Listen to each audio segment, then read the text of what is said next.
"What happened?" she asked. "She said he was passing through," Lucas said briefly. "She said his name is David Ellers. He's from Connecticut, and he was on his way to the West Coast." McPherson had taken a large bite out of the cheeseburger, but she stopped chewing for a moment, then looked sideways out the car window, shook her head at Lucas, finished chewing, swallowed, licked her lips, and said, "God, when you said that, Connecticut, it popped into my head. I asked this guy if he knew my friend David, because they both came from the same town, Wazeda.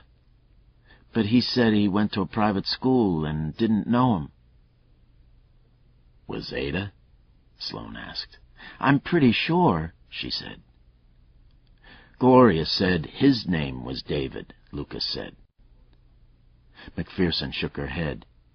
"It wasn't. I would have remembered that. I mean, 2 Davids from the same town and the same age and all." Sloane sighed and looked at Lucas. "God, it's a shame the way young people lie to us nowadays." "And the old people," Lucas said, "and the middle-aged." To McPherson he said, "Come on, let's go see if she remembers you, and if that helps her remember the guy's name." "Geez, I kinda hate to be seen with cops," McPherson said. "Is that what they taught you in Wisconsin?" Sloane asked as they got back out of the car. "Nope. They taught me that if I get lost, ask a cop. So I got over here at the U, and I got lost, and I asked a cop. He wanted to take me home. With him, I mean." "Must have been a St. Paul cop," Lucas said. "Come on, let's go."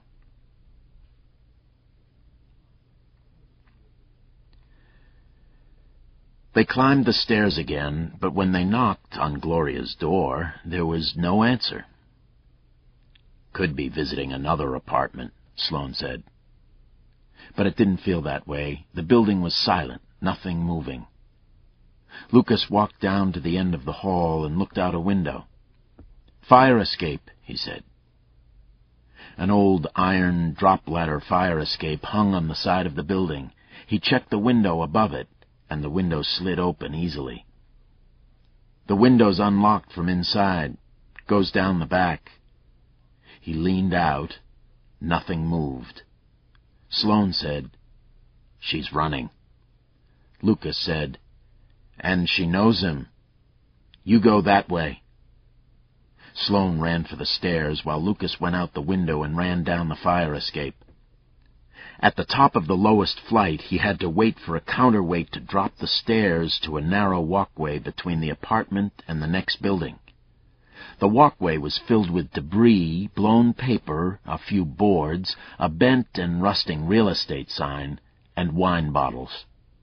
Lucas looked one way toward the street and the other toward an alley that ran along the back of the buildings. If she had gone out to the street, they should have seen her.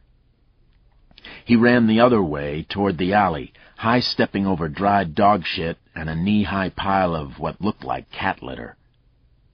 Just down the alley was the rear door of a pizza shop with a window. Behind the window, a kid was hosing down dishes in a stainless steel sink. Lucas went to the door and pushed through, and a woman leaned against a counter smoking a cigarette, and the kid looked up.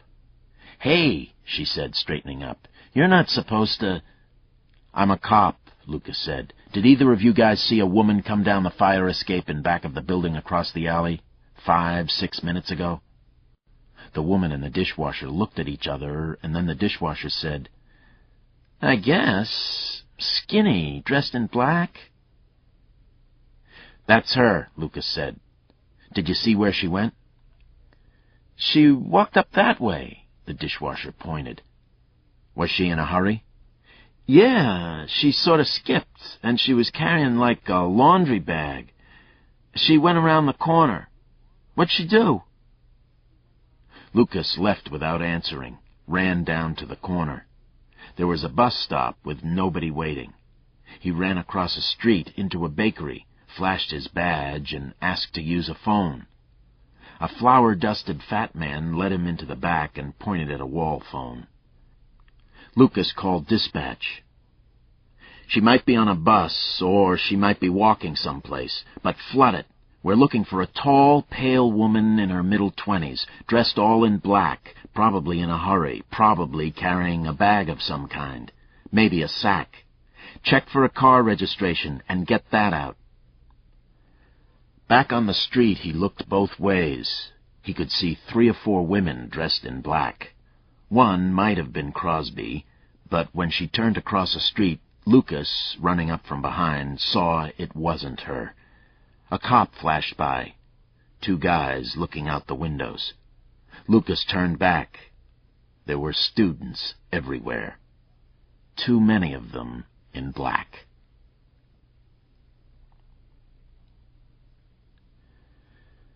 Lucas walked back to the apartment's front door. Sloane turned the corner and walked toward him from the other end of the street. Sloane shook his head, took off his hat, smoothed his hair, and said, "Didn't see a thing." "God damn it. This is just like the fucking game store. We were this close," Lucas said, showing an inch between his thumb and forefinger. He looked up at the building. "Let's see if there's a manager." A glassed-over building directory showed a manager in 3A. His wife sent them down the basement, where they found him building a box kite. Lucas explained the problem and asked, "Have you got a key?" "Sure." The manager had a thick German accent. He gave the box kite a final tweak, tightened a balsa wood joint with a C-clamp, and said, "Come this way." He didn't mention a warrant.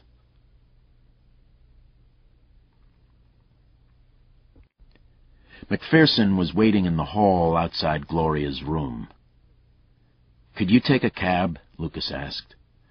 "Well, here's $20. That's to cover the cab and buy you dinner," he said, handing her the bill. "And thanks. If you think of anything—" "I've got your number," she nodded. The manager let them into Gloria's apartment. They did a quick walk-through. Something was bothering Lucas. He'd seen something, but he didn't know what. Something his eye had picked up. But when? During the talk with Crosby? No, it was just now. He looked around, couldn't think of it. Getting old, he thought. "Do you know any of her friends?" Lucas asked the manager with little hope. The German went through an elaborate French-like shrug and said, "Not me."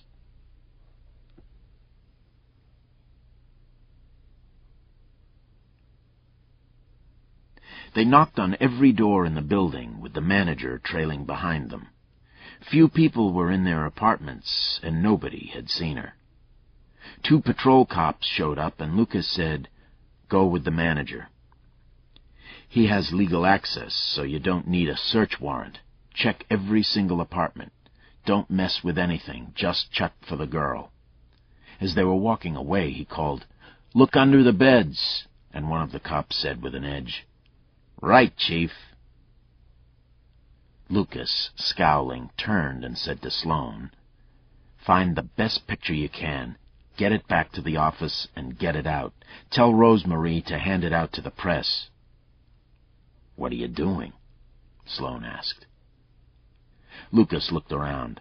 "I'm going to tear the place to pieces, see what I can see. Oh, get somebody to check the phone company, see if she just made a call." "All right. And maybe I ought to get a search warrant." Yeah. Sloane started looking, while Lucas did another walk-through. The apartment had only 3 rooms, a living room with a kitchenette at one end, a tiny bath, and a small bedroom.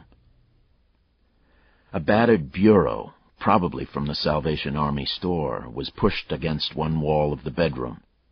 Several drawers stood open. He'd glanced in the bedroom during the original interview, and he didn't remember the drawers being open, so she'd taken some clothes. He lifted her mattress, looked under it. Nothing. He tossed the bureau drawers onto the mattress. Nothing. rolled her shoes out of a closet, patted down her clothes. Nothing. He walked back out to the kitchenette, looked in the refrigerator, pulled out the ice trays.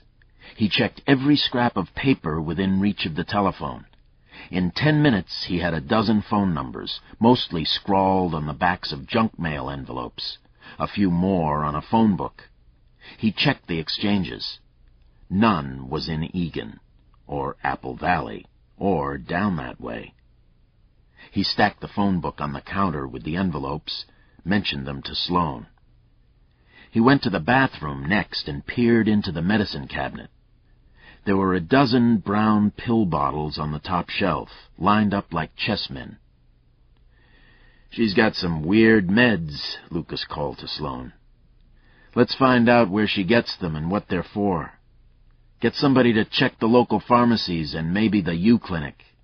This looks like serious shit, so she might need some more." "Okay," Sloane called back. Lucas opened the door to a small linen closet. Women hid things in linen closets, refrigerators, and bureau drawers. He found nothing useful. Sloane stuck his head in. "She didn't like cameras," he said. He showed Lucas a handful of Polaroids and a couple of prints. She was always in black, almost always alone, standing against something. The few other people in the prints were women. "So get them all out," Lucas said briefly. He slammed a drawer shut, and they heard glass breaking inside. "All right," Sloane said. Then, "Chill out, man. We'll get her sooner or later. You're freaking out." "She knows him, goddammit," Lucas said. He turned and kicked the bathroom wall, the toe of his shoe breaking through the drywall. They both stood and looked at the hole for a second. Then Lucas said, "She knows who the motherfucker is and where the motherfucker is, and we let her go." Chapter 17. Anderson tracked Gloria Crosby through the state records, starting with a driver's license to get her exact age, then into the national crime computers. She had been twice convicted of shoplifting from Walgreens drugstores, and through the court records into the mental health system. Crosby had been in and out of treatment programs and hospitals since she was a young teenager. Her home address was listed as North Oaks, a suburban bedroom north of St. Paul. "We ought to get some people up there," Anderson said, leaning in the office door. "I'm not doing anything except reading the book," Lucas said, taking his feet out of his desk drawer. "Is Sloane still wandering around?" "He was drinking coffee down in Homicide." They took Lucas's Porsche, Sloane driving it hard. Lucas said, "I hope Gloria doesn't set our guy off. If he gets the feeling that people know—" Sloane, grunting as he shifted up and hammered the Porsche through the North Oaks entry, said, "If I was Gloria, I'd be very fucking careful. Very careful." The address came up, a small redwood rambler that looked out of place among the larger homes. The house was set into a low rise, with a split-rail fence defining the yard. Sloane asked, "Put it right in the driveway?" "Yeah, I'll take the back." "Sure." Sloane squealed into the driveway, hit the brakes, and they were out, Lucas heading around the side of the house. The grass on the open parts of the yard had been thoroughly burned off, though the summer hadn't been especially hot or dry. In the shadier spots it was long and ragged, untended. Sloane walked up to the front door, past a picture window with drawn curtains, stopped, peered through a crack in the curtains, saw nobody, and rang the doorbell.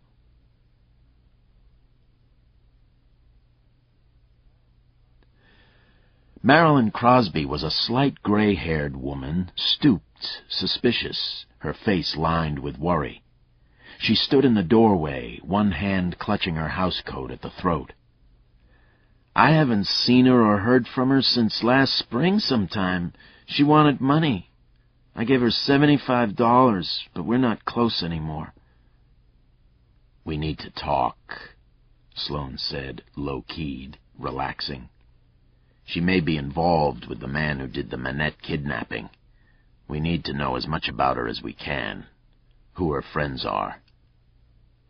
"Well—" She was reluctant, but finally pushed the door open and stepped back. Sloane followed her in. "She's not here, is she?" Sloane asked. "No, of course not." Crosby frowned. "I wouldn't lie to the police." Sloane looked at her, nodded. "All right. Where's your back door?" "Through there, through the kitchen." "What?" Sloane walked through the kitchen with its odor of old coffee grounds and rancid potatoes and pushed open the back door. "Lucas." "Yeah, come on." "You had me surrounded?" Crosby seemed offended. "We really need to find your daughter," Sloane said. Lucas came inside, and Sloane said, "So let's talk. Is your husband home?" "He's dead," Crosby said. She turned and walked back into the house, Sloane and Lucas trailing behind. She led them to a darkened living room with a shag carpet and drawn curtains. The television was tuned to Wheel of Fortune. A green wine bottle sat next to a lamp on a corner table. Crosby dropped into an overstuffed chair and pulled up her feet. "He was out cutting a limb off an apple tree, got dizzy, and went like that." She snapped her fingers. "He had $70,000 in insurance. That was it. I can't get it as pension until I'm 57. "That's a tragedy," Sloane said. 3 years ago, last month it was," she said, looking up at Sloane with rheumy eyes. "You know what his last words to me were? He said, 'Boy, I feel like shit.' How's that for last words?" "Honest," Lucas muttered. "What?" She looked at him, the suspicion right at the surface. Sloane turned so Crosby couldn't see his face and rolled his eyes. Lucas was stepping on his act. "Have you seen this man? He might have been younger when he came around," Sloane said, turning back to Marilyn Crosby. He handed her the composite drawing. She studied it for a moment and then said, "Maybe. Oh, last winter, maybe. He might have come around once, but his hair was different." "Were they with anyone else?" "No, just the two of them," she said, passing the composite back. "They were only here for a minute. He was a big guy, though. Sort of mean-looking, like he could fight. Not the kind Gloria usually came back with." "What type was that?" "Bums, mostly," Crosby said flatly. "No-goods who never did anything." Then confidentially to Sloane, "You know, Gloria's crazy. She got it from her father's side of the family. Several crazy people there, though, of course, I didn't know it until it was too late." "We need the names of all her friends," Lucas said. "Friends or relatives that she might turn to. Anybody. Doctors." "I don't know anything like that." "Well, I know a doctor." "There's a reward for information leading to an arrest," Lucas said. $50,000. "Oh, really?" Marilyn Crosby brightened. "Well, I could go get the things she left here, or maybe you'd like to come up and look in her room. You'd know better than I do what you're looking for." "That'd be good," Sloane said.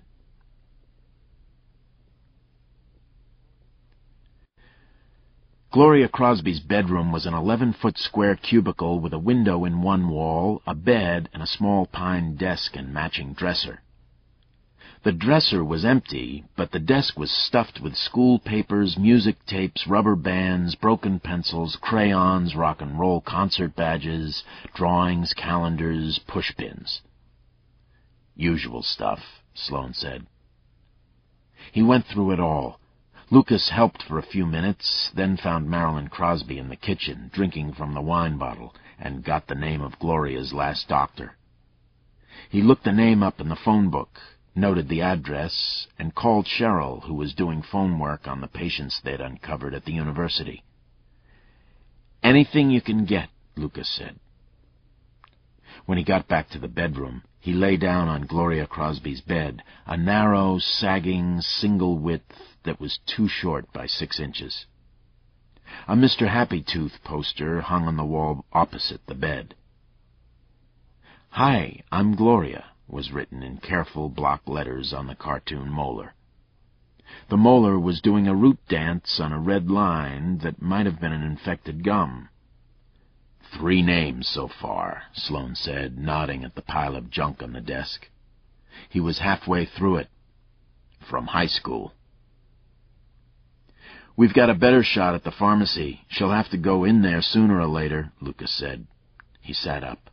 "We should check the places where she was hospitalized and get the names of patients who overlapped with her and run them against Manette's patient list." "Anderson's already doing that," Sloane said. "Yeah?" Lucas dropped back on the bed and closed his eyes. After a minute, Sloane asked, "Taking a nap?" "Thinking," Lucas said. "What do you think?" "I think we're wasting our time, Sloane." "What else is there to do?" "I don't know."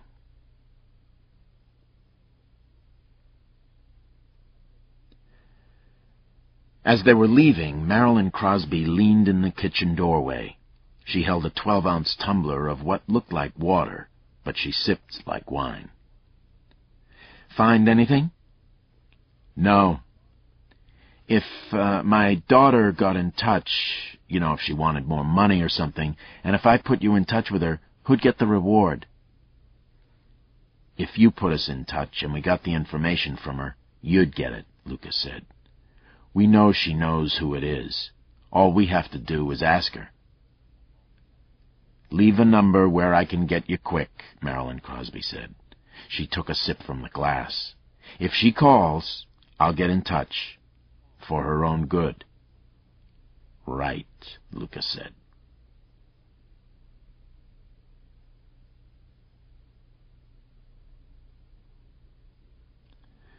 Sloane took the wheel again, and Lucas slumped in the passenger seat and stared out the window as they dropped past the wooded lawns and headed toward the gate. "Listen," he said finally, "have you met the new PR chick? I only talked to her a couple of times." "Yeah, I met her," Sloane said. "Is she decent?" Sloane shrugged. "She's okay." "Why?" "I'd like to get a story written about my company, but I don't want to go around and ask somebody to do it. I'd like to get the PR chick to talk the idea around and have the TV people come to me." Sloane said doubtfully, "I don't know. It's a private business and all. What are you thinking?"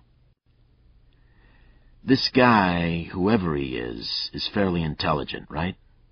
"Right. And he plays computer games." "I'd be willing to bet that he's a computer freak. 90% of male gamers are," Lucas said. He was staring sightlessly out the window, thinking of Ice, the programmer. "His girlfriend knows my computer games, 'cause she said they suck. So I'm wondering if there were stories on TV and in the papers about how my computer guys were counter-gaming this asshole. I wonder if he'd take a look. Cruise the building. How about if we had a really progressive-looking woman talking to him?" "Sounds a little thin," Sloane said. "He'll be suspicious after that radio gag, but he might." "I'll talk to the PR chick," Lucas said. "See if we can get something going." "Don't call her a chick, huh? You make me nervous when you talk that way."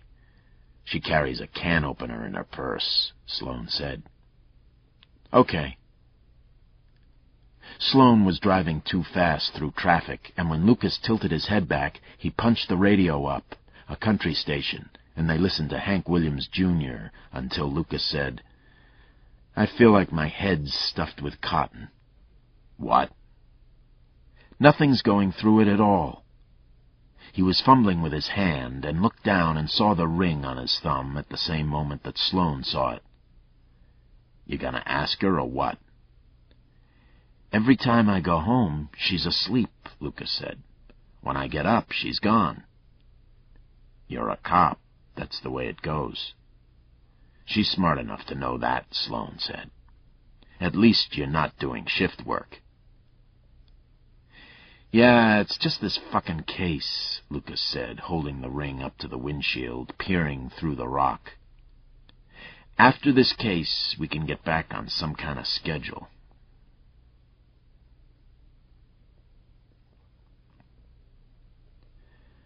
Lucas cleared the idea with the chief, then talked to Anita Segundo, the press liaison. I don't know whether we should tell them it's bullshit and that they're helping catch the kidnapper, or just feed them the story, Lucas said. It wouldn't be honest to just feed them the story, but that's the way I'd do it, Segundo said. She was dark-haired with a smooth olive complexion and large black eyes. She spoke with a slight West Texas accent, biting off her words like a TV cowgirl. How fast could we get it done? Lucas asked. I could tip the TV stations to what might make a good story, and they'd jump all over it. Anything to do with Manette is hot stuff. Of course, the papers will buy it if TV does. Give me an hour, Lucas said, then put it through.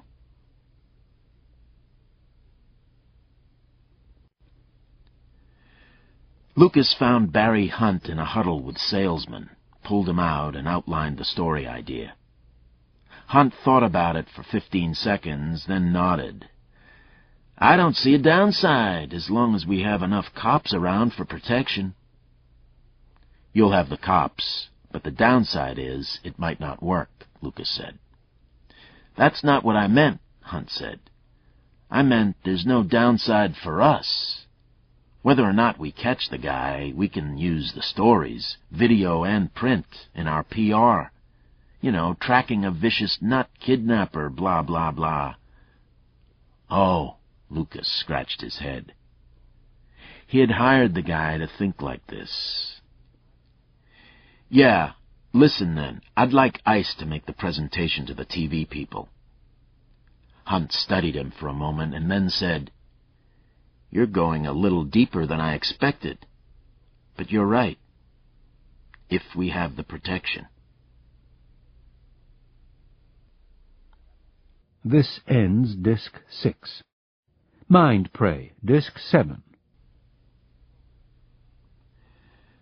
The programmers thought the idea was great. Ice almost hopped up and down when Hunt said she'd lead the presentation of the story. The idea fit with her sense of humor. Listen, you guys, Lucas said anxiously. If you pull their weenies too hard, they're gonna know. Then they're gonna screw us because the press don't like to get their weenies pulled. Worse than that, this guy, this asshole, he might know. He's no dummy. We gotta play this straight, or mostly straight. We gotta look good. So let's, try not to... He trailed off. What? Somebody asked. Geek out, Lucas said. One thing we could do, said Ice, is we could take that composite you've been passing around and make up 100 different variations of what he looks like. We could do that in an hour with one of the landscape programs. Then we could call them up for the TV people. It'd be very visual. Do that, Lucas said, jabbing a finger at her. Now, I was thinking, when we tried to grab him by tracing the phone call, he explained the FBI's cellular phone direction-finding gear. That's really high-tech. I thought there might be something in it. All right, how about this? Said another programmer, a short redhead with a yellow pencil behind each ear. We scan in a map of Dakota County, do some lift-up 3D shit, then program where the helicopters were and do some graphic overlays on the signal strengths, like we're trying to refine where on the map the signals came from. Can you do that? Lucas asked. I mean, really? The programmer shrugged. Beats the shit out of me. Maybe if we had the data. But I was thinking more like, making a cartoon for the TV people. Jesus, I can see it. We'd do the whole screen in blood red, I said.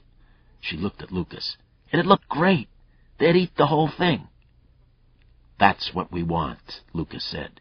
It's only got to hold water for a couple of days.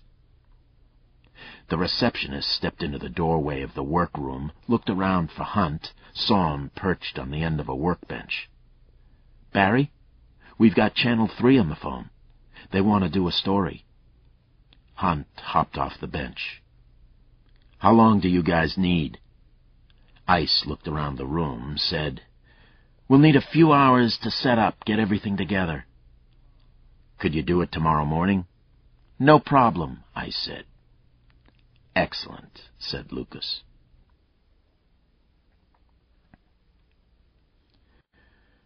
Chapter 18. Gloria was walking up to Mayle's front porch when the sheriff's car pulled into the driveway. She turned, smiling, and waited. The cop wrote something on a clipboard on the passenger seat, then got out of the car, smiled, nodded politely. Ma'am, are you the owner? Yes, is there a problem? Well, we're just checking ownership records of houses down here, the police officer said. You're... He looked at his clipboard and waited. Gloria Ledoux, Gloria said. My husband is Martin, but he's not home yet. He works up in the cities? Yep. She thought quickly, picking out the most boring job she could think of. He's at the Mall of America? At Brothers' Shoes? The cop nodded, made a mark on the board. Have you seen anything that would be, like, unusual along the road here? We're looking for a man in a van. Mayle was a half-mile from the house, the passenger seat full of groceries, when he saw the car in the driveway. He stopped on the side of the road and closed his eyes for a moment. He knew the car, a rusty brown Chevy Cavalier. It belonged to a guy named Bob something who had a ponytail and a nose ring and bit his fingernails down to the quick. Bob didn't know where he lived, but Gloria did. And Gloria drove Bob's car when she needed one. Gloria. She'd been a good contact at the hospital. She worked in the clinic. She could steal cigarettes, small change, candy, and sometimes a few painkillers. Outside, she'd been trouble. She'd helped him with the Marty Ledoux thing. She'd switched the dental records. She'd collected John Mayle's life insurance when the body was found in the river. Then she started going on about their relationship. And though she had never made any direct threats, she'd hinted that her knowledge of Martin Ledoux made her special. He'd worried about that. He hadn't done anything because she was as implicated as he was, and she was smart enough to know it. On the other hand, she had liked it inside. She'd told him that when she was inside, she felt secure. And she loved to talk. If she had figured out the Manette kidnapping, she wouldn't leave it alone. Eventually she'd tell someone. Gloria was always in therapy. She'd never get enough of talking about her problems, of hearing someone else analyze them. Shit. Gloria. Mayle pulled the van off the shoulder and went down the road to the house.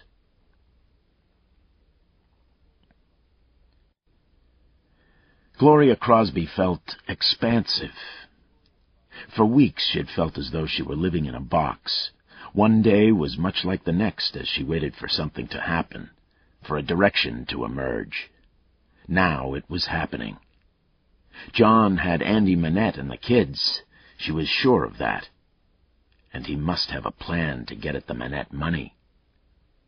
When they had it, they'd have to leave. Go south, maybe. He was smart. He had ideas. But he wasn't good at details. She could do the detail work, just like she had with Martin Ledoux.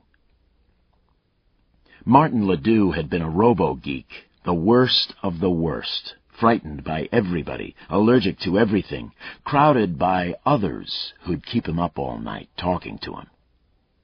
Her mental picture of Martin was of a tall, thin, pimply teenager with a handkerchief rubbing his Rudolph red nose while his eyes watered, trying to smile.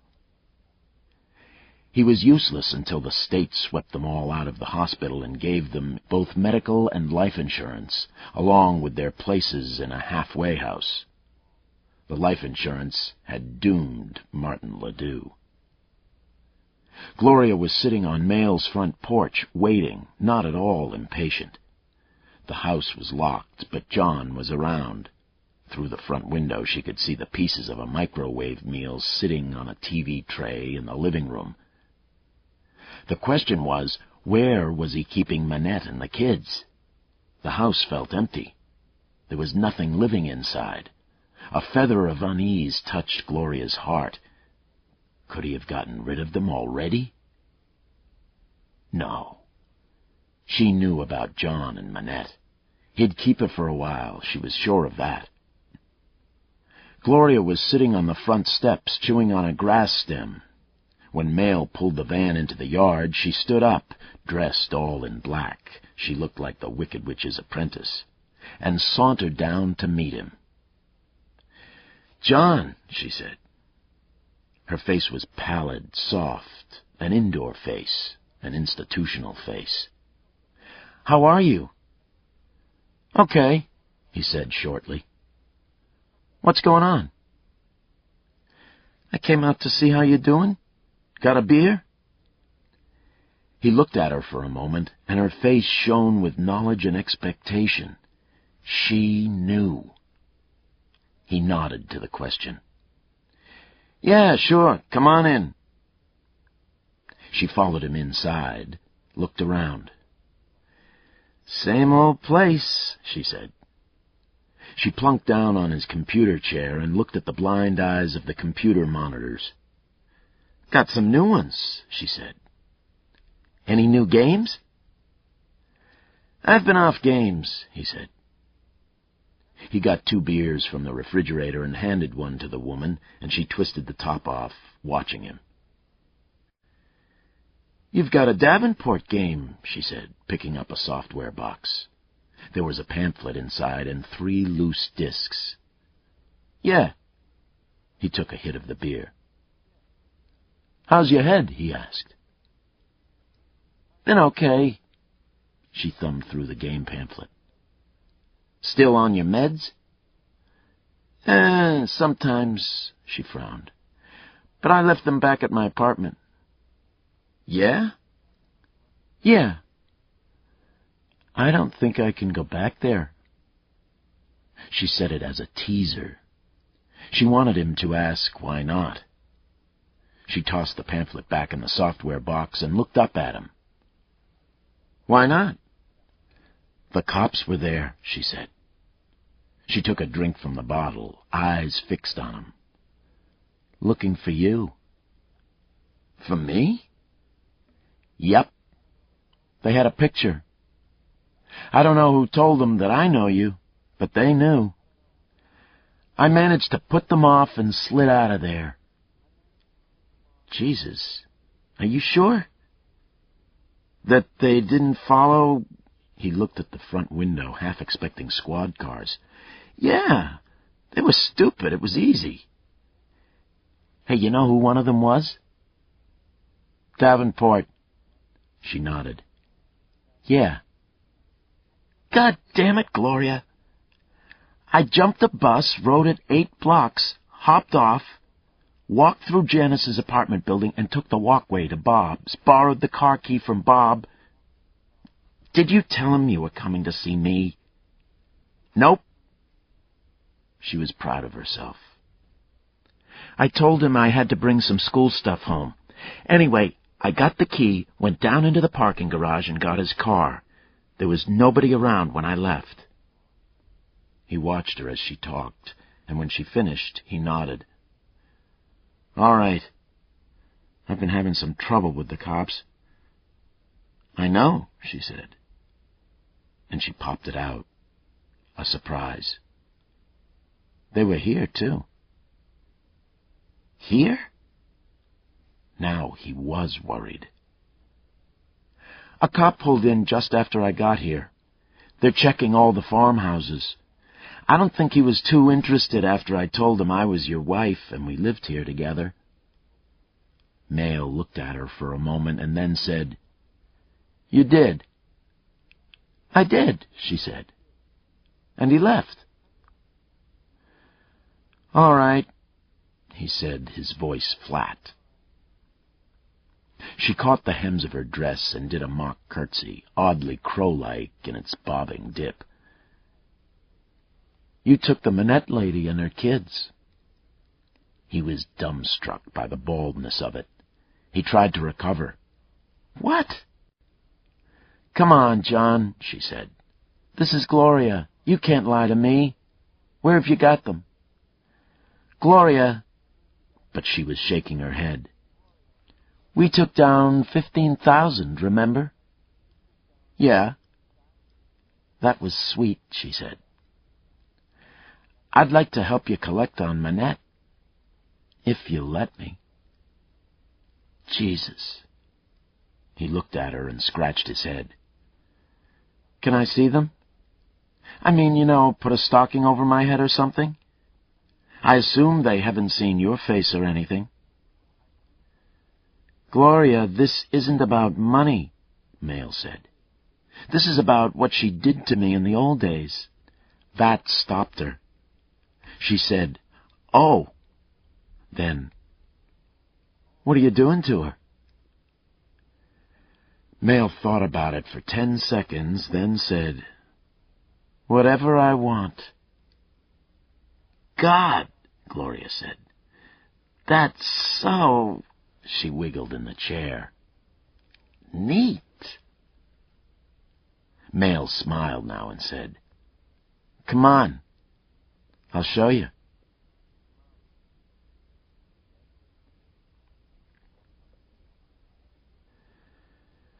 On the way out the back, Gloria said, "You told me you'd stop thinking about her." "I started again," Mail said. "How come?" Mail thought about not answering, but Gloria had been inside with him. As dreary and unlikable as she was one of the few people who really might know how his mind worked, how he felt. "A woman started calling me," he said. "Somebody who doesn't like Andy Manette. I don't know who, just that it's a woman. She said Manette still talks about me, about what I was like. She said Manette said I was interested in her sexually and that she could feel the sex coming out of me. She must have called 15 times. "God, that's a little weird," Gloria said. "Yeah." Mail scratched his chin, thinking about it. "The really strange thing is she called me here. She knows who I am, but she won't tell me who she is. I can't figure that out. But she doesn't like Andy, that's for sure. She kept pushing, and I kept thinking, and pretty soon, you know how it gets. It's like you can't get a song out of your head." "Yeah, like when I was counting to 1,000. Gloria had once spent a year counting to 1,000 over and over. Then one day the counting stopped. She didn't feel like she'd had much to do with it, either starting or stopping it, but she was grateful for the silence in her brain. Mail grinned. "Drives you nuts." On the way down the stairs into the musty basement, Gloria realized who the woman was who was calling John Mail. She opened her mouth to tell him, but then decided, later. That would be something to tease him with, not something simply to blurt out. John had to be controlled to some extent. You had to fight to maintain your equality. "I built a room," Mail said, gesturing at a steel door in the basement wall. "Used to be a root cellar. Damn near killed me, working in that hole. I'd have to stop every 10 minutes and run outside." Gloria nodded. She knew about his claustrophobia. "Open it," she said.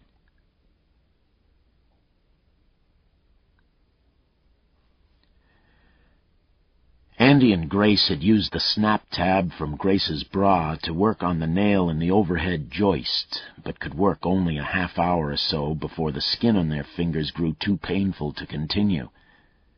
They were making progress.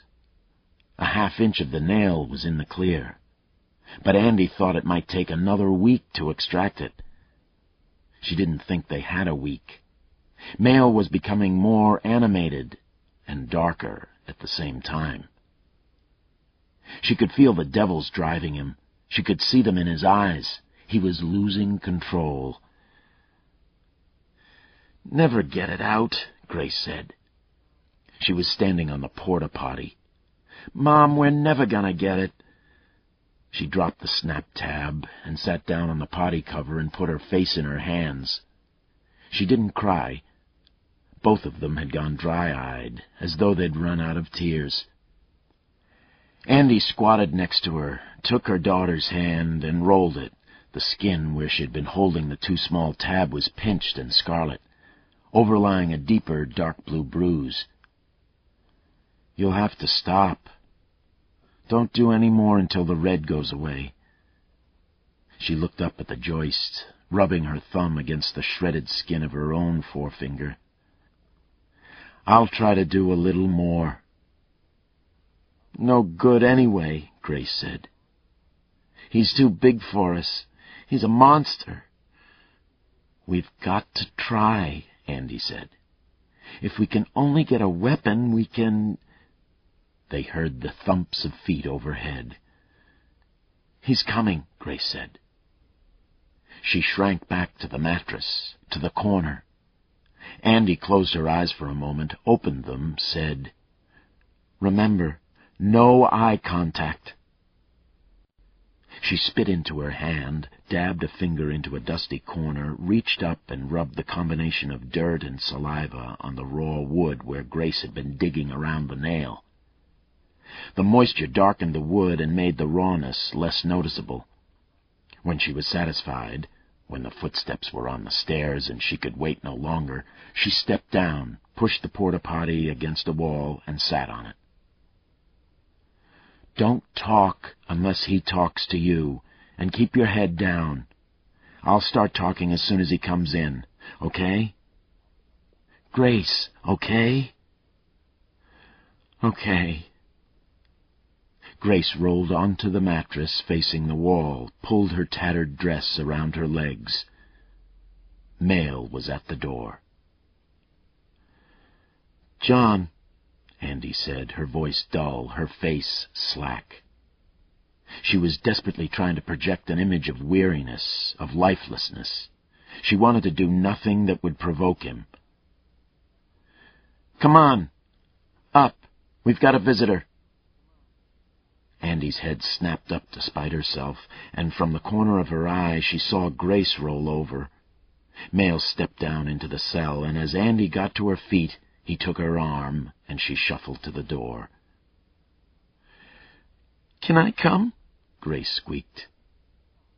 Andy's heart sank. "No," Mail said. He never looked at the girl, and Andy said, quickly, so he wouldn't have a chance to think of her, "Who is it, John?" "An old nuthouse friend of mine," Mail said. He thrust her through the door, stepped out behind her, and closed the door and bolted it. A woman, all dressed in black, was standing at the bottom of the dusty basement stairs. She had a long, thin stick in her hand, a tree branch. In her other hand she held a bottle of beer by the neck.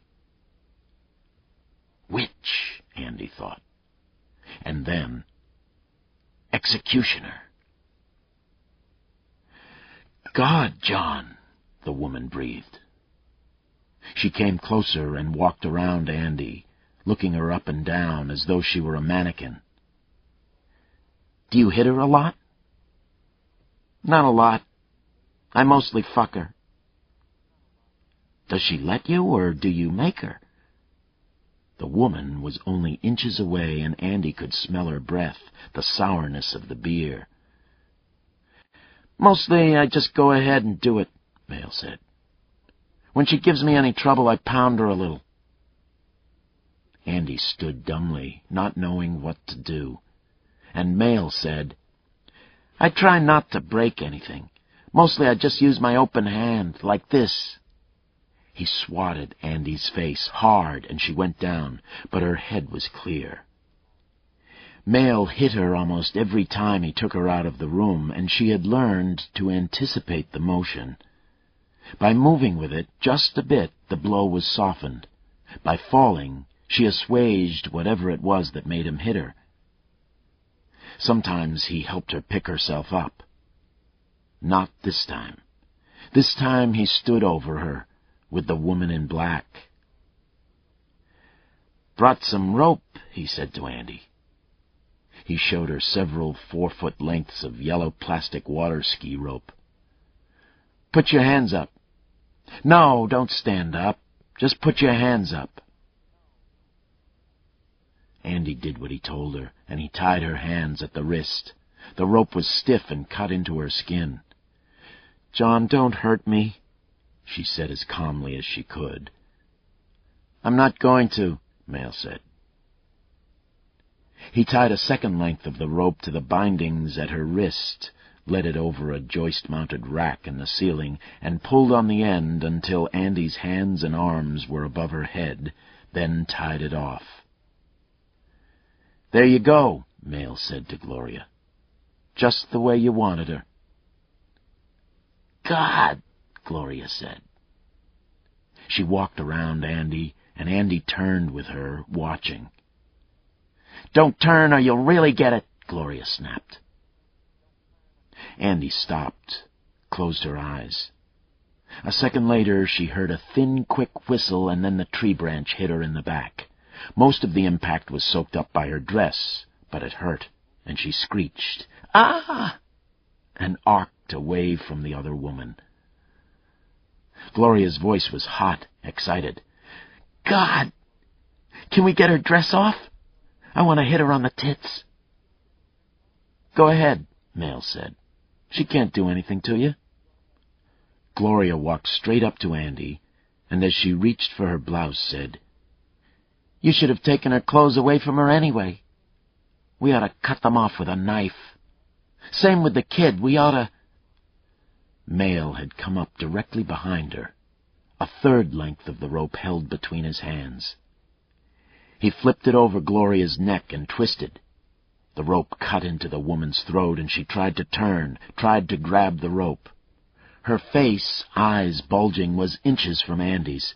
Andy tried to swing away, to turn, but Male shouted, "No, watch this! Watch!" She turned back. The woman's tongue was out now, and she did a little dance, her feet tapping on the floor, her arms windmilling for a moment, then her fingers would pluck at the rope, then she'd windmill again. The muscles stood out in Male's arms and face as he twisted the rope and controlled the woman at the same time. Eventually, he held her slack body like a puppet, held her, until her bladder relaxed and the smell of urine floated through the room. He held her for another 10 seconds, but now he was watching Andy's face. Andy was watching, but without much feeling. Her capacity for horror had dried out as thoroughly as her tears. She'd imagined John Male killing herself or Grace much in this way, and she'd dreamed of Genevieve not at home, but in a grave somewhere, in her first day of school dress. The murder of Gloria seemed almost insignificant. Male let go of the rope, and Gloria fell face first to the floor, wide-eyed, and never flinched when it came up to meet her. Male put a knee in her back, tightened the rope again, held it for another minute, threw a quick sailor's knot into it, then stood up and made a hand-dusting gesture. "She was a pain in the ass," he said, looking down at the body. Then he smiled at Andy. "You see? I take care of you. She would have beat the shit out of you." Andy's hands were still over her head, and she said, "This is hurting my shoulders." "Really? Tough shit." He walked behind her, put his hands around her waist, pressed his teeth against the back of her shoulder, and looked down at the body. "This is kind of—" He looked for a word and remembered Gloria's. "Kind of neat," he said. Chapter 19. Lucas's cellular phone buzzed, and he looked down at his pocket. "I told all my friends to stay off, unless it was an emergency," he said. Lester picked up another phone and dialed, and Lucas let the phone ring once more before he snapped it open and said, "Yeah?" "Ah, Lucas," Mayle's voice. Traffic was busy in the background. "Is your ass getting tired of chasing me? I'm thinking of going on vacation, tell you the truth." "Are you driving around?" Lucas asked. He flapped his hand at Lester, nodding, and Lester whispered urgently into his phone, then dropped it and sprinted out of the room. "Feel pretty safe?" "Yeah, I'm driving," Mayle said. "Are you trying to track me?" "I don't know. Probably," Lucas said. "I need to talk to you, and I need to finish what I've got to say with no bullshit." "Well, spit it out, man. But don't take too long. I've got a clue for you. And this is a good one." "Why don't you give me that first?" Lucas said, "just in case I piss you off." Mayle laughed and then said, "You're a funny guy. But listen, this is a real clue. Not sort of remote like the first one." "Tell me about the first one?" "Fuck no." Mayle was amused. "But I'll tell you, if you figure this one out, you'll get me fair and square. You ever watch Monty Python? It'd be like," he lapsed into a bad British accent, "a fair cop." "So what is it?" "Just a minute. I got it written down. I've got to read it to you, to get it right. Okay, here it is." He paused, then said in a reading voice, "A little blank verse, 1:12:10, 4:4, 1:47:9, and a long line. 23:2, 32:9, 69:22. "That's it?" Lucas asked. "That's it. This is a very simple code, but I don't think you'll crack it. If you do, I'm done. Mrs. Manette bet me that you'd break it. And I'll tell you, I have to be honest about this. You sure don't want her to lose the bet, Lucas."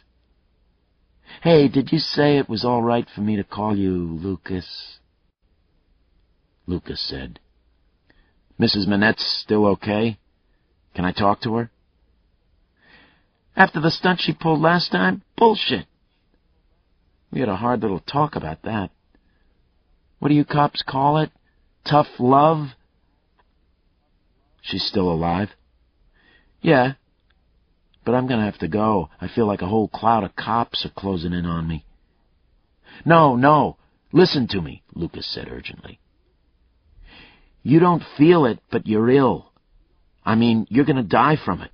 If you come in, I swear to God, nothing will happen to you, except we'll try to fix things." Mayle's voice turned to a growl. "Hey, I've been fixed. Best and the brightest tried to fix me, Davenport. They used to strap me to a table and fix the shit out of me. Sometimes I remember whole months that I'd forgotten because they fixed me so good. So don't give me any of that fixed shit. I've been fixed. I'm what you get when they fix somebody." His voice changed again, went Hollywood. "But hey, dude, I gotta run. Got a little pussy lined up after dinner, know what I mean? Catch you later." And he was gone. Lucas ran down the hall and through the security doors on the 911 center. Lester was already there with a man Lucas recognized as an FBI agent. They were looking over the shoulder of one of the operators who was speaking into a microphone. "Dark Econoline van or like that, probably no further west than Rice Street," Lester said to Lucas. "Probably 694, east to west. We're flooding it right now. We're taking every van off the road."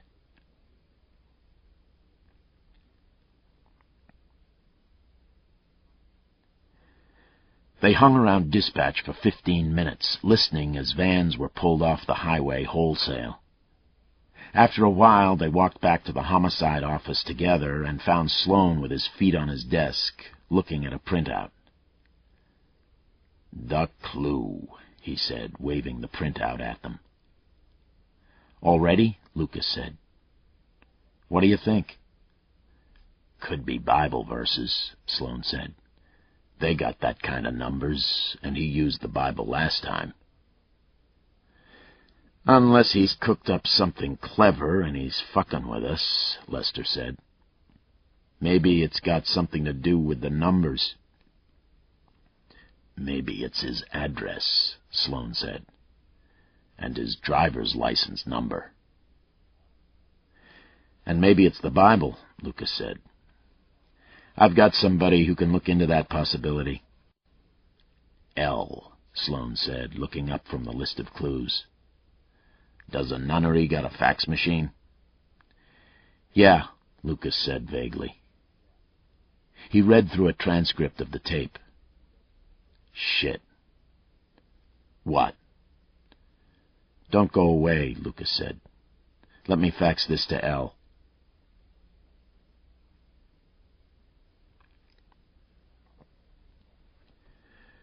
When he came back 5 minutes later, he glanced around the homicide office. A half-dozen detectives were sitting at desks, talking, looking at maps, eating. 2 of them had found a Bible and were paging through it with some perplexity. Lucas stepped close to Sloane's desk and crooked a finger at Lester. Lester stepped over and Lucas said, in a low voice, "There were 2 things," he said. "He was fixed, so our guy has been in a state hospital. We've got to be sure that every state hospital employee and every long-term resident has seen the composite." Lester nodded. "Why are we whispering?" "'Cause of the other thing," Lucas said. "Remember how he knew that we'd spotted his gamer's shirt? Now he knows that Andy Manette tried to send a message to us. He knows. He's got to be getting information. He's gotta." "From here?" Lester breathed, looking around. "Probably not, but I don't know. I'd bet it comes out of the family briefings. Somebody out there has a motive to get rid of Manette. Whoever it is talking to this guy." Lester scratched his nose, nervous, his Adam's apple bobbing up and down. "The chief is gonna be delighted," he said. "Maybe we shouldn't tell her," Lucas said. "I mean, for her own good." "What are you thinking about?" Lester said. "I'm thinking that we ought to come up with a bunch of little nuggets, different nuggets, bullshit that we feed through all the different family members, and then we wait to see if anything comes out the other side, stuff that our guy would react to. If we can find who's feeding him, we can crack him. Or her." "Christ!" Lester scratched his nose, then his head. Then, "We gotta tell Rue. That's what she's paid for."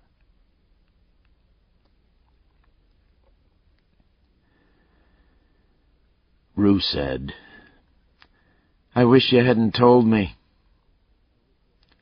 "That's what you're paid for," Lucas said, straight-faced. Rue sighed and said, "Right.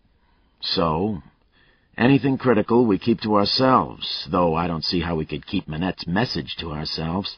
We wouldn't have known what it meant." Lester explained Lucas's idea about feeding false information through the family. Rue grudgingly approved, but rolled her eyes to the ceiling and said, Please, God, don't let it be Tower. One other thing, Lucas said. We've got recorders on everybody's listed numbers because we were only looking for incoming calls from a stranger. We should start looking at the private phones, too, the unlisted numbers, the outgoing calls. And we need to be quiet about it. Rue looked at Lester, who nodded and said, I agree, and then closed her eyes and said, They'll be pissed when they find out. When they find out, we can explain it, Lucas said. But we need to get on this right now. I mean, right now. We're running out of time. But I really don't think whoever it is would call from his own phone.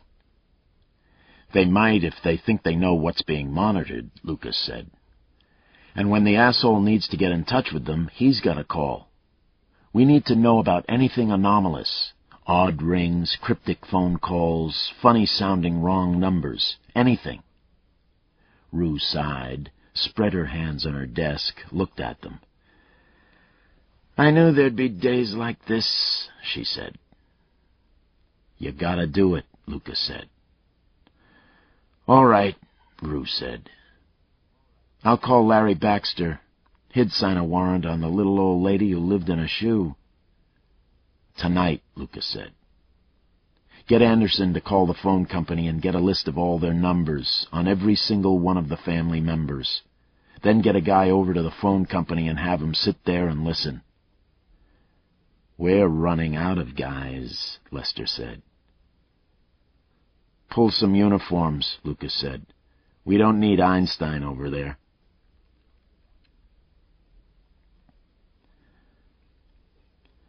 "144 vans were stopped along I-694 after Mail's call to Lucas. 2 men were held briefly while checks were run on them, and then they were released. You know what he was doing? Lucas said, looking up at a wall map in the homicide office. He pointed at the top of the map at the Belt Highway. I bet he's on a secondary road driving parallel to the highway. I bet he was on County Road C, knowing that if we're tracking him, we'd be looking on 694. So, that's gonna be tough, Lester said, looking at the map. We'll have to try to flood a whole area, instead of just a road or a street. We won't get him that way, Lucas said. He'll keep changing up on us. Lucas was just ready to leave again when Elle called back. I'm pushing the button on my fax. You should have a fax coming in. A second later, Lucas heard the fax phone ring once, and then the fax machine started buzzing at the other end of the office. It's coming now. Okay, she said. Now, if it's the Bible, it's Psalms, of course. How do you know that? Psalms is the only book that has chapter numbers as high as the ones he cited, she said. If they're not from Psalms, then it's just a bunch of gibberish. It could be anything. But what if they're all from Psalms? Lucas asked. This is what he said, Elle intoned. He said a little blank verse, and then the numbers. And here are the first 3 verses. These are from the King James Version, by the way. I think he'd probably be using one, since I doubt that he's religious, and if he's not, he's probably got a James. All right, but the Pope will be pissed. There was silence on the other end, and Lucas said, Sorry. She said, Why don't you go get that fax? Just a minute. He put the phone down, got the fax, and walked back. Ready. Psalm 112, verse 10, she said. Lucas followed along on the fax as she read. The wicked shall see it and be grieved. He shall gnash with his teeth and melt away. The desire of the wicked shall perish. Psalm 4, verse 4. Stand in awe and sin not. Commune with your own heart upon your bed and be still. Selah. Psalm 147, verse 9. He giveth to the beast his food, and to the young ravens which cry. There was a rustling of paper, and L said, "Got that?" "Yeah, but what is it?" He studied the Psalms, but found no pattern at all. "I couldn't see anything at first. I kept thinking that the verses must relate to his condition, or the condition of the women.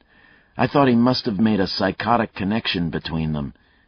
These are powerful images: gnashing teeth, ravens and beasts, the wicked and the grieved. The problem is, I couldn't relate them to anything. There was no thread." "L, what are you leading up to?" Lucas asked. "A silly question," the nun said. "It's so silly that I don't want to explain it unless the answer is yes." "So ask." "Is there anybody named Crosby involved with this whole thing?" After a moment of silence, Lucas said, "Al, we're getting ready to plaster the papers and the TV newscasts with pictures of a woman named Gloria Crosby. She knows our man. How did you know?" Elle laughed softly and said, "I thought it was so stupid." "What?" "The sequence of single words in the first 3 verses, with that blank verse coming first." "Elle, damn it!" "Each verse has one of these words in order: blank, Nash, still, young." Lucas closed his eyes and then grinned. "God, I like this kid. It's the group: Crosby, Nash, Stills, and Young. I think the order is wrong, but I think that's it." Lucas's smile faded. "Then he's got her. Crosby." "That would be my interpretation. After that verse, he says, 'long line.' That breaks the meaning of the top 3 verses from the next 3. For the first 2 of those 3, I have no clue. Well, I have some clue, but it's pretty general."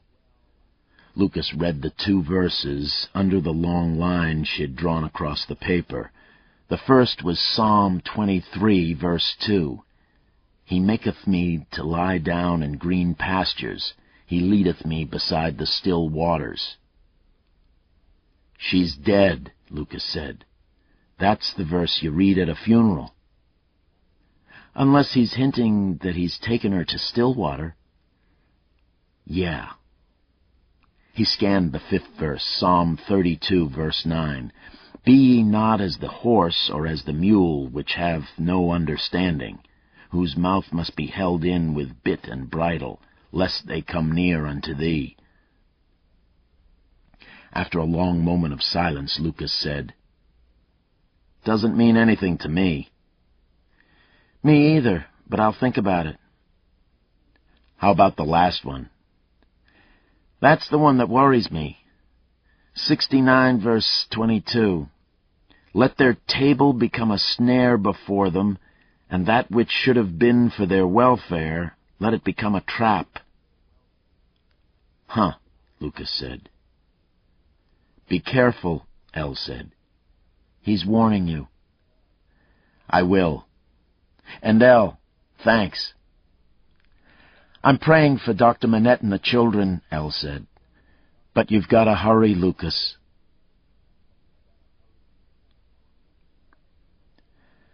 Before Lucas left, he called Anderson and said, "Check and see if there are any horse farms, or mule farms for that matter, out near Stillwater."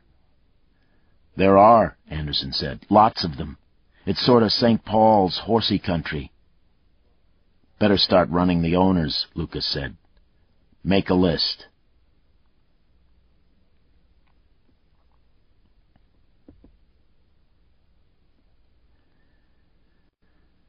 Chapter 20. Weather was sleeping soundly when Lucas finally got home. He slipped out of his clothes to the light from the hall coming through a crack in the door, and dropped his jacket, pants, and shirt over a chair. After tiptoeing to the bathroom and then back out, he took off his watch, put it on the bed table, and slipped in beside her. She was warm, comfortable. but Lucas was unable to sleep.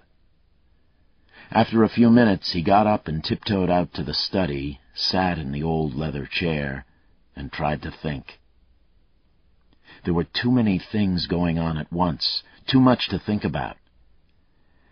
And he was messing around with facts, rather than looking for patterns or for revealing holes.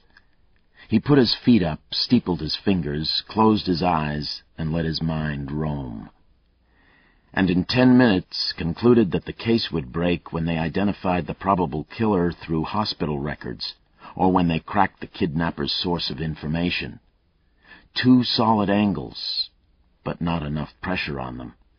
So, done. Tower and Helen Manette. Wolf. Of course, there was a small chance that the leak wasn't from the family. It could be an investigation insider, a cop. But Lucas thought not. The kidnapper was clearly crazy. A cop would be unlikely to stick his neck out for a nut, even a family nut. They were simply too unreliable. No, somebody had to benefit. Wolf. Wolf was sleeping with Manette. Manette didn't have much left in the way of money. Dog food. Lucas frowned, glanced at his watch. Dunn was up late every night. Lucas got Anderson's daily log, looked up Dunn's home phone, and dialed. Dunn picked it up, a little breathless, on the second ring. "Hello?" "Mr. Dunn, Lucas Davenport." "Davenport, you scared me. I thought it might be the guy this time of night." In an aside to somebody, he said, "Lucas Davenport." Then, "What can I do for you?" Lucas said, "When I talked to you the night of the kidnapping, you told me that Tower and Andy Manette shared money from a trust." "That's right." "If your wife was gone and the kids were gone, what would happen to the trust?" After a long moment of silence, Dunn said, "I don't know. That would be up to the terms of the trust and the trustees. The only beneficiaries are Tower and his descendants. If he didn't have any descendants, I suppose it'd go to Tower." "If Tower croaked, excuse me. Yeah, if Tower croaked, what?" "Would his wife get it?" "No. I mean, not if Andy and the kids were still around. Jesus, listen to the way I'm talking, for Christ's sakes." And the phone went dead. Lucas looked at the receiver, unsure about what had happened. He redialed. A cop picked up on the first ring and without preamble said, "Chief Davenport?" "Yeah, I was talking to Dunn." "Well, Jesus, sir, I don't know what you said, but he cracked up. He's back in his bedroom." Do you want me to get him?" No, let him go. Tell him I'm sorry, okay?" "Sure, I will. And after he's got back together, ask him if I could get a copy of the Manette trust document. They must have one around." Lucas, still wide awake, crawled back into bed and lay looking at the ceiling for a moment, then rolled over and gripped Weather's shoulder and whispered in her ear, "Can you wake up?" She asked sleepily. "Are you operating in the morning?" "At 10, she said. "Oh." "What?"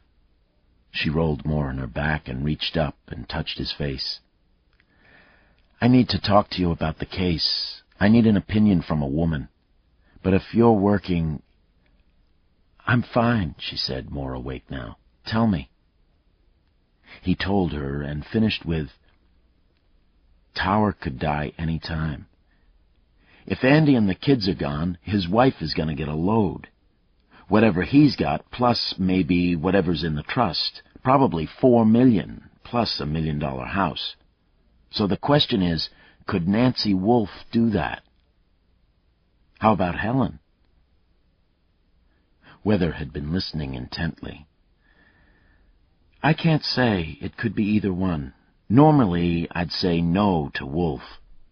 Even if she's having an affair with Tower, she can't be so sure that he'll marry her that she'd already be maneuvering for the money, not to the extent of killing 3 people. Helen, well, Helen doesn't have anything invested in Andy and the children. She was having an affair with Tower before Andy's mother was gone, so she and Andy probably dislike each other.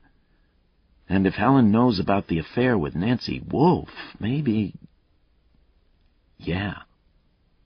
If Andy and the kids are gone, she gets more from a divorce, if there is one.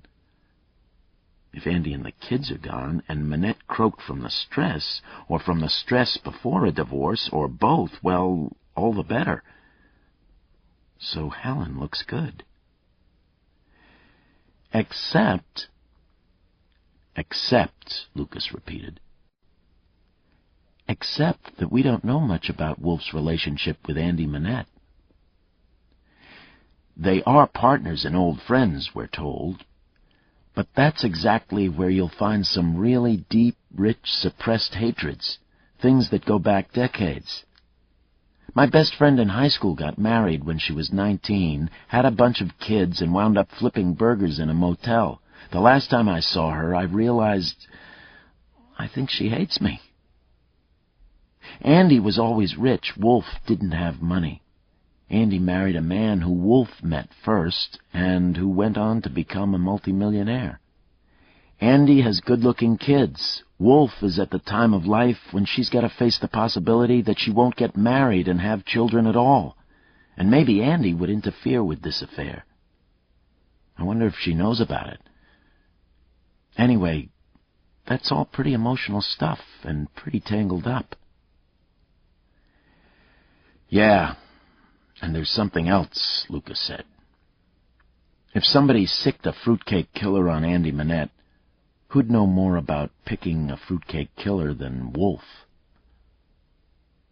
Maybe you're looking at the wrong files, Weather said. Maybe you should be looking at Nancy Wolfe's. After a moment, and there's always George Dunn. He doesn't feel right to me anymore, Lucas said. He'd have to be a great liar, a great actor. In other words, a sociopath, Weather said. Glad you said that, Lucas said. A lot of very successful businessmen are. At least that's what I've heard anecdotally. Like surgeons.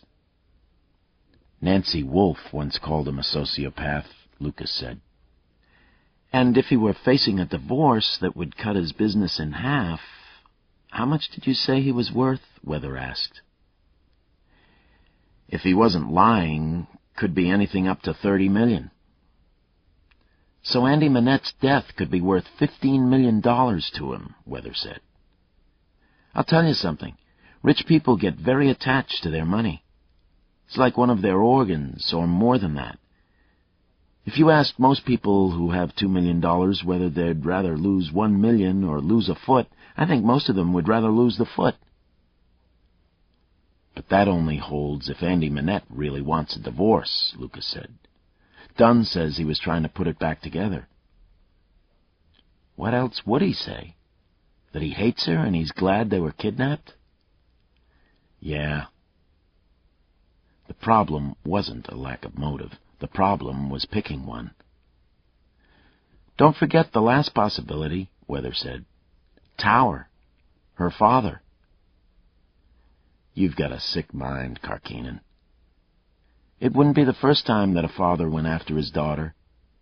If he's desperate.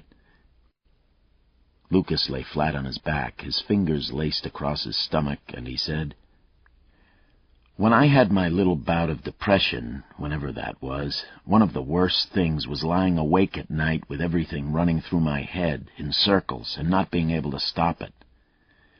This isn't quite the same, but it's related. Jesus, I keep going around and around. Dunn, Wolfe, the Manettes. Dunn, Wolfe, the Manettes.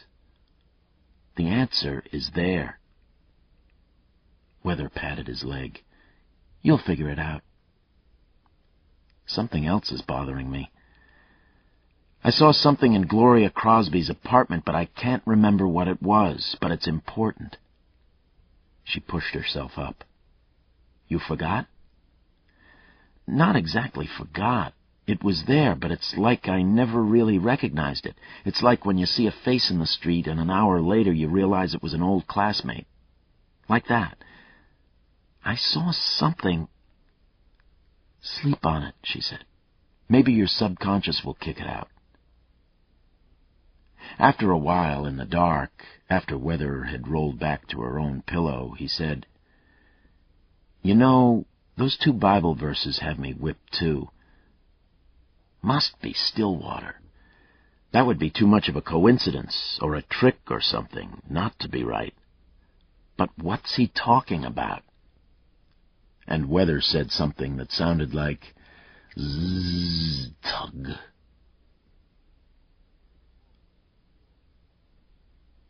When he woke, before he opened his eyes, he thought of the Bible verses. Maybe the not was the key. "Be ye not as the horse or as the mule, which have no understanding, whose mouth must be held in with bit and bridle, lest they come near unto thee." But even if the not was the key word, he thought wryly, ye had no understanding. And who was coming near unto whom? He thought about it through shaving, through the shower, and came up with nothing brilliant, and began dressing. The day was gorgeous. Sunlight slanted in through the wooden blinds in the living room, and the whole feel was that of a perfect fall day. As he put on a shirt and tie, he watched the Opener's morning show. The weatherman said that the low-pressure system responsible for all the rain had rambled off to the east and was presently peeing on Ohio. Additional micturatory activity could be expected in New York by evening, if you were going there. The weatherman said neither peeing nor micturatory, but should have, Lucas thought. He found himself whistling, stopped to wonder why, and decided a nice day was a nice day. The kidnapping wasn't the day's fault, but he stopped whistling.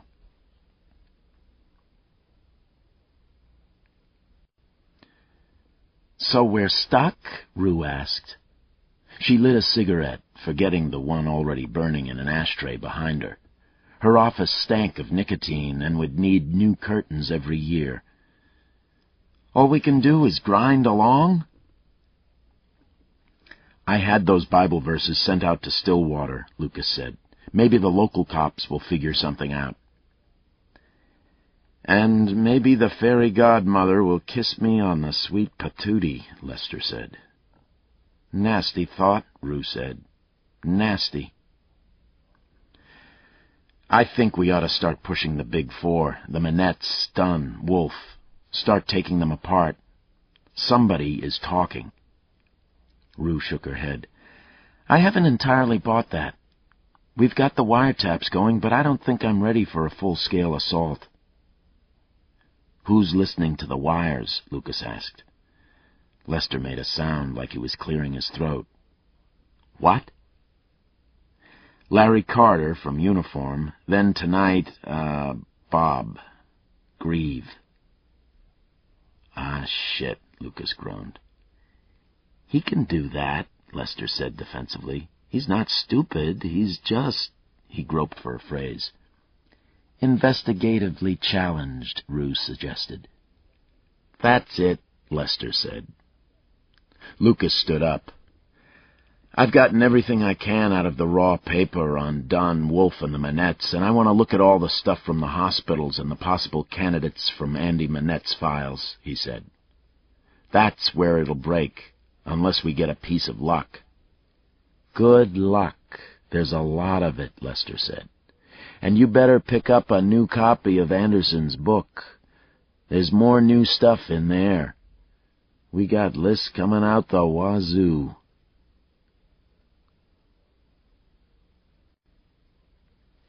Lucas spent the day like a medieval monk, bent over the paper. Anything useful he Xeroxed and stuck in a smaller file. By the end of the day, he had 50 pieces of paper for additional review, plus a foot-tall stack of files to take home. He left at 6, enjoying the lingering daylight, regretting the great day missed and gone forever. This would have been a day to go up north with weather, to learn a little more about sailing from her. They were talking about buying an S2 and racing it. Maybe next year. They spent a quiet evening, a quick mile run, a small easy dinner with a lot of carrots. Afterwards, Lucas dipped into the homework files, while Weather read a Larry Rivers autobiography called What Did I Do?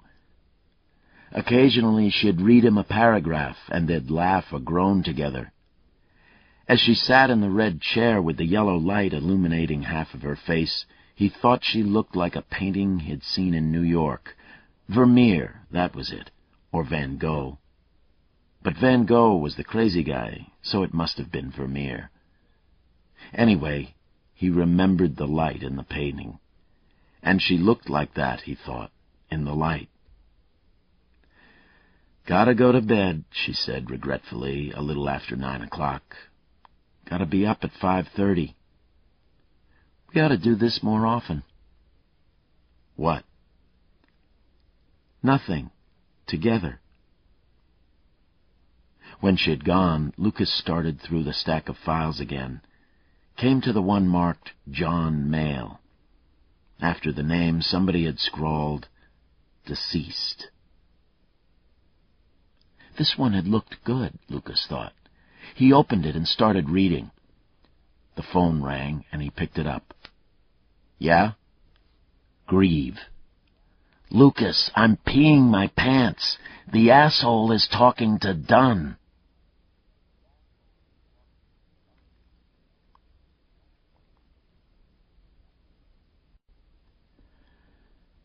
Chapter 21.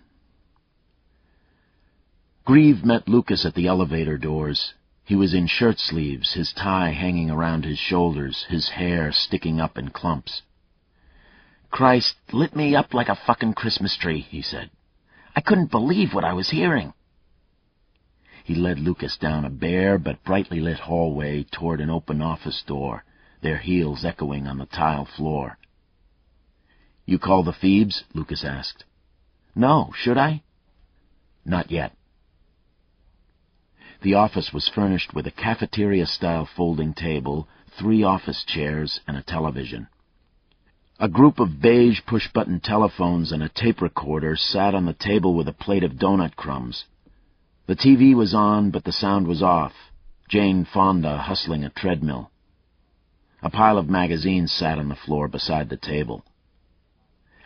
"Got it queued up," Grieve said. He pushed a button on the recorder, and the tape began to roll with the sound of a phone ringing, then being picked up. "George Dunn." "George?" Mayle's voice was cheerful, insouciant. "I'm calling for your wife, Andy." "What? What did you say?" Dunn seemed stunned. "I'm calling for your wife. Is this call being monitored? And you better tell the truth, for Andy's sake." "No, for Christ's sake, I'm in the car. Who is this?" "An old friend of Andy's. Now listen, I want 100,000 for the package, for the 3 of them." "How do I know this isn't a con?" Dunn asked. "I'm going to play a recording." There was some apparent fumbling, then Andy Manette's voice, tinny, recorded. "George, this is Andy. Do what this man tells you. He said to tell you what we talked about the last time we talked. You called me from the club, and you wanted to come over, but I said that the kids were already in bed, and I wasn't ready to—" The recording ended in mid-sentence, and Mayle said, "She gets a little sloppy after that, George. You wouldn't want to hear it. Anyway, you got any more questions about whether this is real?" Dunn's voice sounded like a rock. "No."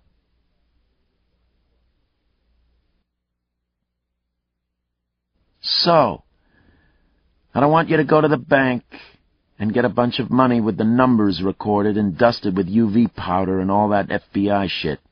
If you do it, I'll know, and I'll kill them all. I gotta get the money.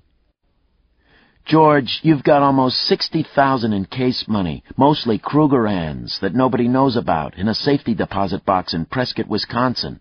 Okay? You've got a Rolex worth $8,000 that you never wear anyway.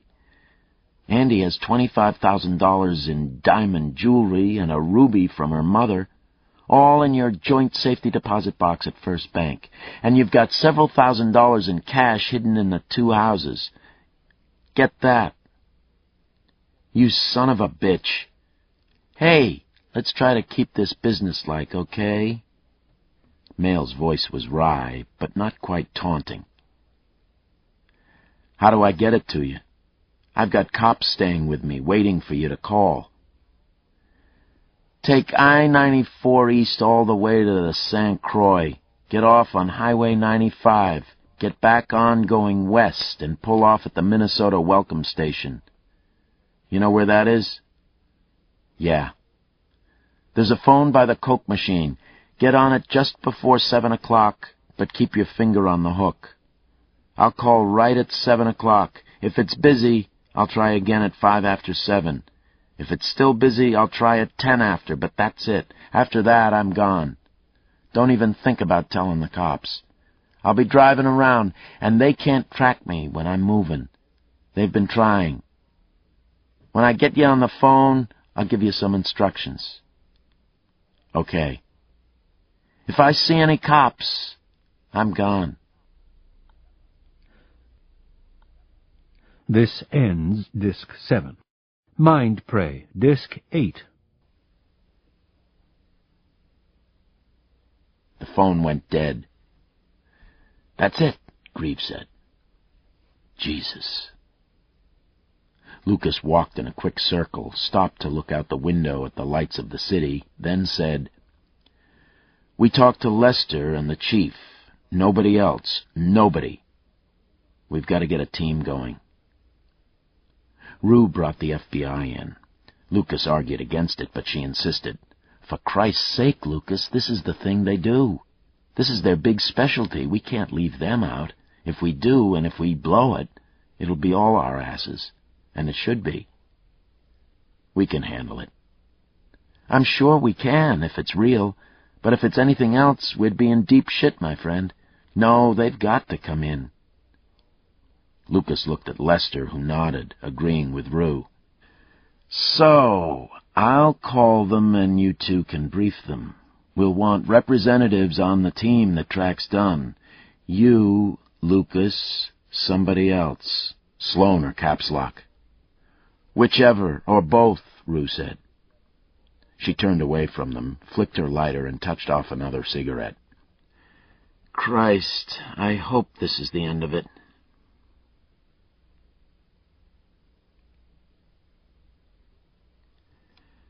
Lucas, up all night arguing with Rue or briefing the Phoebes, stopped home at 5:30 and ate breakfast with Weather. Do you think it's real? She asked. She was running a seminar for postdocs that morning and was dressed in a pale linen suit with a silk scarf. It sure sounded good, Lucas said. Dunn was absolutely spontaneous. We didn't have that phone monitored until yesterday, and we didn't tell him about it. So, yeah, I believe the call. I don't think this asshole is going to hand over his wife and kids, though. Then the call was good for one thing, Weather said. Lucas nodded. If it's real, it eliminates Dunn from the list. Unless, Weather said. What? Unless he's talking to somebody in his office, and that person is passing the word along. Lucas waved her off. That's too complicated to think about. Possible, but we'd never get to them. They heard the Pioneer Press paper delivery car slow outside the house, and the paper hit the walk. Lucas ran out to get it, and as he did, the Star Tribune car came by, and he got that too. Both papers had photos of Crosby above the fold. "For all the good it does us," Lucas said, scanning the stories. "He's got her." "Aren't you planning to talk to the papers today?" Lucas slapped his forehead. "Yes, damn it. Noon." "Get some sleep," she said. "Yeah." He glanced at his watch. Almost 6. "A few hours, anyway." Weather took her coffee cup and the plate on which she had had her toast, carried them to the sink, then laughed as she walked back to the table and ruffled his hair. "What?" he asked. "You look like you're 15 and going on your first date. You always do when you get something going. And the more awful it is, and the more tired you get, the happier you look. This whole thing is terrible, and you're getting high on it." "It's interesting," Lucas admitted. "This kid we're talking to, he's an interesting kid." He looked out the window, where the neighbor from across the street was walking his elderly cocker spaniel, and the day was beginning as quietly as a mouse. I mean, you know, for a nightmare.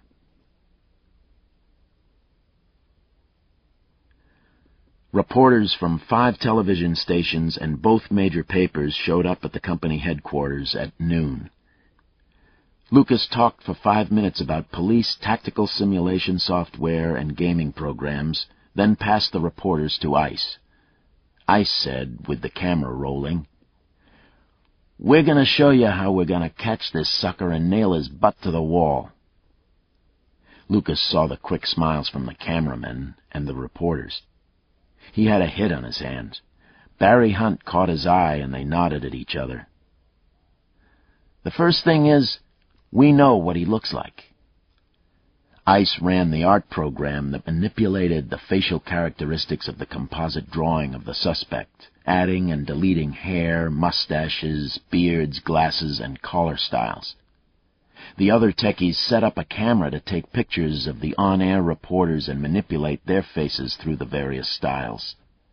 Then they put up a show that involved rotating 3-dimensional maps of the Twin Cities, supposedly showing general locations of the kidnapper's hideout. "It's going fucking great, as long as nobody asks what it means and how it'll help catch the guy," Ice muttered to Lucas just before he left.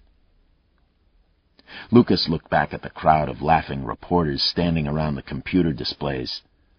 "Don't worry about it," he said. "This is great video. Nobody'll be stupid enough to ask anything that'd spoil it."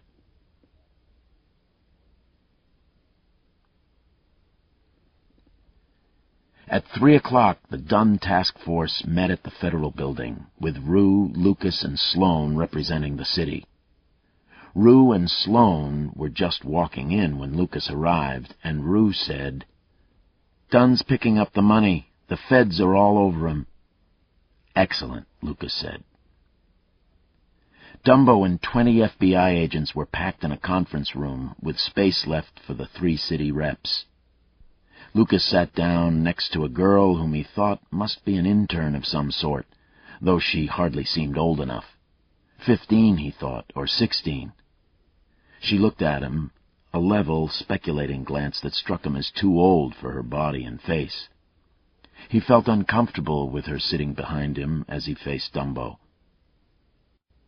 Dumbo laid out the procedure: 14 agents on the ground in 7 cars, plus a chopper with a spotter in the air. "We've already marked his car with an infrared flasher wired into the tail light. I understand that Minneapolis uses the same technique," Dumbo said, his ears flapping. "Something like that," Sloan said. "I like the tail light deal. That's a nice touch. We ought to talk." Dumbo looked pleased. "So, you guys want to ride in the chopper or go on the ground?" "I'm ground," Lucas said. "I'll go with Lucas," Sloan said. "We've got to coordinate on the radio codes." "Sure." Dumbo pointed at one of the FBI technical people. "Who's going into the rest stop?" Lucas asked. "It's got to look good." "Marie," Dumbo said, and nodded at the woman behind Lucas. Lucas glanced back at her, and she grinned. We'll put her in a high school letter jacket and a pleated skirt. Give her some bubble gum. She'll go in right behind Dunn and head for the phones. There are 4 of them in a pod. We're monitoring all 4. If Dunn has to wait, so will she. If they don't, she'll get on one and start talking to her boyfriend. She'll be looking for anything and anybody. Rue, peering at the woman from across the table, said, "You're either precocious or older than you look." "I'm 32, the woman said in a sweet young soprano. "And Danny McGrath," Dumbo nodded at a man with a large square face and 2-day beard, "will get there a half hour before Dunn is scheduled to. We'll get Dunn's phone and stay on it until he sees Dunn come in the door. Then he'll say goodbye and drop it on the hook and leave. We don't think anyone should be waiting. There's never been a time when all 4 of them have been tied up, in the time we've been monitoring them. So you'll have 1 agent in the place and at least 1 outside." "We'll have 3 in the place," Dumbo said. "There's a storage room, lockable, and we'll put 2 men in there a couple of hours ahead of time. They simply won't come out, and there won't be any way to check inside without a key."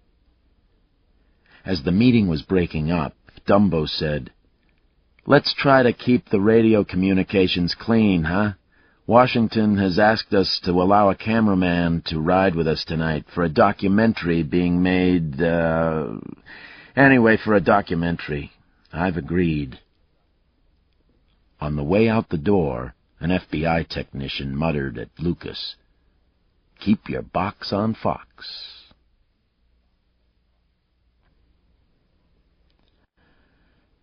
Sloane said, "We could be in a world of hurt." "How?" Rue asked. They pushed through the brass revolving doors onto the street. "They've got everything figured out," Sloane said. He started peeling a dentine pack. "Everything's on a schedule. But this can't be as easy as it looks.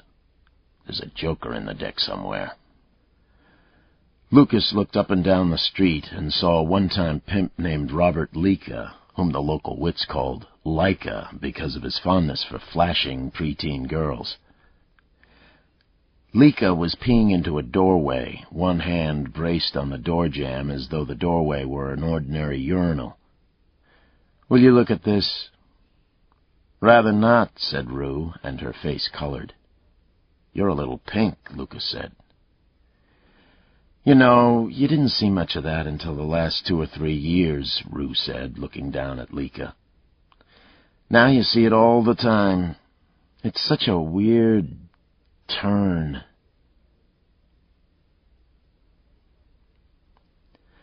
The federal operation was already moving, but Lucas and Sloane wouldn't be involved until Dunn started toward the rest stop. The feds were monitoring him. After making a morning round of the banks, he had gone to his office and was still there. Sloane's wife had had a bunion removed and her foot was still tender, and Sloane snuck off to do some grocery shopping on city time. Lucas, restless, caught lunch at a cop bar, put $20 on the Vikes over Chicago, eating the 8-point spread, the Bears sucked, walked the skyways for a while, looking at women and clothes, and played with the ring in his pocket. He was gonna do it, he decided.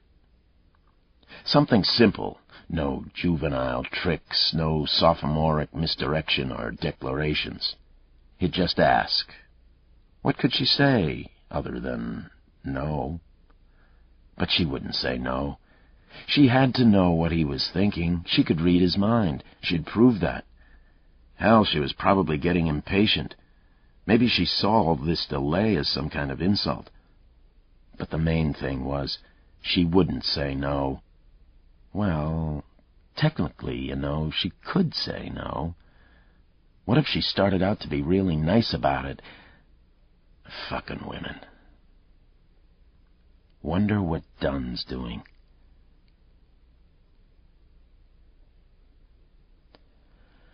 At 4:30, he went back to the office, got the files out, and started reading through again. The file on the dead kid. Where was he? Let's see. Subject reported to have jumped from the Lake Street Bridge. Reporting officers called boat. The PR woman stuck her head in the door. "Lucas, they're talking about you on TV, on the promos, so you'll be up in the next couple of minutes if you want to watch." "Yeah, I want—" Lucas had just turned the page on the report and looked up at the PR lady, but an afterimage stuck in his eye, and the afterimage was Gloria. He looked back down at the page, trying to find it. "Lucas?" "Yeah, I'll be along." Where was it? He found it at the bottom of the page. Witness Gloria Crosby said he'd been depressed since getting out of the state hospital and had stopped taking his prescription medication. Crosby said he may have been taking street drugs and had been acting irrational, and that on 8/9 she had him admitted to Hennepin General for apparent drug overdose. Crosby said subject called her and asked to meet him at the Stanley Grill on Lake Street, and that when she got there he was already walking toward the bridge. She walked after him, but when she got to the bridge, the subject was standing on the railing and stepped off before she could approach him. Crosby said she ran back to Stanley Grill to call for assistance. Damn it. Gloria Crosby.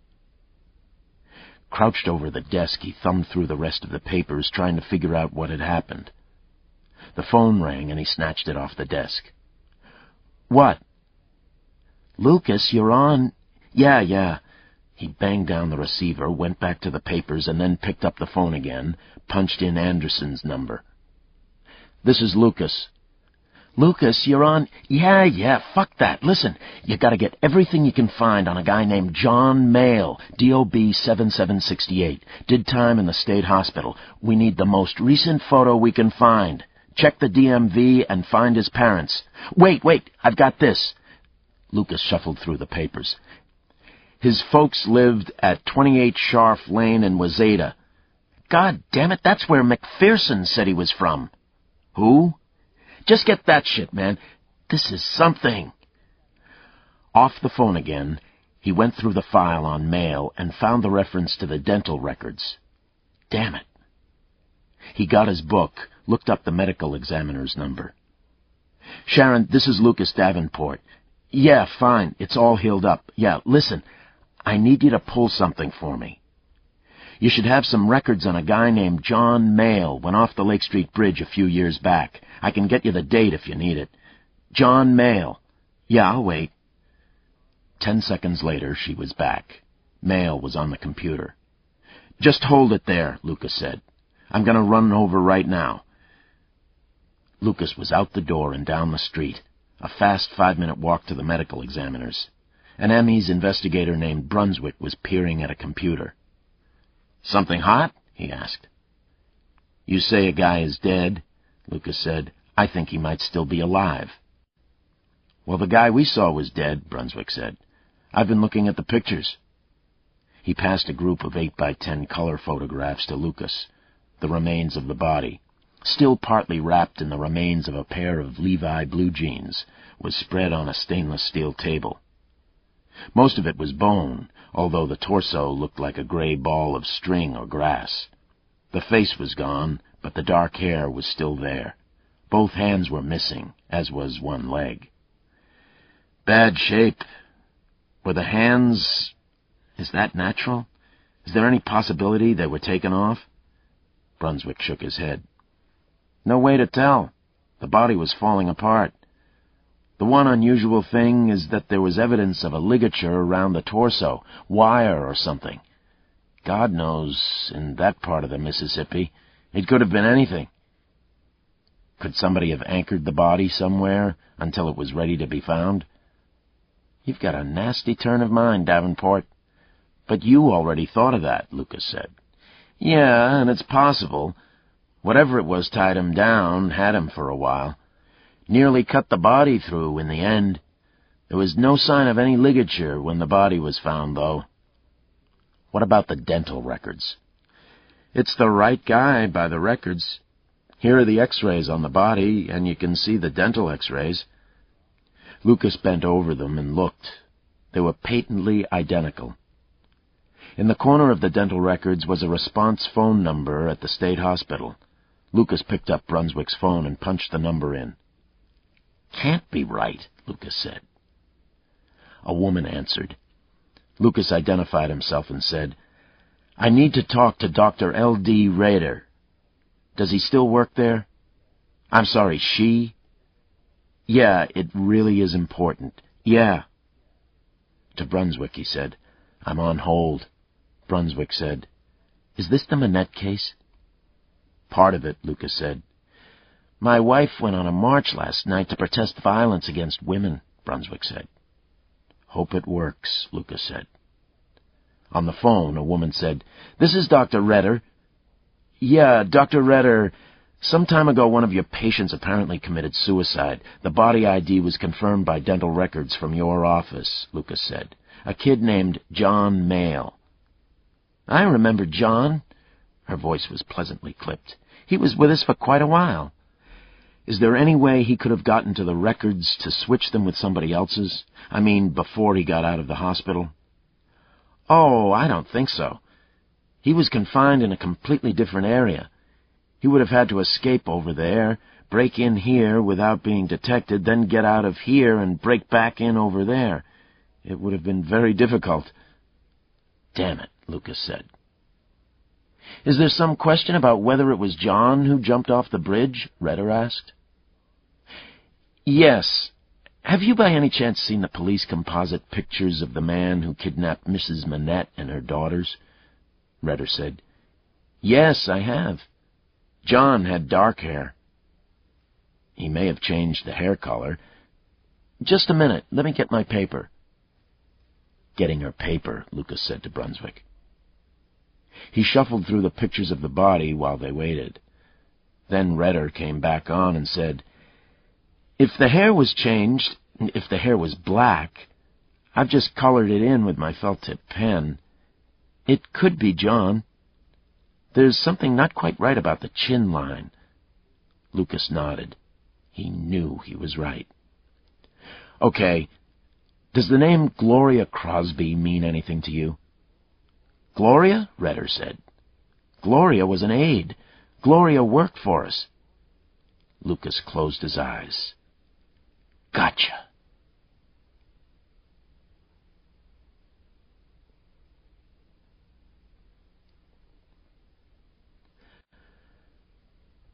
Chapter 22.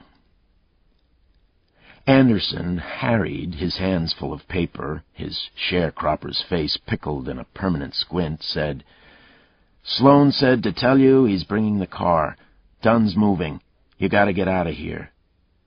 Stay on the mail thing, Lucas said, pulling on his jacket. Anderson ticked it off on his fingers. We're tracking his friends to see if anybody's run into him since the bridge, if anybody has a name. We're trying to figure out who the body really was, but that will be a problem. It has to be somebody at the hospital who had dental care, who was close to Mayle's size and age, and who was out at the same time. But there are hundreds of people who fit. All of them are mentally ill, and a lot of them are impossible to find.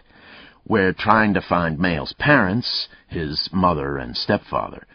We think they might have split up. We know they moved to the Seattle area, but one of the stepfather's friends heard they split out there, and the mother might have remarried. What about decent photos of the guy?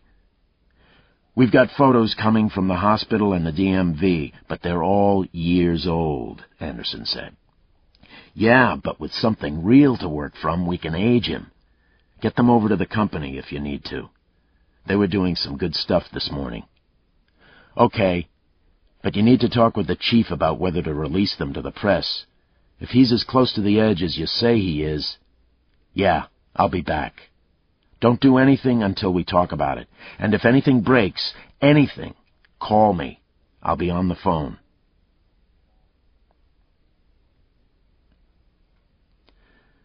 When Lucas ran out, Sloan was walking up to the building carrying a baseball cap. Where is he? Dunn. He's coming through town right now, Sloan said over his shoulder as he turned and headed back into the street. He had a gray 4-year-old Chevy Caprice sitting in traffic with its engine running.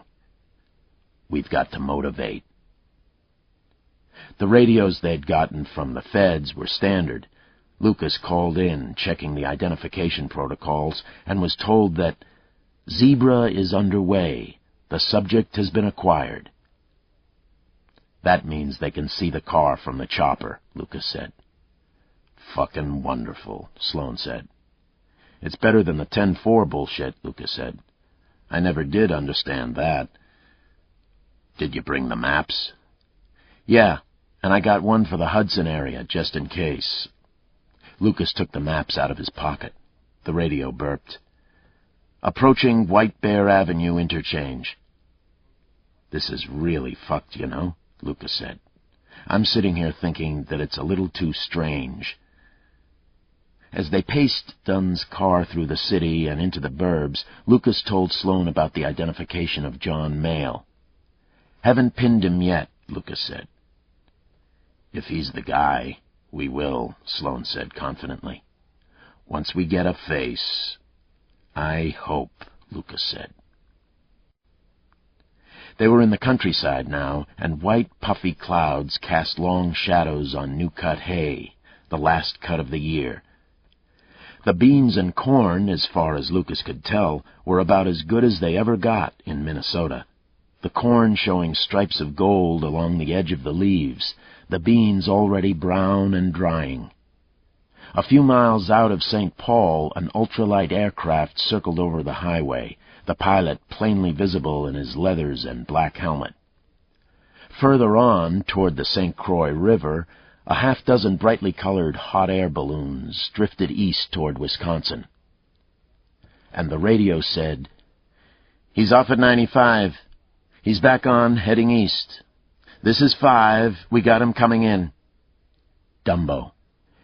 "Everybody in position. Now." "Get off at Highway 15, Lucas said, pointing at an exit sign. "Go north, find a place to turn around, and start back.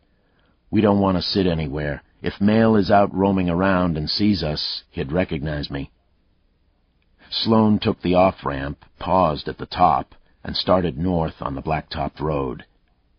"Van coming up from behind," Sloane said. Lucas slid down in his seat, and Sloane took the first left. The van stayed on the main road. Sloane, looking in the rearview mirror, said, "Blonde, woman." He did a U-turn and started back. "He's inside. We've got him covered." "They're doing okay," Lucas said nervously. "Give them time," Sloane said. "The Phoebes could fuck up a wet dream." Lucas and Sloane both looked at their watches simultaneously. Sloane said, 5 minutes, and Lucas grunted. They were headed back toward the interstate, no other cars in sight. The landscape was littered with new suburban houses with plastic siding in pastel tints ranging from sunset to sage. Here and there a farm field came up to the edge of the road. A flock of sheep grazed over a pasture. Lucas said, "Green pastures." "Say what?" Sloane looked at him. Lucas said, "These are the green pastures from Psalms." Elle was right.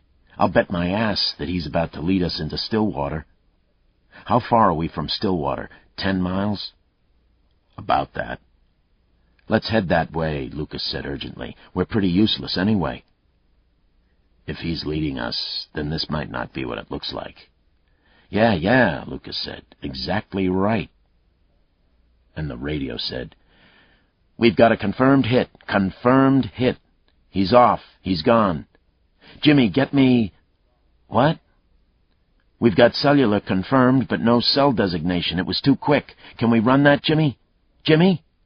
Subject is out of the rest stop on his way to the car. Can we get the intercept up?" "What the fuck did he say?" Lucas asked. "What did Mayle say?" And the radio said, "Subject was told to go to a picnic table and pull a note off the bottom side and follow instructions. Subject is at the picnic table. Subject is walking back to the car. He's reading a paper. He has the instructions." "Come on, goddammit, we gotta move," Lucas said. "It's Stillwater. Subject is in car proceeding west on I-94. "Wrong way," Sloane grunted. "He's got no choice from there," Lucas said. He slapped his own forehead. And think about it.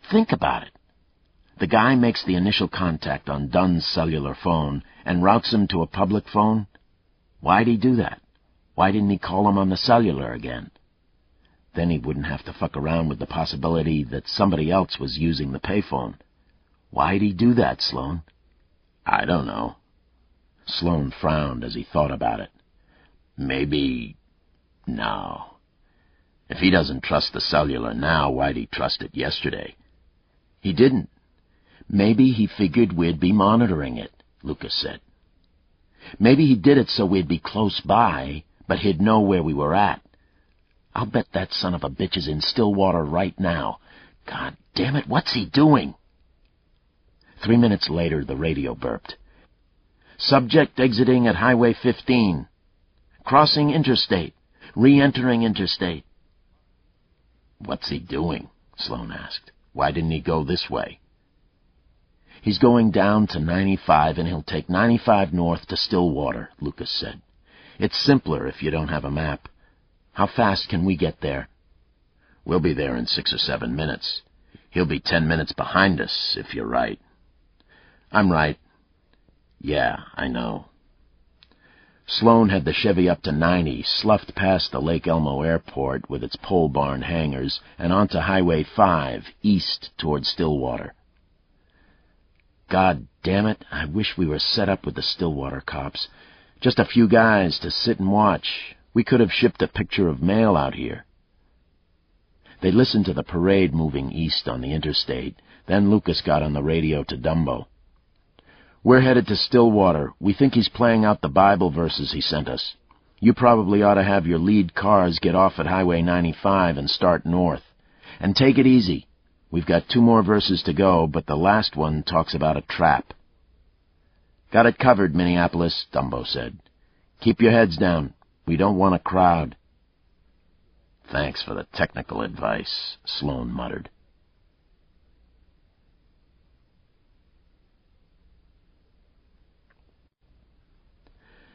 As Dunn and the Federal Parade turned off the interstate, Sloan blew past a Dodge pickup on the Highway 36 entrance ramp. The truck swerved onto the shoulder as they passed, and the driver, a young, long-haired man, leaned on his horn and then came after them as they weaved through the traffic, down a long passage of convenience stores and fast food joints. Asshole, Sloan said, grinning into his rearview mirror. Better hope he doesn't kill any kids, Lucas said. Yeah, the fucking paperwork alone. We got a light coming up. You want to hop out and chat with him? Unless you want to run the light. All right. The truck loomed behind them as they slowed for the light, closed to 8 inches from their bumper, and the kid was back on the horn. Lucas turned to look over the back seat. The trucker had one hand on the wheel and the other on the horn. A young woman next to him in the passenger seat seemed to be yelling. He could see the points of her canine teeth. But Lucas couldn't tell whether she was yelling at the driver or at him. Then she gave him the finger, and Lucas decided that he was definitely the target. The trucker dropped the transmission into park, popped his door, and started to climb out, and Sloan went through the red light. "Goddamn, he's coming through the red," Sloan said, peering in the mirror. The radio. 2 miles out of Bayport, slow and steady. "We gotta do something about this guy," Sloan said as they took the long, sweeping curve toward the St. Croix River. They'd cut the corner off Dunn's route and were approaching Highway 95 ahead of him. Dunn's not 5 miles away. Going through Bayport'll slow him down, but this asshole... He looked in the mirror, and the truck was coming after them. "All right," Lucas said. "There's a marina up ahead. Pull in there. He'll come in behind us, and I'll take him in the parking lot." Lucas pulled his .45 out of the shoulder rig, popped the magazine, jacked the shell out of the chamber, slapped the magazine back in the butt, and dropped the extra shell in his coat pocket. What a pain in the ass. "Ready?" Sloan asked. "Yeah. You got cuffs, if we need them?" "Glove compartment." Sloan kept the speed up until he was on top of the marina entrance, then stood on the brakes and took them off the highway. The trucker almost rammed them, swerved out at the last minute, then cranked the truck down the road behind them. Sloane kept moving until they hit the parking lot, then pulled around in a circle. The trucker cut inside them, and they stopped, nearly nose to nose. Lucas popped the door and climbed out, the pistol back in its holster. The trucker was already on the ground, running around the back of his truck, reaching into the open truck bed for something. Lucas ran toward him, and the trucker pulled out a length of 2x4, and Lucas screamed, "Police!" showed his badge in his left hand, and pulled the pistol in his right. "On the ground! On the ground, asshole!" The trucker looked at the 2x4, his eyes puzzled, as though it had gotten into his hand by mistake, then chunked it back into the truck. "You cut me off," he said. "Get on the fucking ground," Lucas shouted. The woman started out of the passenger side, but when she saw the gun, she got back in and punched down the door locks. Sloane got out and held up a badge where she could see it.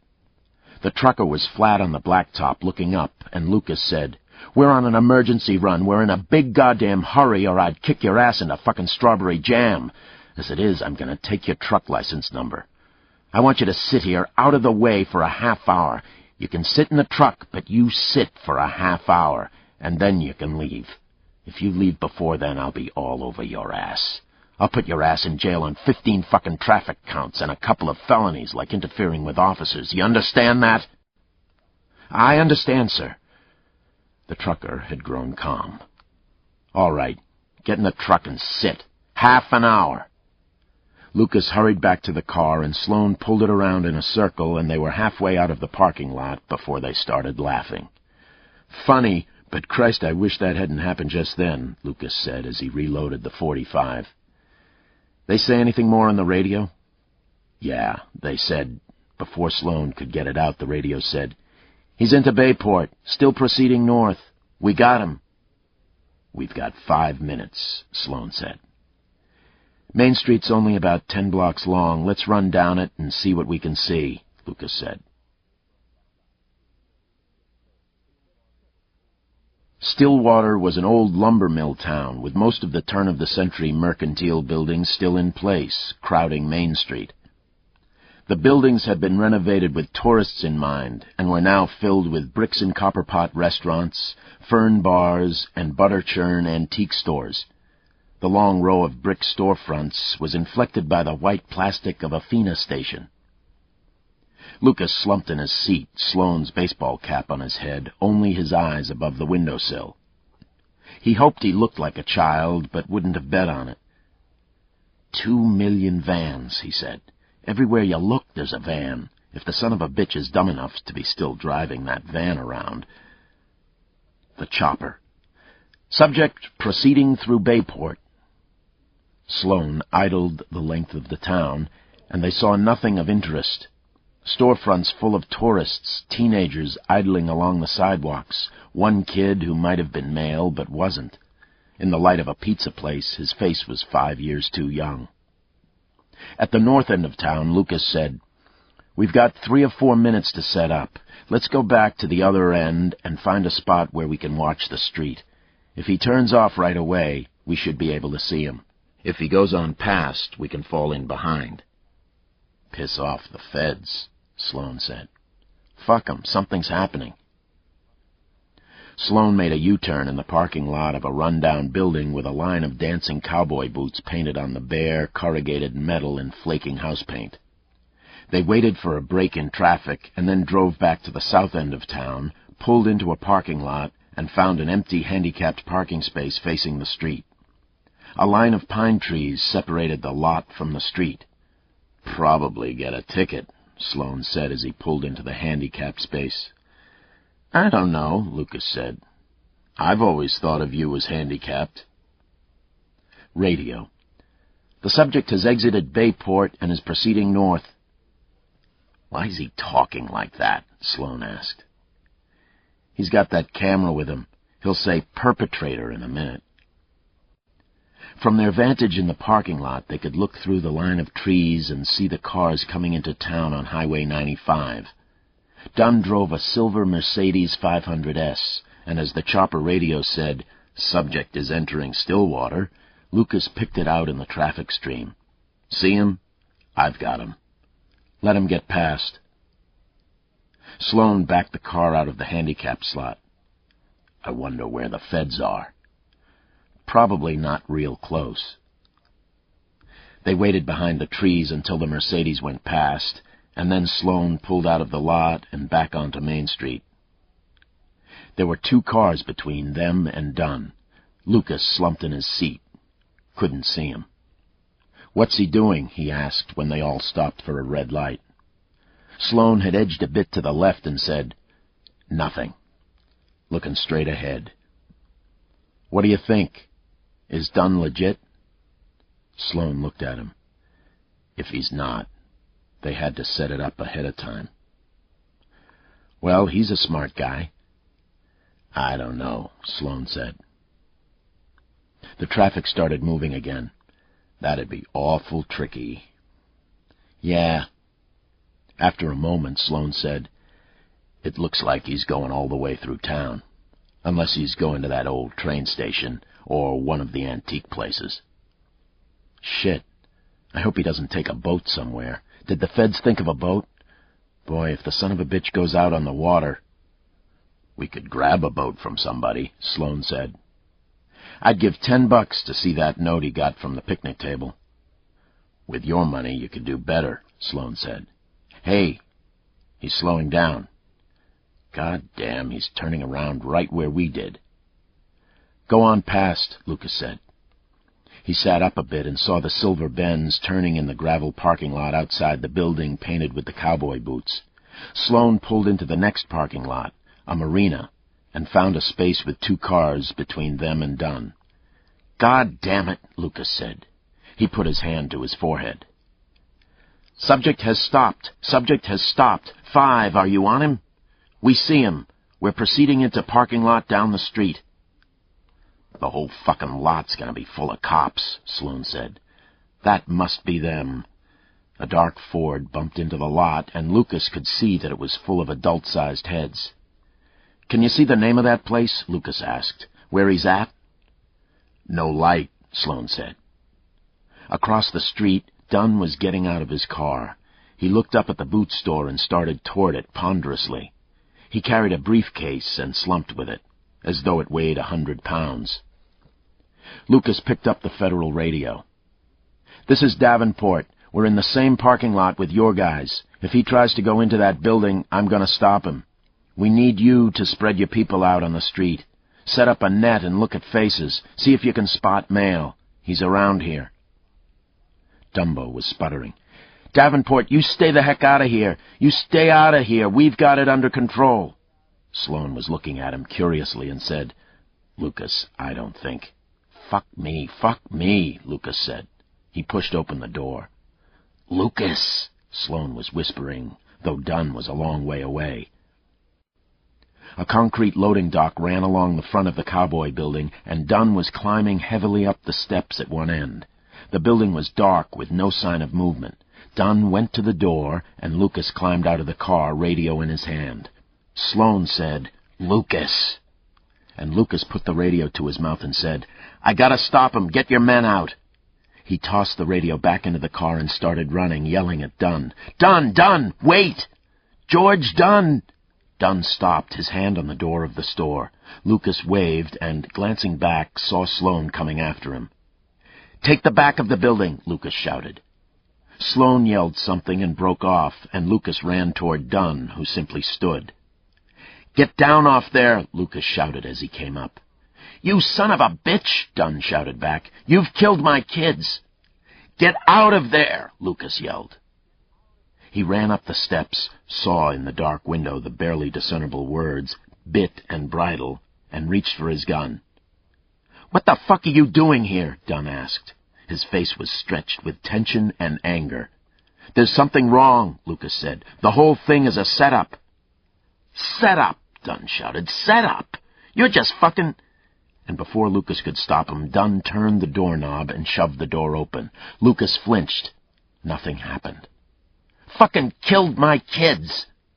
Lucas pulled his .45 and stepped past Dunn into the building, groped for a light switch, found it, flicked the switch up. To his surprise, the lights came on. The store was empty, and apparently had been for some time. He was facing a long, bare countertop with vacant shelves behind it. All of it was covered with a patina of dust. A Fed ran up the steps. "What the hell are you doing?" he shouted at Lucas. Lucas waved him away, then said, "You ought to get out on the street and watch for mail. He's watching this from somewhere." "Watching what?" "Whatever he's got going here," Lucas said. "This used to be a place called the Bit and Bridle. One of those Bible verses said something about a bit and bridle. It was all too fucking easy." The Fed looked around the empty room, then reached back under his jacket and pulled out a Smith & Wesson automatic. "You want to try that door, or you think we should wait for the bomb squad?" "Let's take a look," Lucas suggested. To Dunn he said, "You wait outside." "Yeah, bullshit." "Wait the fuck outside," Lucas said. Dunn dropped the briefcase and said, "You want to find out right now if you can take me?" "Ah, Jesus," Lucas said. He turned away from Dunn and went to a doorway that led into the back of the building. The doorway was open just an inch, and Lucas, standing well off to the backside of it, pushed it open another inch. Nothing happened. The Fed moved in from the opening side, reached around the corner, groped for a minute, found the light switch, and turned it on. The place was deadly silent until Dunn said, "There's nothing here. He's gone." Lucas looked through the 2-inch opening, saw nothing, then pushed the door open a foot, then all the way. The door opened into what looked like a storage room. A stack of shelves covered with dust sat against one wall. A handful of blank receipt forms was scattered over the wooden floor. A 1991 Snap-on tool calendar still hung on a wall. "Somebody's been here," the Fed said. He pointed his Smith at the floor, at a tangled line of footprints in the dust. The footprints came through another door further back. The door was open several inches. Lucas stood next to it and called out, "Mail? John, mail?" "Who's that?" Dunn asked. "Is that the guy?" "Yeah."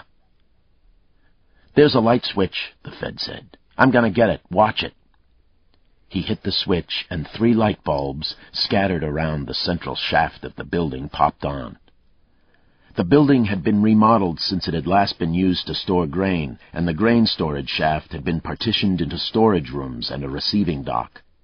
The rooms had no ceilings, but looked straight to the top of the shaft. The light inside the shaft was weak. The volume was too big for the 3 operable bulbs. But in the gloom above them, something moved. They all saw it at once, and Lucas and the Fed pressed back against the walls, their guns up. "What is it?" "Oh, Jesus," Dunn shouted, turning in his own footprints, head craned up. "It's Andy. Jesus." Then Lucas could see it. The body in black, the feet below it, twisting from a yellow rope at the top of the shaft. The door they hadn't yet tried went into the receiving dock and the main part of the shaft itself. Dunn broke toward it, hands out to stiff-arm the door. "Wait, wait!" Lucas screamed. He launched himself across the room in a body block, caught Dunn just behind the knees, and cut him down. The Fed stood frozen as they thrashed on the floor for a moment, and Lucas, gun still in one hand, trying to control it, sputtered at the Fed, "Hold him, for Christ's sake!" "That's Andy," Dunn groaned as the Fed put away his pistol and grabbed Dunn's coat. "Let me up." "That's not your wife," Lucas said. "That's a woman named Crosby." "Crosby? Who's Crosby?" "A friend of Mail's," Lucas said shortly. "We've been trying to track her, but he got to her first."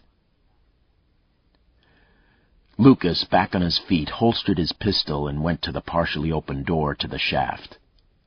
There was a slight draft through the doorway, but nothing else. Lucas reached through, found another light switch, hesitated, then flipped it on. Again the lights worked. He looked through the crack in the door, saw nothing. No wires, nothing that might be a bomb. He gave the door a push and was ready to step through. But the door seemed to resist for a split second, just a hair-trigger hold, and then a break, almost imperceptible, but enough that Lucas jumped back. "What?" The FBI man was grinning at him. "I thought I felt—" Lucas started. He put his hand out toward the door and took a step, and was nearly knocked off his feet as the door seemed to explode a foot from his face. "Can see," he thought, his hands up in front of his face. "Nothing hurts."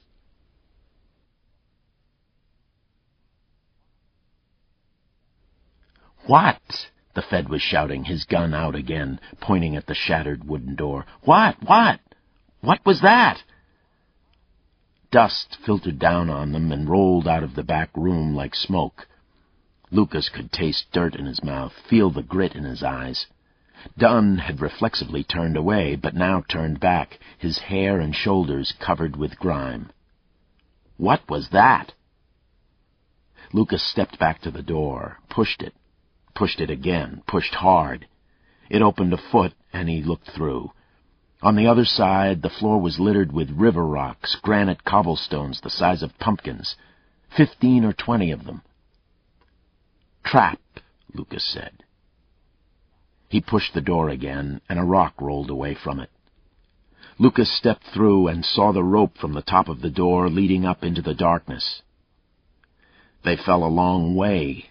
If one of them hit you, it'd be like getting hit by a cannonball. "But that's not Andy," Dunn said, following him through, looking up at the body. In the stronger light, they could now see the soles of the woman's feet, like dancing footprints above their heads.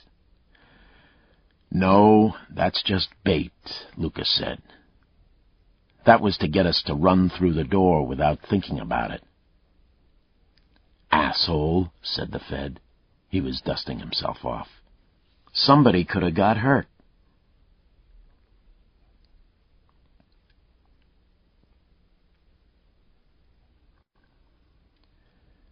Chapter 23.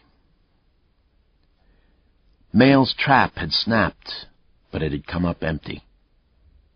Still, it had excited him, figuring it out, setting it up. He hadn't planned to put Gloria's body in the loft section, but it had worked so well in his mind, the cheese to pull them, unthinking, into the trap. And it must have been close, because they'd tripped it. He could tell by the way they were acting.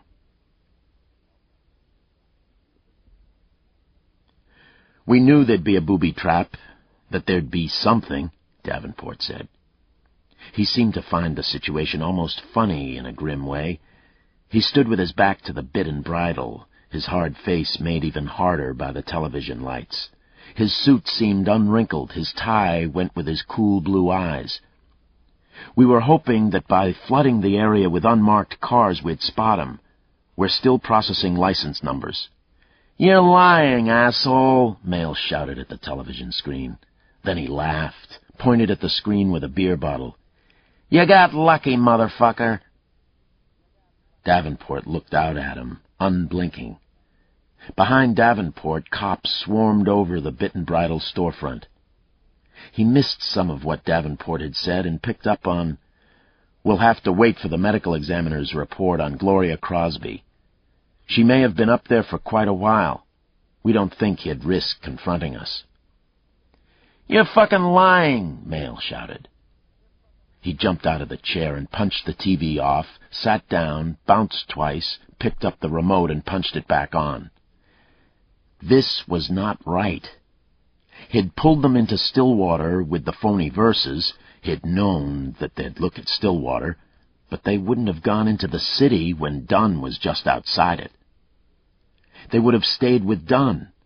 Mayle had been in Stillwater in the early morning hours, just after his first call to Dunn, and there'd been no cops anywhere. Unmarked cars? Bullshit. He would have noticed. But he worried about his plates. Were they on a list somewhere?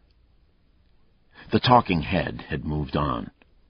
Davenport was gone, and the news program had gone to a room full of computer cubicles, and a group of young people gathered around a monitor. There was an air of urgency among them, like a war room. The reporter was saying, is also the owner of a company that makes police and security-oriented computer training software. He has placed those resources at the command of the department for the duration of the hunt for Andy Manette and her children. A working group of gaming and software experts anticipated the kidnapper's moves, including the possibility of a booby trap. What? Believe they are closing in on the kidnapper or kidnappers. That's bullshit, Mail said. But as he watched the video of the group crouched over their screens, he envied them. Good equipment. Good group. They were all dressed informally, and 2 of the men were holding oversized coffee mugs. They probably all went out at night for pizza and beer and laughed. The reporter was saying, "But everybody just calls her by her last name. Ice." A startlingly attractive young woman with a punk haircut and a nose ring grinned out at Mail and said, "We've almost had him twice. Almost. And it's really a rush. I never worked with the cops before, except for Lucas, and it's pretty interesting. Totally better than programming some pinball game or something. Totally." "Do you think you'll get him?" the reporter asked. Ice nodded. "Oh, yeah, if the cops don't get him first because of some routine mistake." She'd been about to say fuck up, Mail thought. And he liked her. "Right now, over there," she pointed at 2 women huddled over keyboards, "we're keying in everything we know about the guy, and we know quite a bit. We include a list of all the possible suspects, like profiles of previous offenders from the police department, Andy Manette's patients, and so on.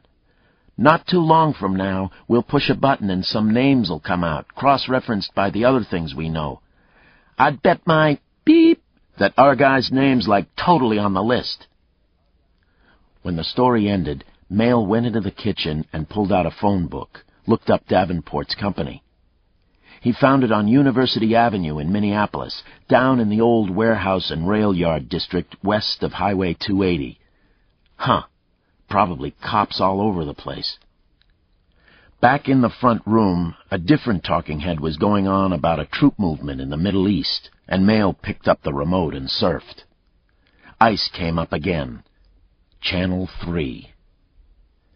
"The guy has shown a certain crude intelligence, so we think it's possible that he wore a wig or colored his hair during the actual attack. One of the witnesses mentioned that his hair didn't look quite right.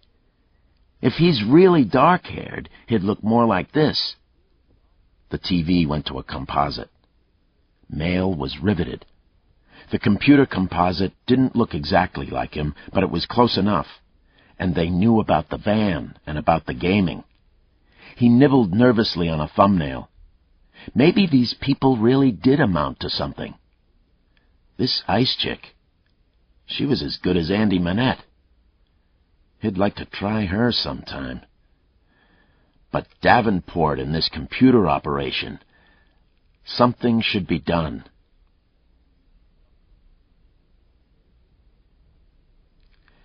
Andy and Grace had lost their grip on passing time. Andy tried to keep them alert, but found that more and more they were sleeping between Mail's visits, huddled on the mattress, curled like discarded fetuses. Andy had lost count of the assaults. Mail was becoming increasingly violent and increasingly angry. After the episode with the witch woman, Mail had beaten her with her arms overhead, and she had been unable to protect herself. That night, she'd found blood in her urine. She was disappointing him now, but she didn't know what he had expected and so couldn't do anything about it. He had begun talking to Grace, a word or two, a sentence, when he took Andy out and put her back in. Andy could feel his interest shifting. So could Grace, who hid from it in sleep. And sometimes, in nightmares, she'd groan or whimper. Andy first held her, then tried to cover her own ears, then got angry at the girl for her fear, then was washed with guilt because of her anger, and held the girl, and then she got angry again. When they talked, Andy had little to suggest. "If he takes you, wet yourself. Just pee. That's supposed to turn off a lot of people like this." "God, Mom." Grace's eyes pleaded with her to do something. A nightmare of Andy's own, but she couldn't wake from it.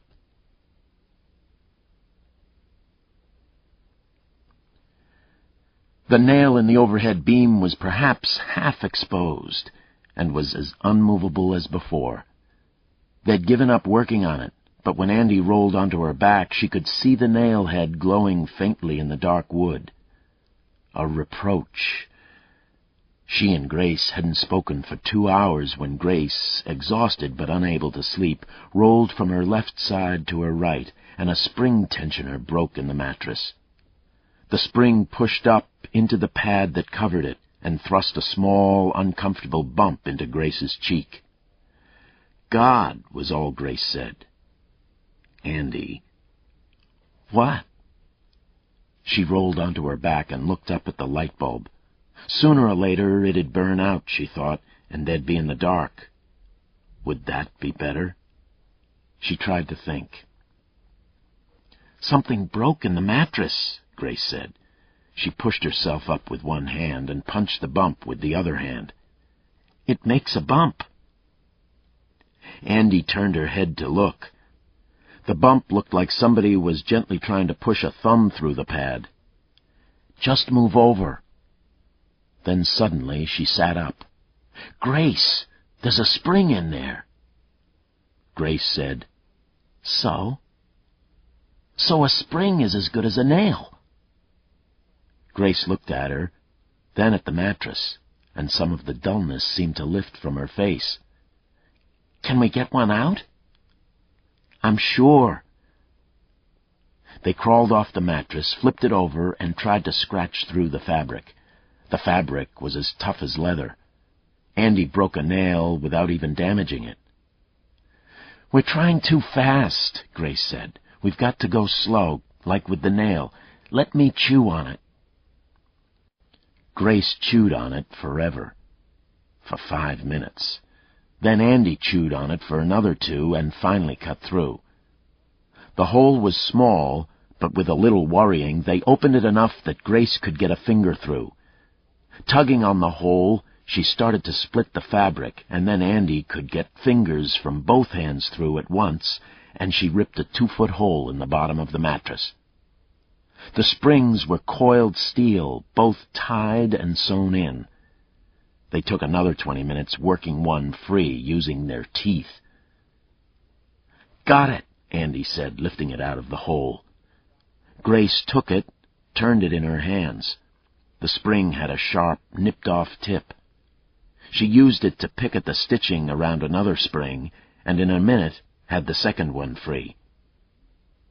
"Bet we could get the nail out with these," Grace said, looking up at the overhead.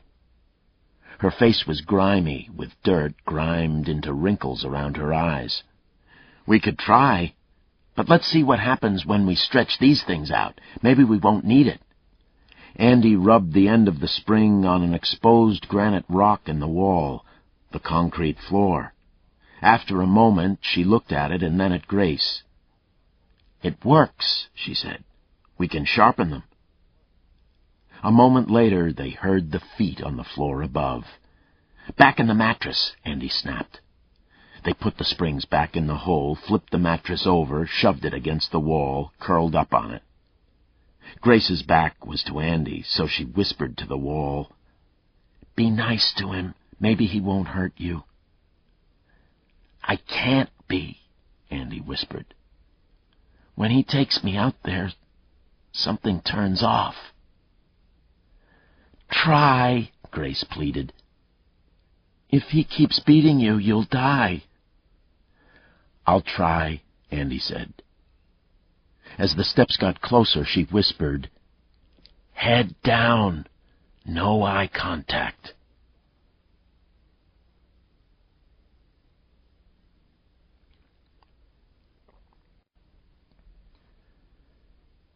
Chapter 24. Rue had her feet up in the half-dark of her office. She was looking pensively out at the night street, the glow of her cigarette like a firefly. "I made nice with Stillwater," she said without turning her head. "Thanks." Lucas popped the top on a Diet Coke and sat down. "What about Dunn? Are the feds going to charge him with anything?" "They're making noises, but they won't. Dunn's already talking with Washington," she said. She blew a smoke ring toward her curtains. "We should have known that it was too easy, that Mail was jerking us around," Lucas said. "By the way, I don't know if Lester told you, but Crosby was killed before she ever got to the loft. We didn't kill her." "He told me. You looked great on the tube, by the way. You almost might have been telling the truth about figuring out the trap business," Rue said. "The feds are going along," Lucas said. "Not much choice. If they don't, they look like fools." Rue turned to tamp the cigarette out in an ashtray, fumbled another one out of the pack, and lit it with a plastic lighter. "Are you sure we're looking for this Mail guy?" "Yeah. Pretty sure," Lucas said. "But you don't want to go out with it?" "I'm afraid it might trigger him. If we put his actual face on the air, he'd have to run for it. He wouldn't leave anybody behind." "Huh." Rue tapped ashes off the cigarette. "I could use something that would look like progress."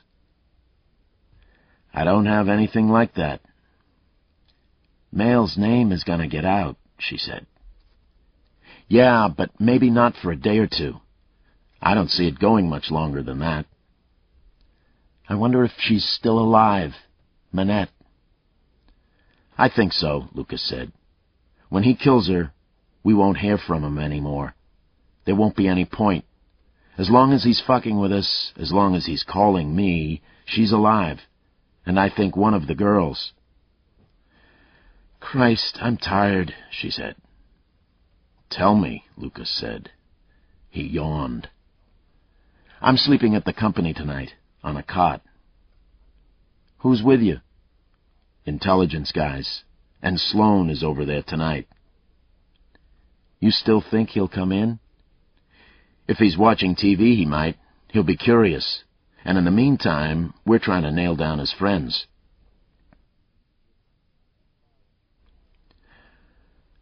A few clouds had come through in the late evening and dropped just enough rain to clear the air. Now they'd gone, and the brighter stars were visible through the ground lights. Lucas got the car and cut across town to University Avenue. He noticed a van in his rear-view mirror and thought about it. There were tens of thousands of vans in the Twin Cities. If Mail showed up at the company during the day and they flooded the area with squads, as they were planning, how many vans would be in the net? 100? 100 might be manageable. But what if it were 500 or 1,000?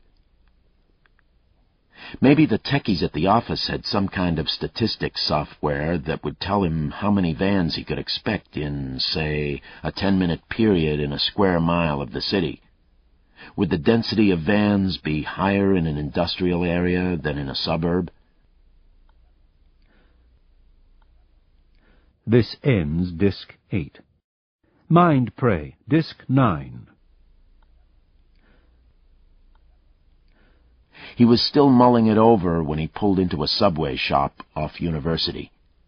He could see 2 young sandwich makers through the front window, both red-haired, maybe twins. Nobody else was in the shop. He yawned, went inside. The place smelled of pickles and relish. The clean, watery odor of lettuce mingled with the yeast smell of bread. "Give me a foot-long BMT on white, everything but the jalapenos," he said. One of the redheads had disappeared into the back. The other started working on the sandwich. Lucas leaned on the counter and yawned again and turned his head. A van was parked across the street. As Lucas turned his head, the tail light flickered. Somebody inside the dark vehicle had stepped on the brake pedal. The van looked like the one he'd seen in his rear-view mirror. "Hey, kid," Lucas said, turning back to the sandwich man. "I'm a cop, and I've got to make a cop call." I don't want you to look up while I'm talking. Just keep working on the sandwich, huh? The kid didn't look up. What's going on? There's a van across the street and it might be trouble. I'm going to call in a squad car to check. Hand me one of those large root beer cups and keep working on the sandwich. I'm almost done, the kid said, glancing up at Lucas. Make another one, same thing. Don't look out the window. Lucas carried the root beer cup to the soda machine, where he was out of sight, took the cellular phone out of his pocket and called in. This is Davenport. I've got a van tailing me out to a subway on University Avenue. I need a couple of cars here, quick. He gave the dispatcher the address and asked that the cars come in at the corners on either side of the van. Get one guy out of each car to walk to the corner on foot. Let me know when they're in position and I'll come out. Hang on. The dispatcher was back 15 seconds later. 2 cars on the way, Lucas. They'll be there in a minute or a little more. Stay on and we'll let you know. Do they know what they're supposed to do? Yes. They'll wait until they see you moving out of the subway.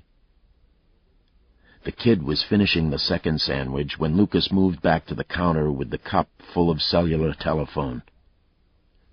We gonna get robbed? The kid asked, keeping his head down. I don't think so, Lucas said. I think this is something else. Been robbed twice, this place has, the kid said. I wasn't here. My brother was. Just give them the money, Lucas said, handing the kid a $10 bill. That's what everybody says. The kid handed him some change, and the cellular scratched from the cup. Lucas put it to his face and said, Say that again. We're all set. I'm on my way out.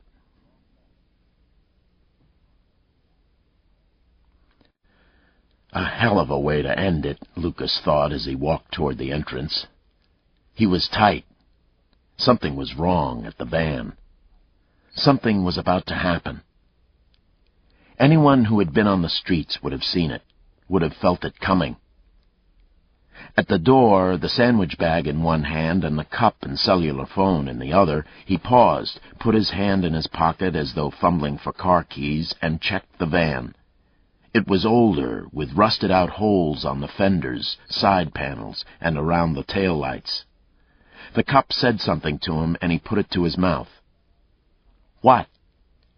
2 men just got out of the other side of the vehicle where you can't see them. They may be armed.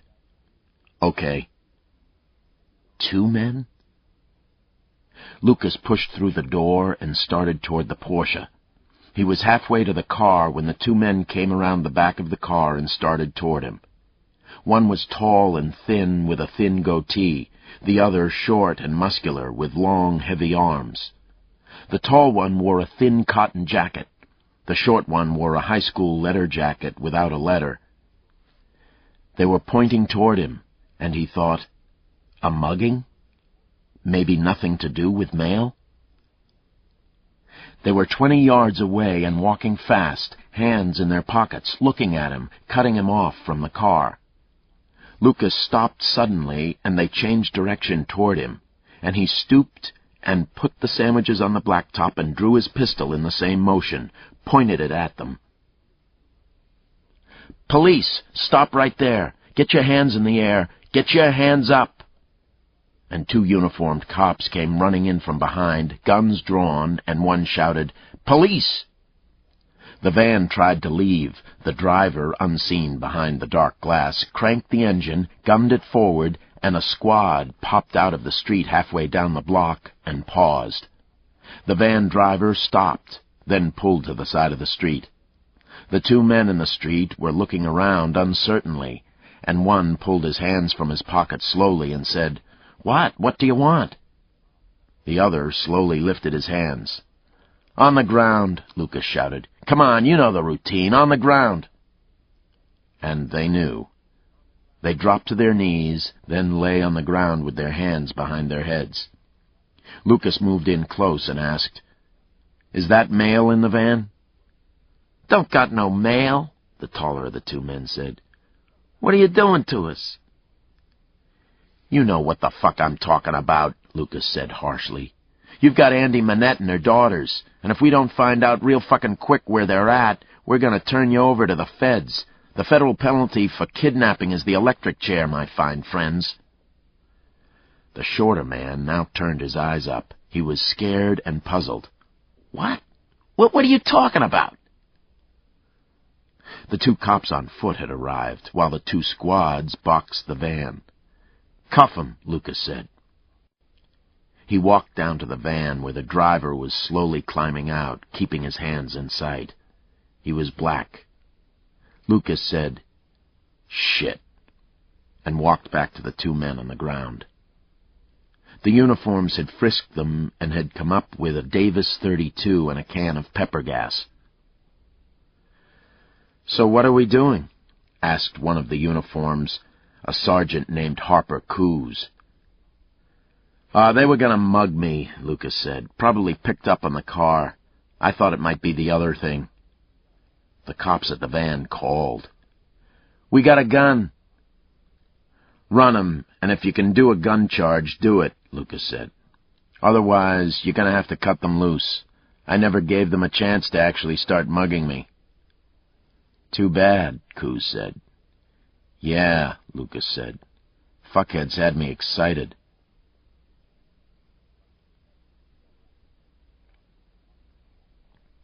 There were a half-dozen cars in the parking lot outside the company, and almost every light in the building was turned on. "Bring me a sandwich?" The voice floated down out of the sky.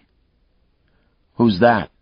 Lucas looked up, but with the brightly lit windows couldn't see anything in the dark along the roofline. "Haywood." "I got an extra sub." "I'd pay $100 for a sub." "I'll run it right up." "How about $3, which is what I got?" "You can owe me the 97, Lucas said. Sloan and 3 young programmers were staring at a single screen when one of the programmers saw Lucas come in. He prodded the guy working the keyboard, who turned and said, "Ah, hi." The screen in front of him went blank. "Hey, I'm going to run this sub up on the roof. What you got going?" Just messing around." "Show him," said Sloan. "He'll probably make another $1 million with it." "Yeah, show me," said Lucas, walking over to the group. The programmers were all grinning at the guy in the chair, who shrugged and started tapping on keys. "You know those screensavers? The flying toasters and the tropical fish that swim around the screen and all that?" "Yeah." "And you know how some of the magazines put out pin-ups as screensavers?" "Yeah." "Well," a pin-up appeared on the screen, one leg lifted coyly, but her almost impossibly perky breasts in full view. "Yeah?" Lucas waited. The woman was pretty, but nothing special, until her breasts took off and began flying around the screen on their own, like the flying toasters. "Flying Hooters, Davenport Simulation's answer to the flying toasters," the kid said. "If Davenport Simulation's name appears anywhere on this product, I'll be forced to take out my gun and kill you all," Lucas said. "Some people might feel it's in poor taste," the kid in the chair conceded. "Does this mean you wouldn't be interested in the swimming pussies?" asked Sloan. "I'll pass," Lucas said. He started away and then turned. "What does ICE think about these things?" The programmer in the chair shuddered. "She doesn't know. If she knew, she'd hunt us down and kill us like vermin." "Which reminds me," said one of the others. "She called and asked if you were around. She said she'd try at the police department." "When was this?" The other man shrugged. 10-15 minutes ago. She's at home. I got her number." He handed Lucas a slip of paper. "Okay." Lucas stuck the paper in his pocket and walked through the back to the stairs, took them to the second floor, then on up a shorter flight to the roof. Haywood was pacing the perimeter of the building when Lucas came through the roof door. "Anything?" "A bunch of juvie skaters coming and going, that's about it," the cop said. He was wearing a black, long-sleeved shirt and blue jeans, with a black and green tree-bark camo face mask. He'd be invisible from the street. "There's a little Coke getting served outside the bottle cap, down on the next block." "Nothing new there," Lucas said.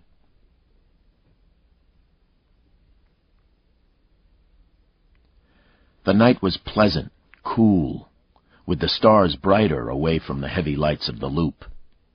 Lucas handed him a sandwich, and they sat on the wall along the edge of the roof and unwrapped them. Haywood alternately chewed and scanned the streets with a pair of night Marina glasses, not saying much. Lucas finished his sub, then took the cellular phone and the note from Ice out of his pocket and punched the number in. She answered on the second ring. "Ms. Ice, this is Lucas Davenport." "Mr. Davenport? Lucas?" She sounded a little out of breath. "I think somebody's here, looking at me. At my house."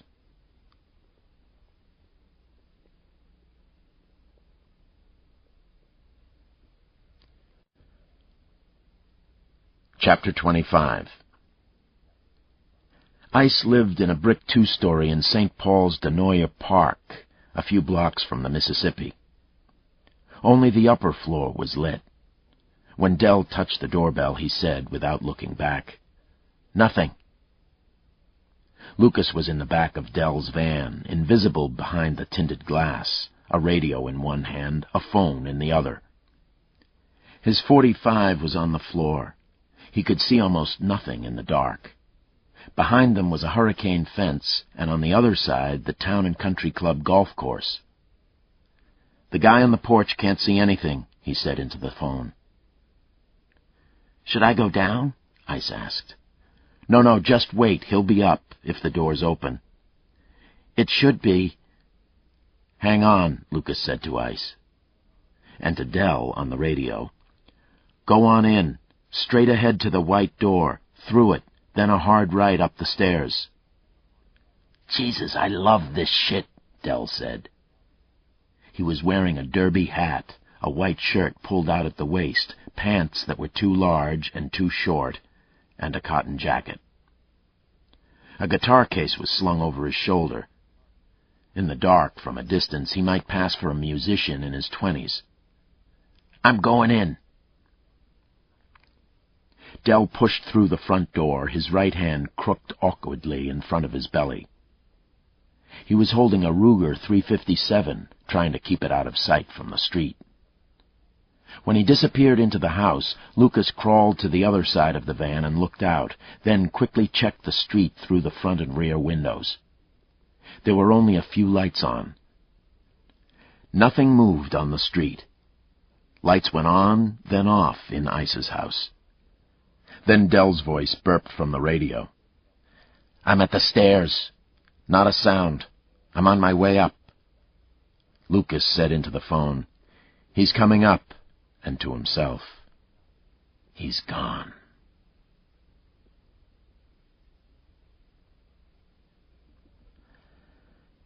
Mail hadn't decided what to do about Ice. Actually, he thought, he'd like to date her. They'd go well together. But that didn't seem possible. Not anymore. He was beginning to feel the pressure, to feel the sides of the bubble collapsing upon him. He was beginning to think beyond Andy Manette and her body. When he became aware of it, became aware of the barely conscious planning for afterwards, a kind of depression settled on him. He and Andy were working something out. A relationship. If he moved on, something would have to be done about her and the kid. He'd started working through it in his mind. The best way to do it, he thought, would be to take Andy out and upstairs and out in the yard and shoot her. There'd be no evidence in the house, and he could throw the body in the cistern. Then the kid, just go down, open the door, and do it. And after a while, he could dump some junk into the cistern. There was an old disker he could drag over, and other metal junk that nobody would want to take out. Then, when somebody else rented the place, even if they looked in the cistern, there'd be no attempt to clean it out. Just fill it up with dirt and rebuild. Getting close to the time, he thought. But it depressed him.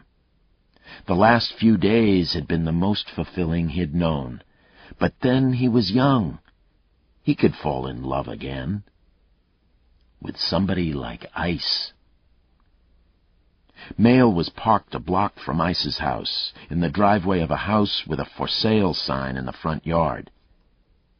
He'd been driving by when a saleswoman pulled the drapes on the picture window so she could show the view to a young couple from Cedar Rapids. Mail looked in. There was no furniture in the place. Nobody living there. When the saleswoman left, he pulled into the driveway, all the way to the garage, and simply sat and watched the lights in Ice's house. He knew the layout of the neighborhood from 15 minutes circling the golf course. If he wanted, he could probably get down the alley and come up from the back of the house and maybe force the back door. But he wasn't sure he wanted that. He just wasn't sure what he was doing. But Ice's image was in his mind. He was still waiting when the guitar player arrived in a blue minivan, and he was waiting when the guitar player left with Ice. An odd time to leave, he thought. He followed them, staying well back.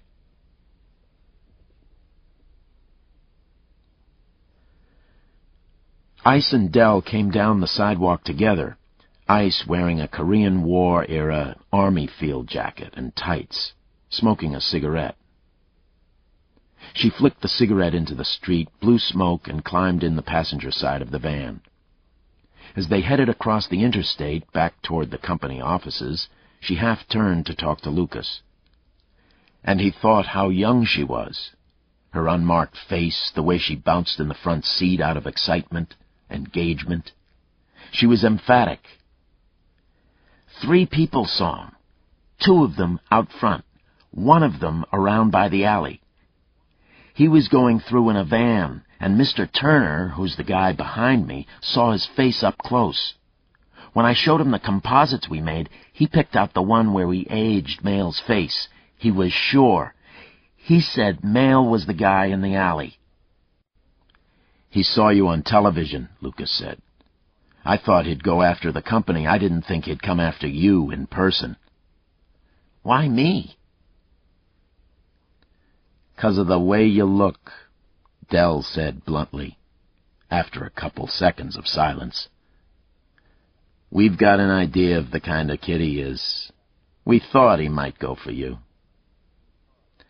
That's why the TV people were all over you, Lucas said. You sort of stand out in a crowd of techies. She looked Lucas full in the face. Is that why you were so happy to have me involved? Lucas started to say no, but then nodded and said, Yeah. All right, she said, turning back to the front. He saw her eyes in the rearview mirror. Is this a good time to ask for a raise?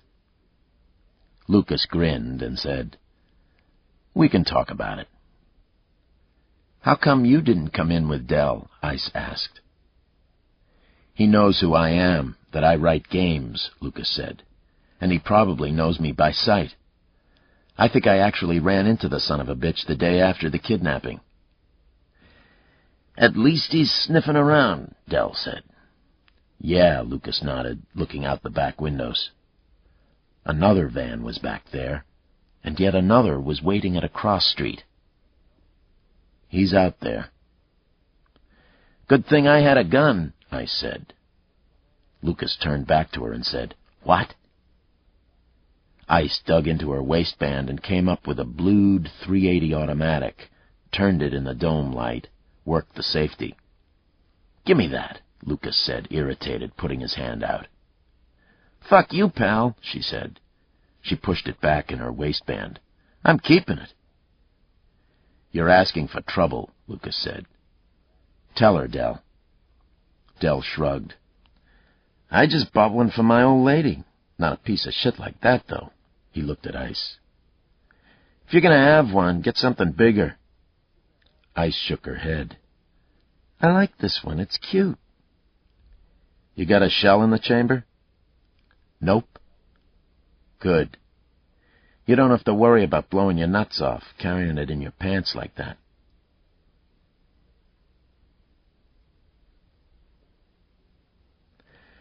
Mail stayed a full 2 blocks back, following them up St. Anthony to Cretan, across the interstate to University. When they turned left, he let them go. Davenport's, he thought. She's going back to work. He wondered who the musician was, a full-time relationship or just a ride. He'd like to take a look at Davenport's, but it simply smelled wrong. Of course, maybe he was simply being paranoid. Mail laughed at himself. He was paranoid. Everybody said so. Still, if he had to look at Davenport's, it might be a good idea to make a test run. To send in a dummy. He thought, I wonder where Ricky Brennan is.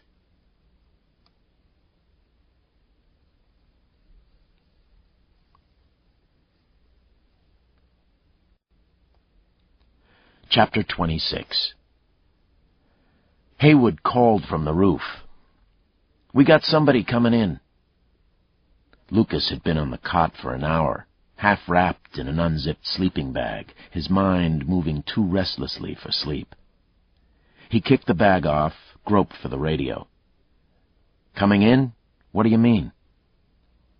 I mean, there's this asshole down there along the tracks, coming straight in, kind of dodging in and out like he's in fucking Vietnam. But he's coming here. I can see his face. He's looking at the building.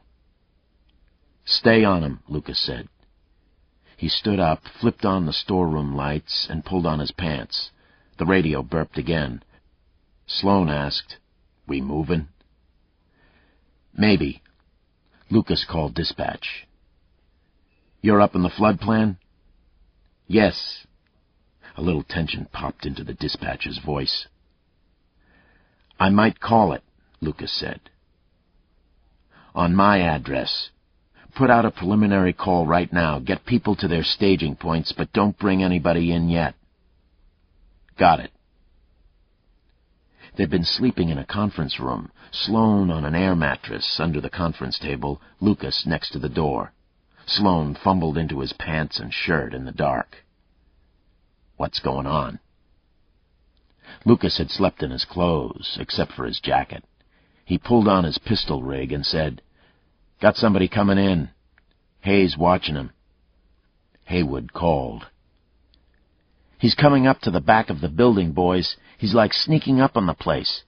I think he's heading for that old loading dock. That's padlocked, right? Yeah. He'll probably come around the dark side, going for the windows, Lucas said. Stay on him. Call him for us. We're going to plug in. Hate these fucking things, Sloan grumbled, pushing the flesh-colored radio plug into his ear.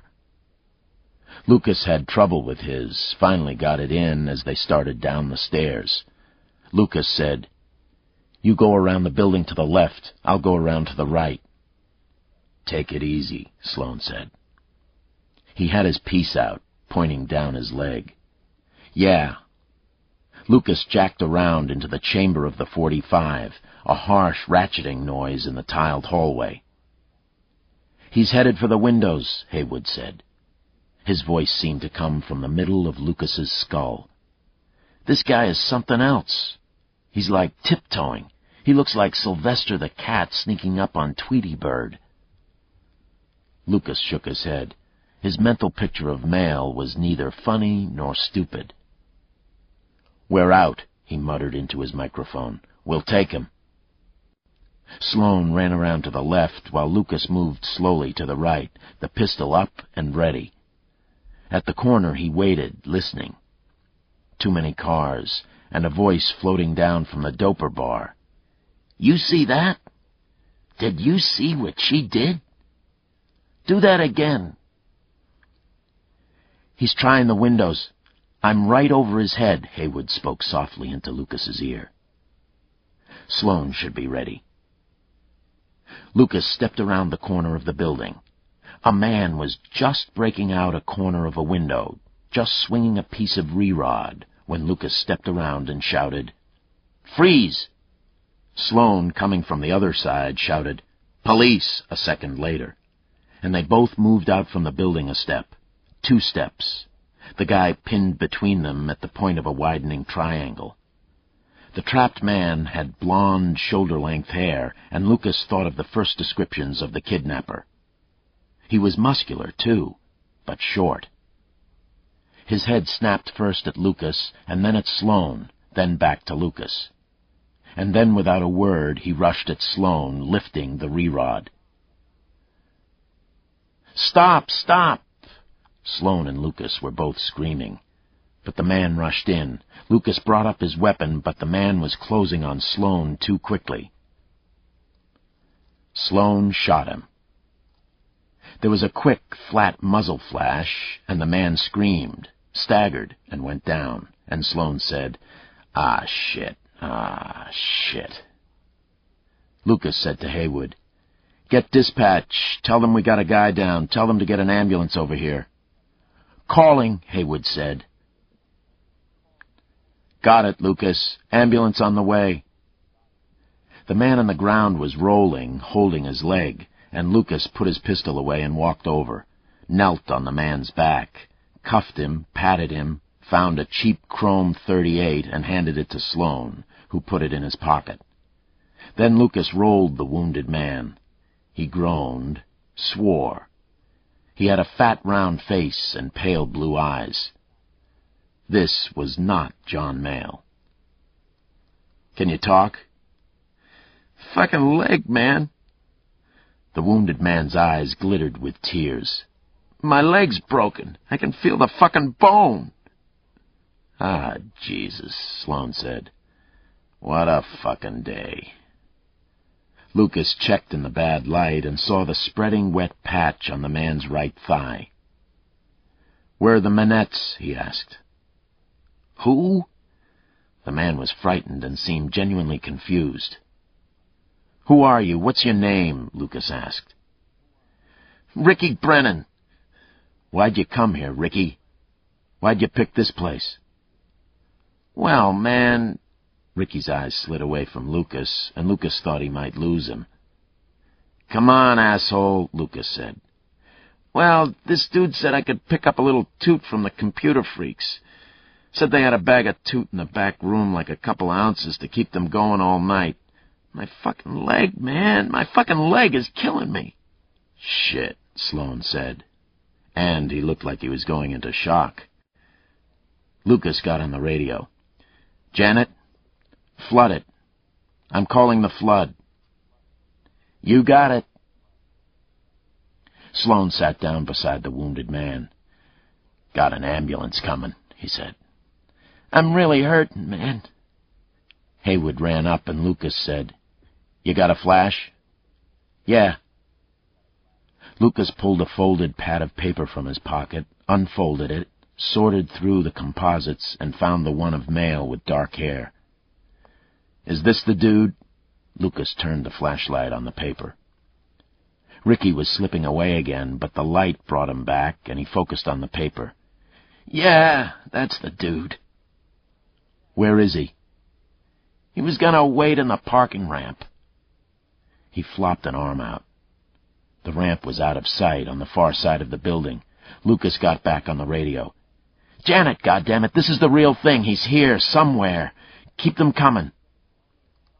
"They ought to be there, Lucas. They're already out on the perimeter with the dogs." And then Lucas heard the sirens, 15 or 20 of them coming from every direction. More would be arriving later. The patrol people had decided to use the sirens in an effort to pin Mayle down, to frighten him. "Tell them to look in the information packets they got tonight, and look at composite C as in cat. That's our guy. C as in cat." Lucas bent over Ricky again. "The guy's name is John Mayle, right?" "Oh, man, my fucking leg." "John Mayle?" "Yeah, man, John. I see him around. You know, I see him around, and I say, "Hey, John," and he says, "Hey, Ricky," and that's all. Said there was some toot over here. He's seen it. My fucking leg, man. You got something? You got any, Percodan? You know where he lives? Oh, man, I don't even know the dude. I used to see him when we were inside. He'd just be, "Hi, Ricky," that's all. Ricky groaned. How about the Percodan, man? Sent in a decoy to see what we'd do, Lucas said to Sloane. Then, "You stay here. They're going to want a statement and your gun." To Haywood, "Come on. You got those glasses?" "Yeah." And to Sloane, "You okay?" Sloane swallowed and nodded. "First time," he said. "I don't think I like it." "Just get him in the ambulance and don't worry about it." Lucas grinned at him and slapped him on the back.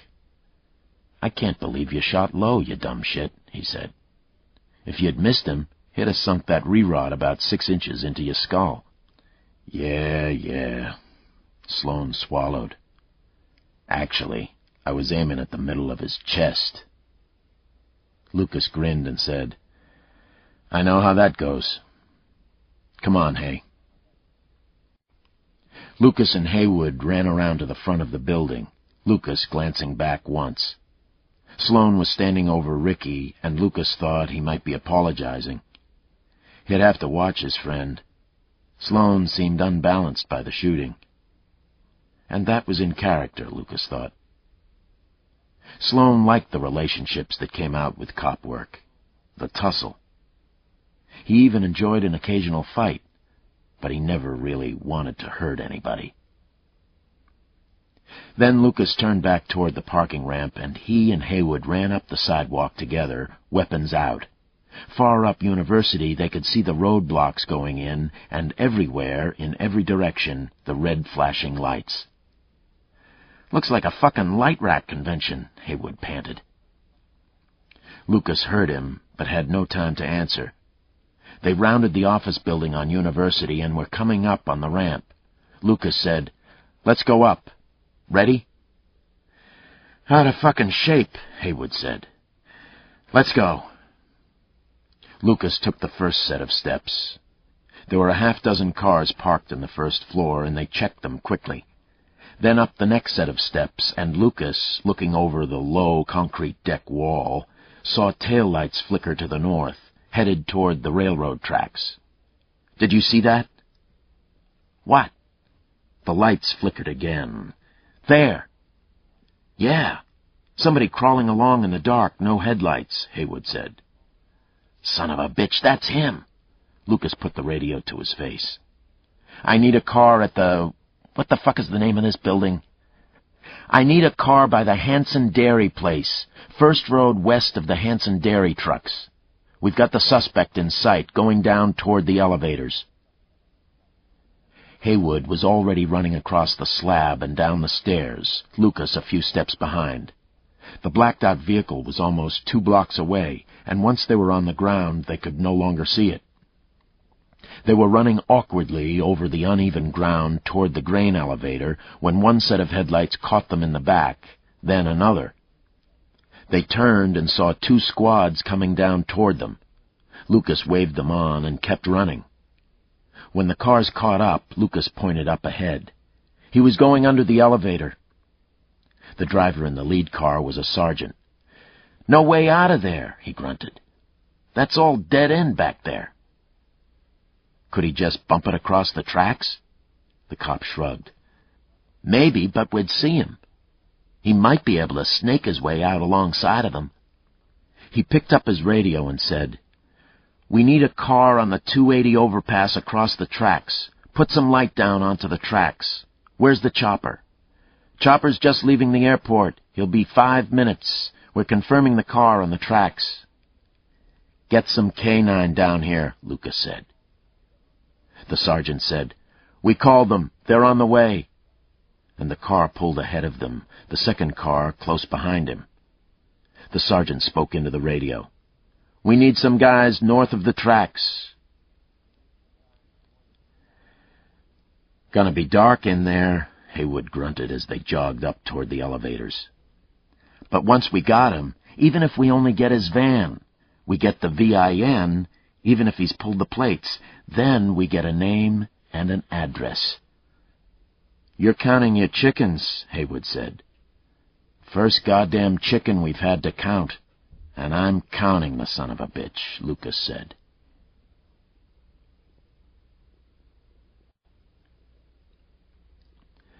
Chapter 27. The cop slipped down the side of the building, his right hand cocked away from his body.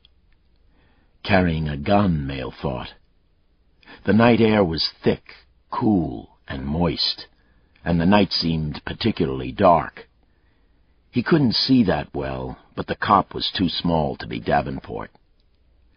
Still, it had been a trap, a rudimentary one. Mail smiled and turned to go, then slowed, turned back, lingered. Davenport's building was a block away, and he felt remote from it, as though he were watching a movie. The movie was just getting good. He'd found Ricky on a Hennepin Avenue street corner, half-drunk, his face sullen, his hair stuck together like cotton candy. He'd whispered cocaine and just a bunch of computer pussies in there, and Ricky'd started slavering. He couldn't wait to get started. Ricky needed drugs to function. Without cocaine, speed, acid, grass, peyote, alcohol, even 2 or 3 of them at a time, the world wasn't right. He'd spent years on the inside and barely remembered a time when he didn't have a drug flowing through his veins, and what he remembered about that drugless state he didn't like. He needed more dentists, he thought, people who'd say, "Here, I'll numb that up for you." Even inside, with very strange people around, people who spoke to God and got personal letters back, Ricky had been considered mad as a hatter. But he could function in society, the shrinks said. So they had let him out and seemed proud of themselves when they did it. Now Ricky ate from trash cans and shit in doorways and carried a piece of crap revolver in his waistband. He gobbled up any pill he could beg, buy, or steal.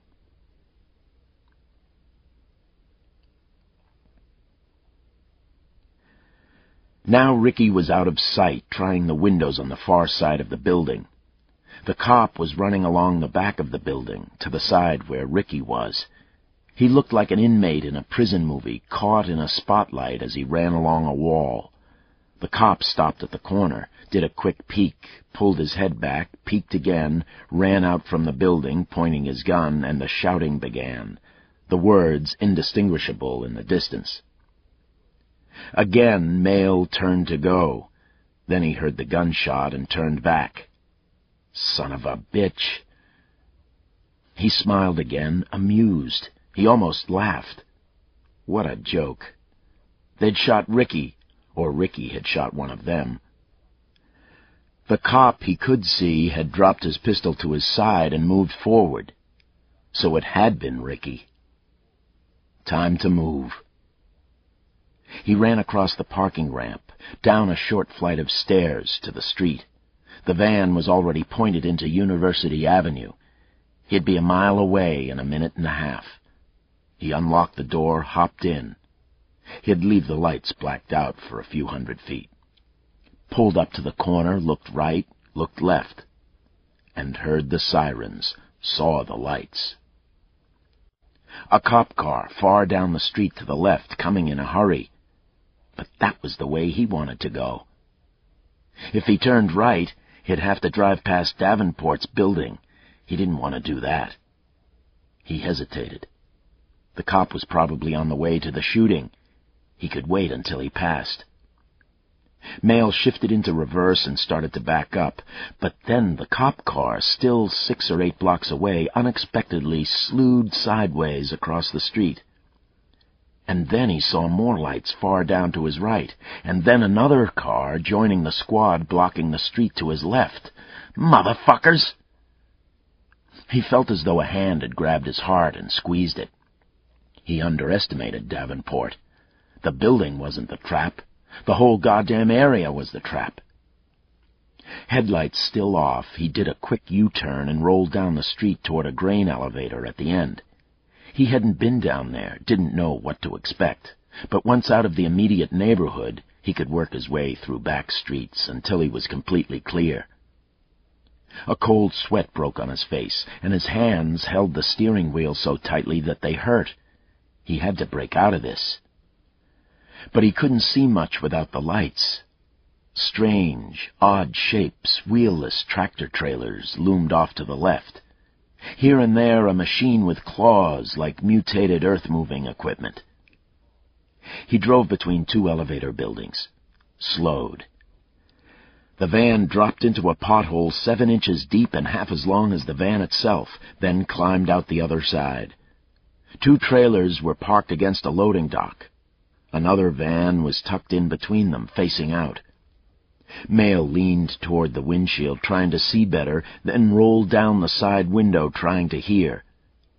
The area smelled of milled grain, corn maybe.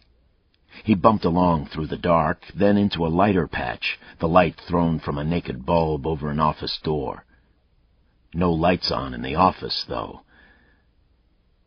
The road ended at a gate closed and locked, with dark buildings behind it.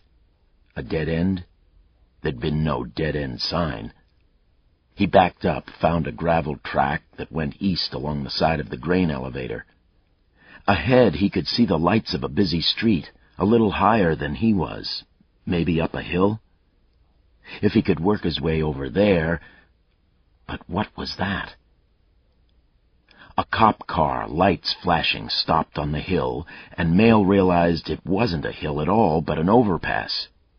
No way up, no way to the street. The track he was on went from gravel to dirt. To the left there was nothing but darkness, like an unlit farm field. To the right there was a line of the boxes that looked like the wheelless tractor-trailers he'd seen back in the lot. He slowed, thought about going back, looked over his shoulders, and saw the cop lights at the elevator. Had they seen him? He had to go forward. Suddenly a huge dark shape slid past to his left, almost soundlessly, and he jerked the van to the right. "What?" he shouted. Frightened now, gripping the wheel, peering out into the dark.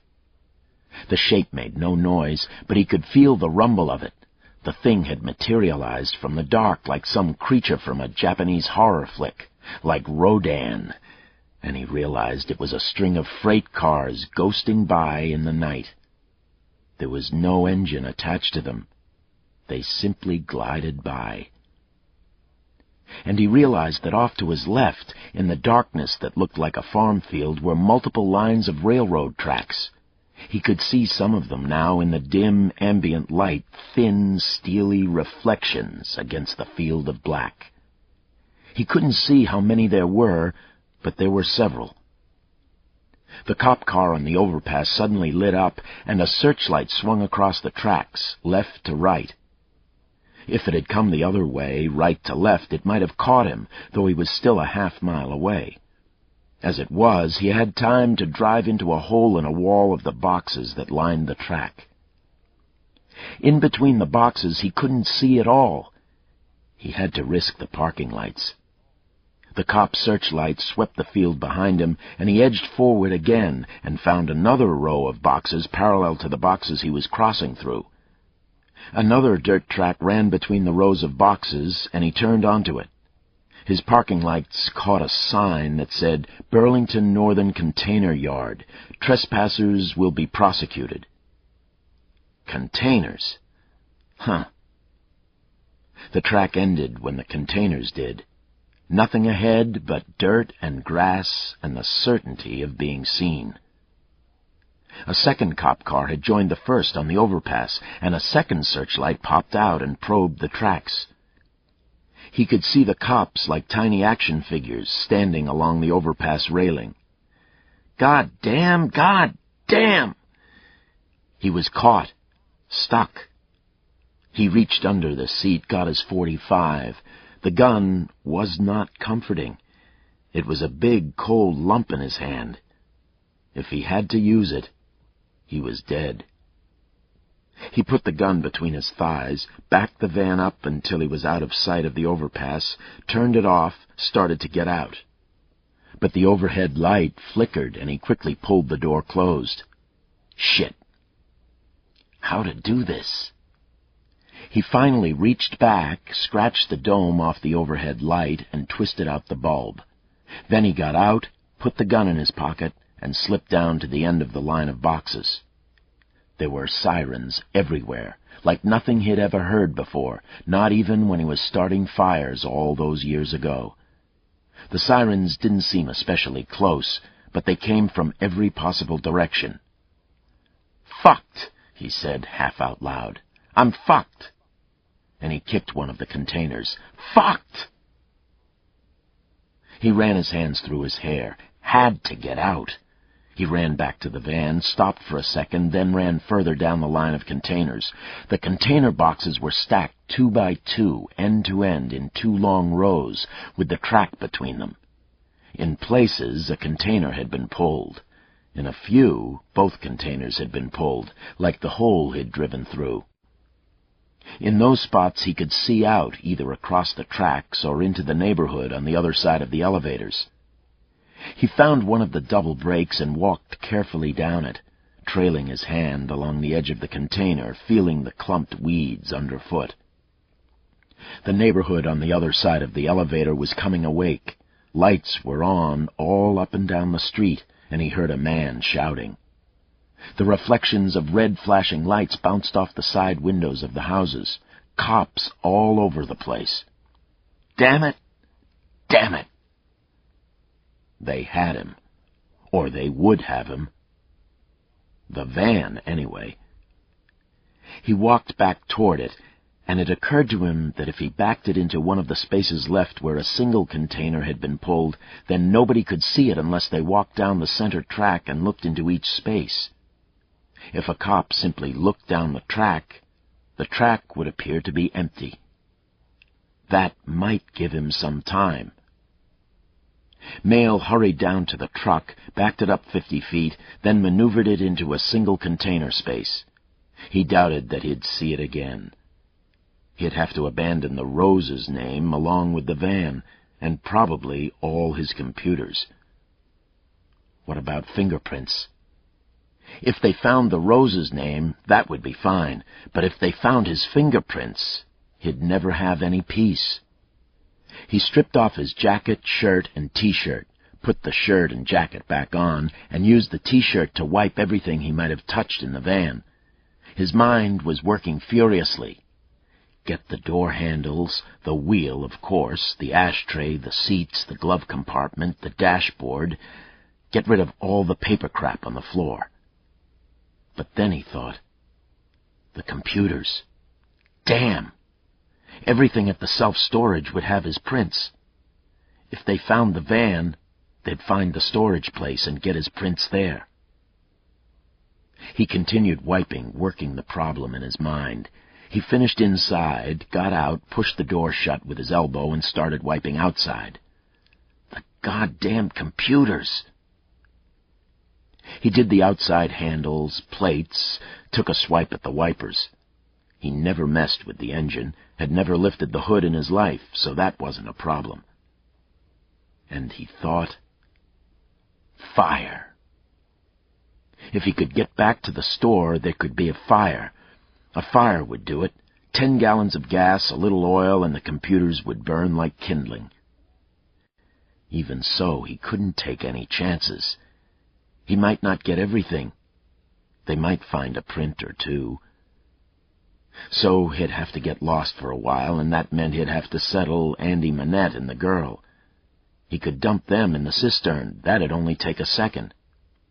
He felt a small, dark tug at the thought, but he had known it was coming. Okay. Done. He took a last swipe at the door handles, stuffed the T-shirt in his jacket pocket, and walked through the dark shadows of the containers to an opening that looked across the tracks.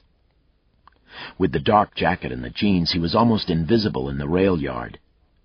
He started walking through the dark, one hand in front of him for balance, his feet picking the way over the rough ground. Behind him, back toward the elevator, a dog barked. Then another.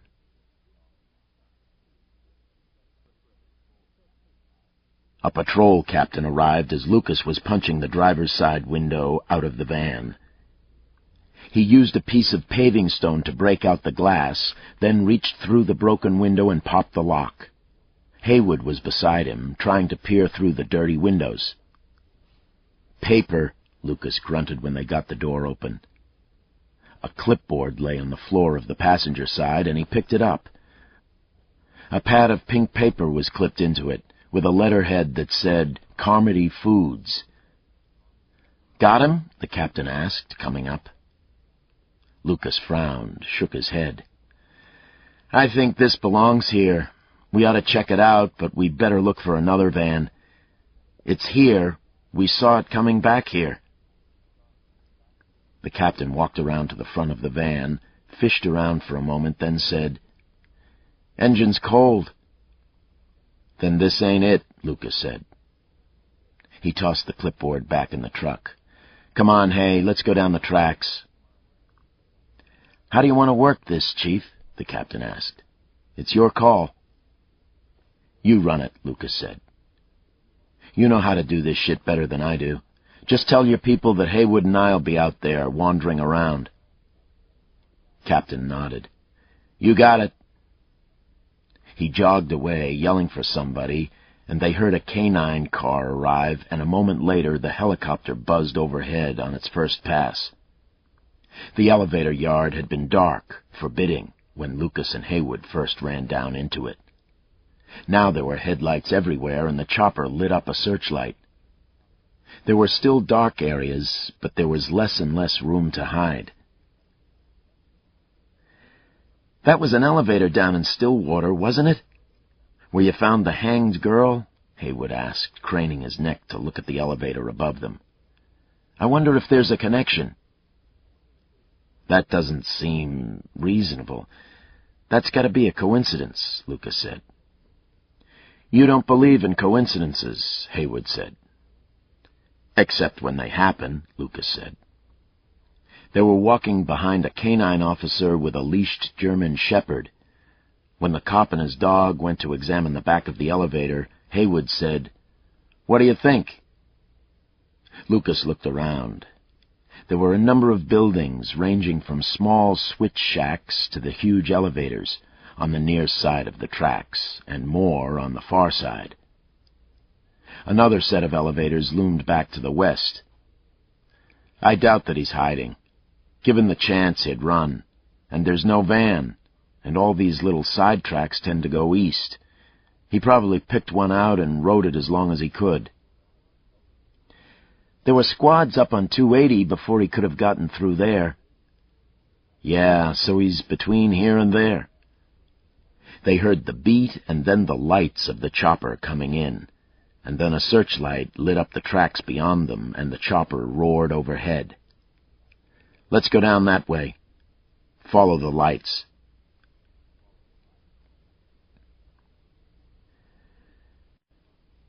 Mail decided to cross the tracks. There was less activity on the other side, and in the growing illumination provided by the cop cars, he could see the rows of dark houses and small yards on the other side. Once in there, he could sneak away. He started across, nearly got caught by a searchlight. They came more quickly than he'd expected, and he had to drop to his face, his hands beneath himself to hide the flesh. The light didn't pause, but swept on, and he got to a crouch and started running again, and the light swept back, and he went down again. He didn't bother to stand up the next time, but simply scuttled on his hands and knees, over the rails, down the other side of the roadbed, then up the next and across the rails. The rocks bit into his hands, but he felt more scuffed up than injured. He was halfway across the yard when the helicopter showed up. The light tracking beneath it was 50 feet across. He watched it coming and realized that if he were caught in the chopper's light, he'd be done. Mail got to his feet and ran, fell down, got up and ran, head down. The cop searchlight from the bridge flicked over and past him, and he kept going, the helicopter light tracking more or less toward him, but sliding back and forth across the tracks as it came. A small shack loomed dead ahead, and he dove into the grass beside it and rolled hard against it as the searchlight burned overhead. Even with his face turned down, the powerful light cut through the grass, dazzling him, and the light passed on. He looked up, saw the zigzagging chopper chattering slowly toward the overpass. He got to his feet and began running again. A cop car, lights flickering, ran through the neighborhood on the other side of the tracks, but a street or two west of him. He was running toward some kind of commercial building with trees around it. He swerved toward it. He could hide in the brush. The cops on the bridge swept him with the searchlight, and he went down. A second later, the light came back, swept overhead, picking away at him. When it drifted back toward the tracks, he made it the last few feet to the trees, and found his way blocked by water. "No, no," he said out loud. He couldn't catch a break. He was in a small neighborhood park with a pond in the middle of it. The light came back, and he dropped to his hands and knees and crawled toward the water. His hands slipped on the grass, and a stench reached up to him. What? Whatever he was crawling through was slick. Then a small thing moved to his right, and he realized it was a duck. He was crawling through duck shit. The light came back, and he dropped into the stuff, then slithered down the bank into the chill water, and heard the shouting behind him.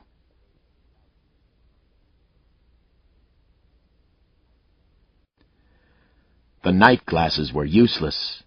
They were fine in steady, low light, but the sweeping searchlights were screwing up the sensors, and Haywood put them away. "That way," Lucas said. "Up in those containers." They ran along the track and were quickly pinned and dazzled by the searchlights from the overpass. Lucas got on the radio, waved the lights off. "Can't see a fucking thing," Haywood said. "I never been on the other end of those lights." Lucas stepped into a hole in the line of containers, found a second row of containers with a track between them, all dark as pitch. "If he's down there and he's got a gun, it'd be suicide to go in," Haywood said. "Yeah." Lucas got on the radio, got the chopper. "Can you come back toward the elevator? There's a double line of containers. We want the light right down the middle." The pilot took a minute to get lined up, then hung above them, the downwash from the rotors battering down at them as they walked up the line. 100 feet from the end, Lucas caught an edge of chrome in a hole in the wall. He shouted, "Whoa!" into the radio and caught Haywood's arm, shouted, "There's the van! There's the van!" Haywood went right while Lucas went left, and the chopper moved up, found the hole, and dropped the light on it.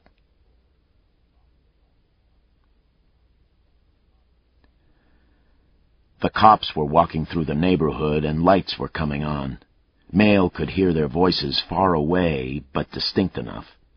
A woman yelling to a neighbor, "Is it the gas? Is it the gas?" And the answer, "They're looking for a crazy guy." Mail dog-paddled across the pond to a muddy point where a weeping willow tree hung over the water. A half-dozen ducks woke and started inquisitively quacking. "Get the fuck!" he hissed and started out of the water. The ducks took off in a rush of wings, quacking. Christ, if anybody heard that! He crawled up on the bank, shivering, very cold now, and had started through the trees when he heard the cops coming, marked by a line of bobbing flashlights. He looked around, then back at the water, and reluctantly slipped in, his head below the cut bank under the willow. The chill water was only about 3 feet deep, but wanted to float him. Groping along the bank, his hand caught a willow root, and he used it to push himself down and stabilize. He turned his face to the bank and pulled the dark jacket over his head. Probably breathing through a straw, a cop said, the voice young and far away. Yeah, like you're talking through your ass, said another, equally young. Jesus, there's goose shit all over the place. Duck shit, the first voice said. Farm boy. Goose shit's bigger. Looks like stogies. A third voice. Hey, we got a shit expert. Somebody ought to kick through those bushes. I'll get it.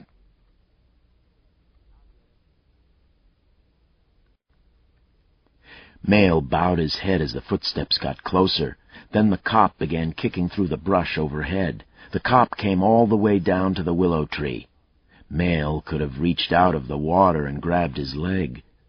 But the cop just shined his light out over the water and then headed back for the others, calling, "Nothing here." Mail was on the same side of the pond as the cops. When they'd moved on, he dog-paddled across the pond and crawled out, picking up more duck shit. Now he began shivering uncontrollably.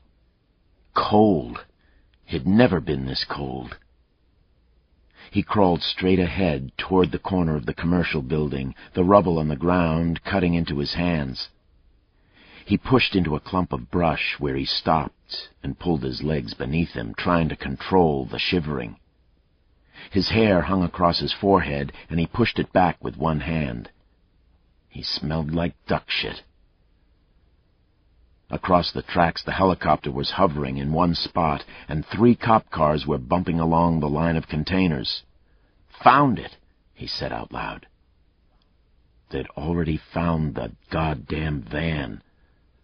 The barking started again. Were they tracking him with dogs? Jesus! More dogs were barking through the neighborhood, aroused by all the cops walking through. He had to move, had to get out of here. He crawled back through the bushes, finally stood up and looked around. The cops seemed to have set up a perimeter, with more cops sweeping the area inside of it. He'd have to cross it sooner or later. He thought, sewer, and dismissed it. He didn't know anything about sewers. If he crawled down a sewer, he'd probably die down there, and the idea of the sewer walls closing in... He'd always been claustrophobic, one reason he'd never go back to the hospital. The hospital didn't fuck around with beatings. They knew how to really punish you. His claustrophobia had come out early in his stay, and they had introduced him to the quiet room. Half-crouching, Mail crossed a driveway and climbed a short fence into the first yard. He crossed the yard, ran behind a house with several lights on, and down a line of bridal wreath bushes, where he crawled over a wire fence, crossed the next yard, and climbed the fence again. He crossed the next yard, came to another fence, and heard the dog. Large dog, woofing along in the night at the other end of the yard. Take a chance? The dog smelled him at the same time he heard it, turned and rushed the fence where he was hiding, snarling, big black and tanned body, white teeth like a tiger's. No way. Mail went back, crawled over a fence, and turned left, looking for another way. A cop car flashed past, light rack spinning. Dogs were barking everywhere now, a mad chorus of mutts. This could take a while.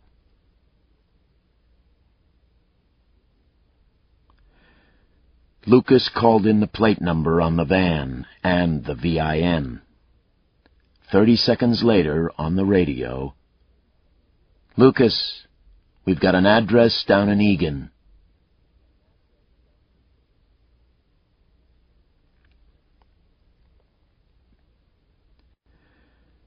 Chapter 28. The bed springs were too flexible to make decent weapons. They'd hoped for something like an ice pick, but the springs wouldn't fully uncurl. When pressed against anything resistant, they flexed.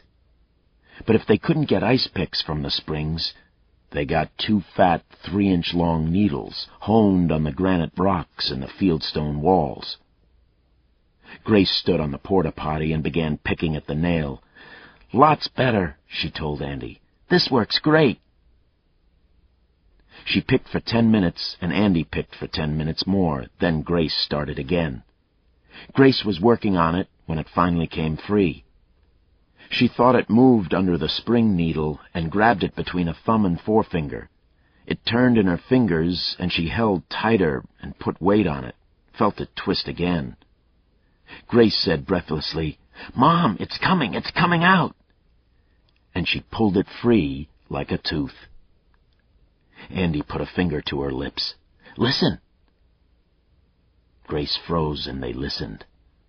But there were no thumps, no footsteps, and Andy said, "I thought I heard something." "I wonder where he is." Grace looked nervously at the door.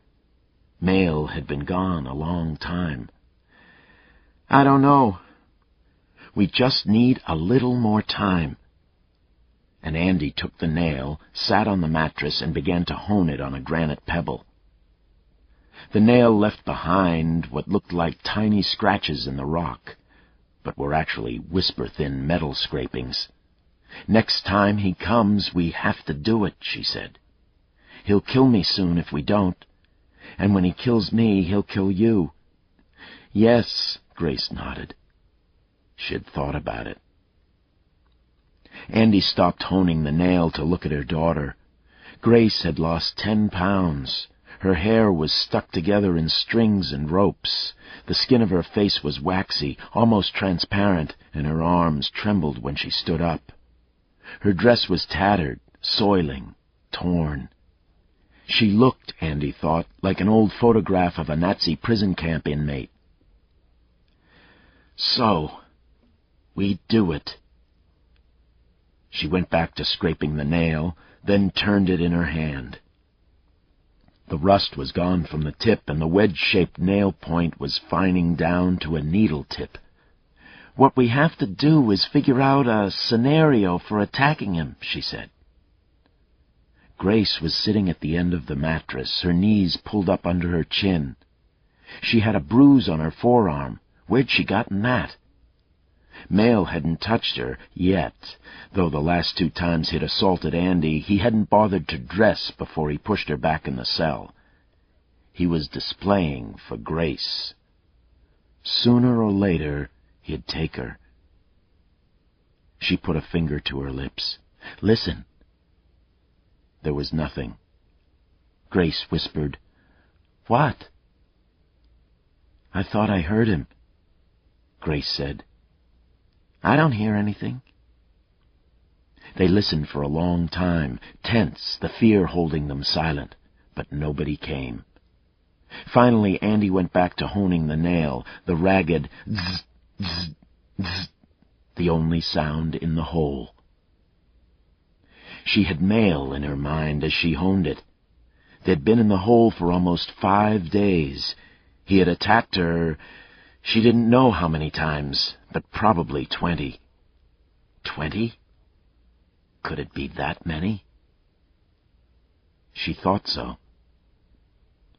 She honed the nail, thinking with each stroke, "For John Mayle, for John Mayle." This ends Disc 9. Mind Pray, Disc 10. Chapter 29. Lucas and Haywood went past Lucas's building at 70. Sloane still standing in the lot, now in the center of a circle of plainclothes cops. An ambulance had hauled Ricky away, slipped onto Highway 280 and then I-94, east to I-35E, south through St. Paul. Haywood hanging on the safety belt, 3 cars trailing, all with lights. A dispatcher came back. "Egan's in. They're pulling a search warrant right now, and they ought to have it by the time you're there. Patch me through. Get them to pull us in there." The directions from Egan burped out over the radio, and they crossed the Mississippi like a flock of big-assed birds, jumped off on Yankee Doodle Road, killed the flashers, and headed east. "That's them," Haywood said. He was holding on to the safety belt with one hand and had the other braced on the dashboard. Below them, in a shallow valley, 2 squad cars and a gray sedan were lined up at the curb. Lucas pulled over next to the sedan and hopped out. A man in a suit hustled around the nose of the car. "Chief Davenport? Danny Carlton. I'm the chief out here." Carlton was young, with curly red hair and a pink face. "We got your search warrant, but I don't think you're gonna be happy." "Yeah?" Carlton pointed down the road where it rose along the opposite wall of the valley. "The place you're looking for is right up there. But it's one of them self-storage places. You know, like 200 rental garages." "Damn it." Lucas shook his head. This sounded unlikely. "We have to check it. We can't fuck around."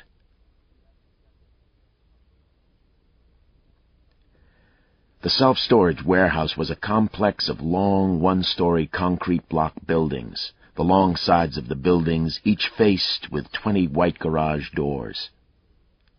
The whole place was surrounded by an 8-foot chain-link fence topped with barbed wire. A small blue gatehouse stood next to the only gate through the fence. An elderly man, pale, worried, met them at the gate.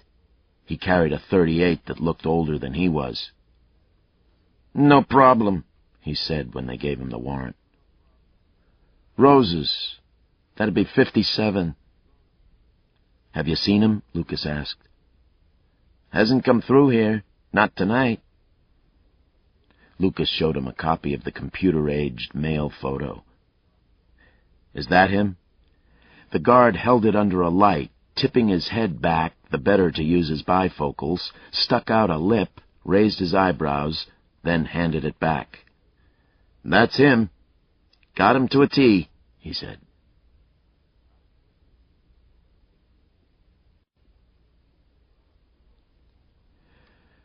The garage door was padlocked, but one of the Egan cops had a pair of cutters and chopped the hasp. Lucas knocked it away and, with another cop, raised the door. "Computers," Haywood said. He found the light and flipped it on. The room was lined with tables, and the computers were stacked on them, dozens of beige cases and sullen gray-screen monitors. Under the tables were plastic clothes baskets full of parts, disk drives, modems, sound and color cards, a mouse with its cord wrapped around it, miscellaneous electronic junk. Nothing human. A desk and an old cash register sat off to the left.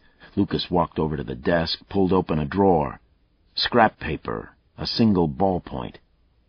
He pulled open another and found stick-on labels, an indelible pen missing its cap, a dusty yellow legal pad.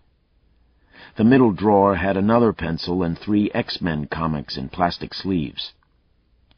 "Tear it apart," Lucas said to the Minneapolis cops crowding up behind him. "Any piece of paper, anything that might point at the guy. Checks, receipts, credit card numbers, bills, anything."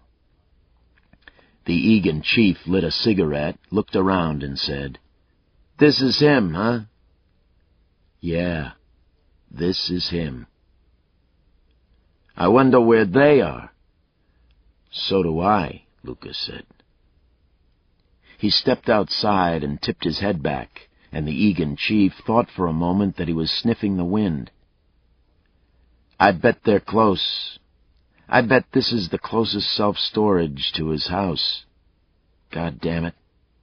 God damn it, we're close." The guard had come along out of curiosity, but when not much happened, started tottering back to the gatehouse.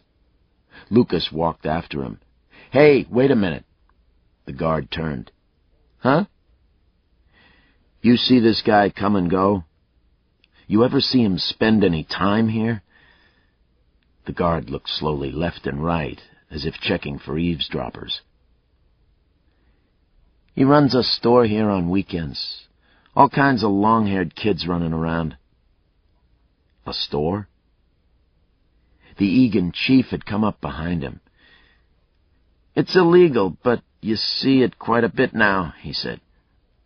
"Part-time shops, nobody talks to the IRS, no sales tax. They call them flea markets or garage sales, but they're not." "Does he have any employees? Any regulars?" The guard touched his lips with his middle and index fingers, thinking, scratched his ass with the other hand, and finally shook his head. "Not that one. The guy in the next spot sells lawnmowers and hedge trimmers and stuff. He might know." "Where's he?" "I got a list." Lucas followed him back to the gate shack, where the guard fumbled under a countertop and finally produced a list of names and telephone numbers. "What's under Rose's name? What number?" The old man ran a shaky index finger down the list, came to Rose, and followed it across to a blank space. "Ain't got one. Supposed to." "Give me the other guy's name, the lawnmower guy."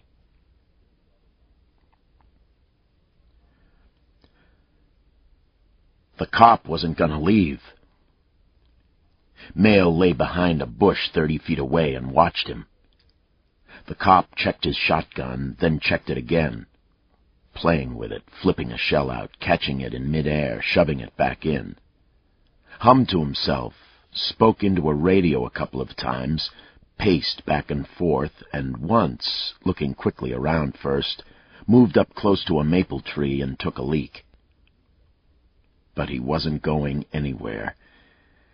He idled back and forth, watching the cars come and go at the end of the block, turned the shotgun like a baton, whistled a snatch of a Paul Simon song. The cop was at the thinnest spot along the line, a place where the street made an odd little curve before straightening again, as though it had been built around a stump. The curve had the effect of changing the angles, pushing out toward the next set of lawns. If he could just get across. He thought about using the .45, but if the cop tried to fight him for it or went for his gun, and he had to shoot, that'd be the end. If he was going to take the cop out, he had to be quick and silent and sure. Mail pushed himself back, a foot at a time, until he reached the back edge of the house, where he got to his hands and knees. He couldn't see much, but he could see the dark shape of some kind of yard shed. He scurried over to it, looked around quickly, pulled open the door, and slid inside. And felt instantly safe with the roof over his head. Nobody could see in, no light would catch him.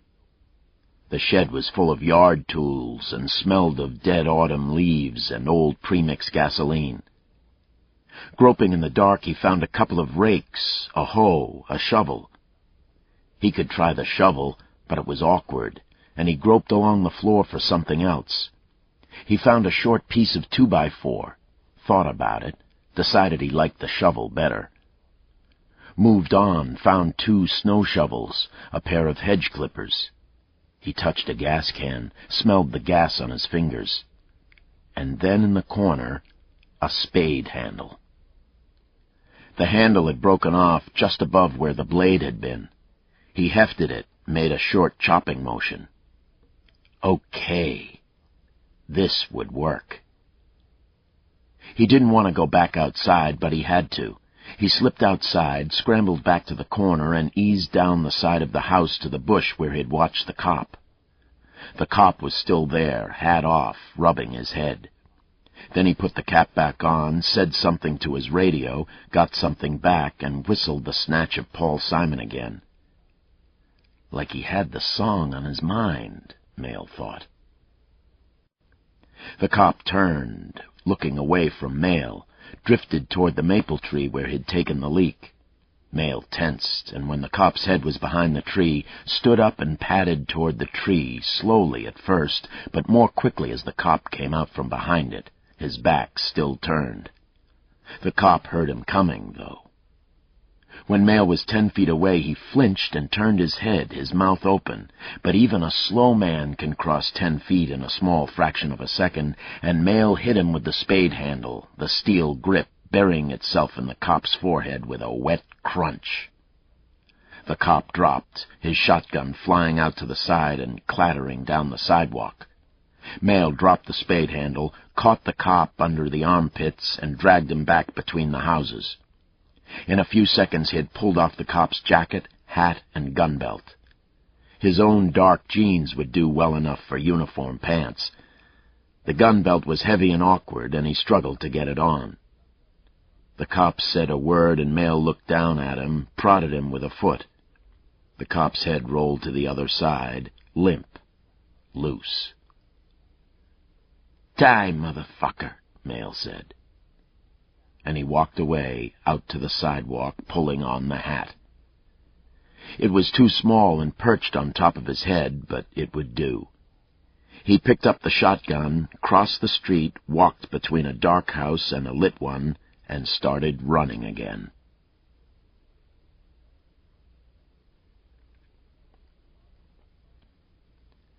A man in the dark house, standing in the kitchen drinking coffee, saw him pass, watched him go across the fence, couldn't see the police uniform, only the movement of the running man. He walked quickly back through his house to tell the cop out front, but the cop out front was missing. Huh. The man, cold in his undershirt, went out on his stoop, picked up the newspaper. In the very thin pre-dawn light, he could see what looked like a shotgun lying on the sidewalk and something else further down the walk. Where was the cop? The man looked around, then hurried across the street. What he thought was a shotgun turned out to be a spade handle. He turned, shaking his head, to go back to his house. Then he noticed the other object again. He stepped toward it, picked it up. A police radio. And the cop on the grass groaned, and the man in the T-shirt said, "What? Who was that?"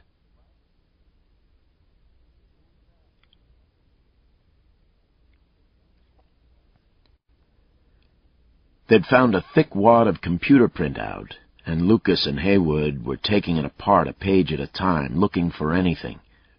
They heard the running footsteps before they saw anyone coming, and looked up. The Egan chief spun in the door, grabbing the edge of the doorframe to stop himself. "Lucas, you better call in. They got a big problem up there." Lucas said, "Keep reading," to Haywood, and started back toward the car. "What happened?" "I think your guy killed a cop, and he might have gotten through your perimeter." "Son of a bitch." As they hurried back to the car, Lucas said, "Have your guys talked to McElroy yet?" McElroy ran the lawnmower shop. "Talking to him now." Lucas got the radio, called in. The dispatcher said the cop was still alive. "It's Larry White, Bob White's kid. He's really messed up. The guy hit him with a pipe or something. They're taking him to Ramsey." "Jesus. What about Mail? Is he gone?" "Maybe not. A guy who lives down there called us on 911 within a couple of minutes of White getting hit. They backed the perimeter off, making the house the middle of it. He should still be inside." "All right, I'm coming back up there. Call Rue and Lester. Tell them we need to talk." "They're headed over to Ramsey. Both of them, along with Clemens." Clemens ran the uniform division. "Are they on the air?" "Yeah." "Tell them to wait for me."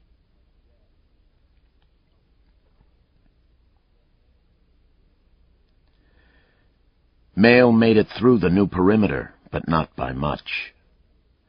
Once outside the original lines, he stayed out of sight for 2 blocks, then simply ran down a long, dark alley, stumbling now and then as he raced over the uneven ground.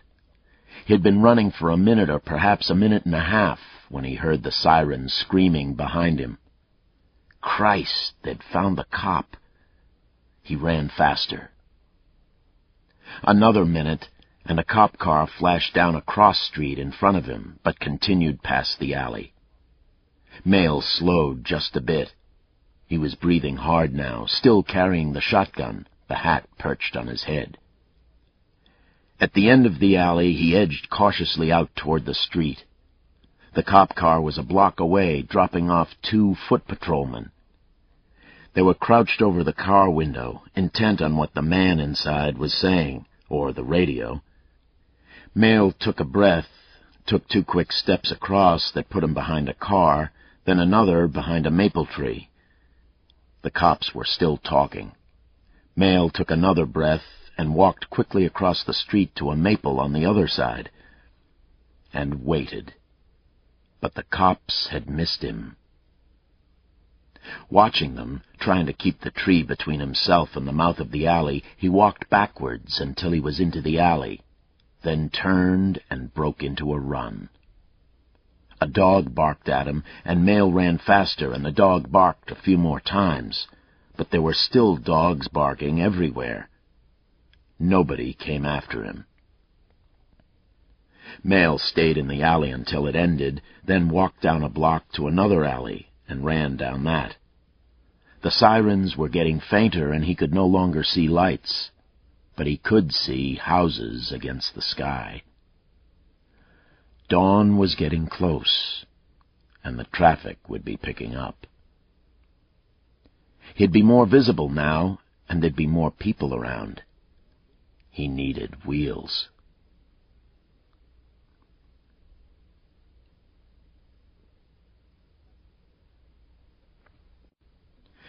Chapter 30.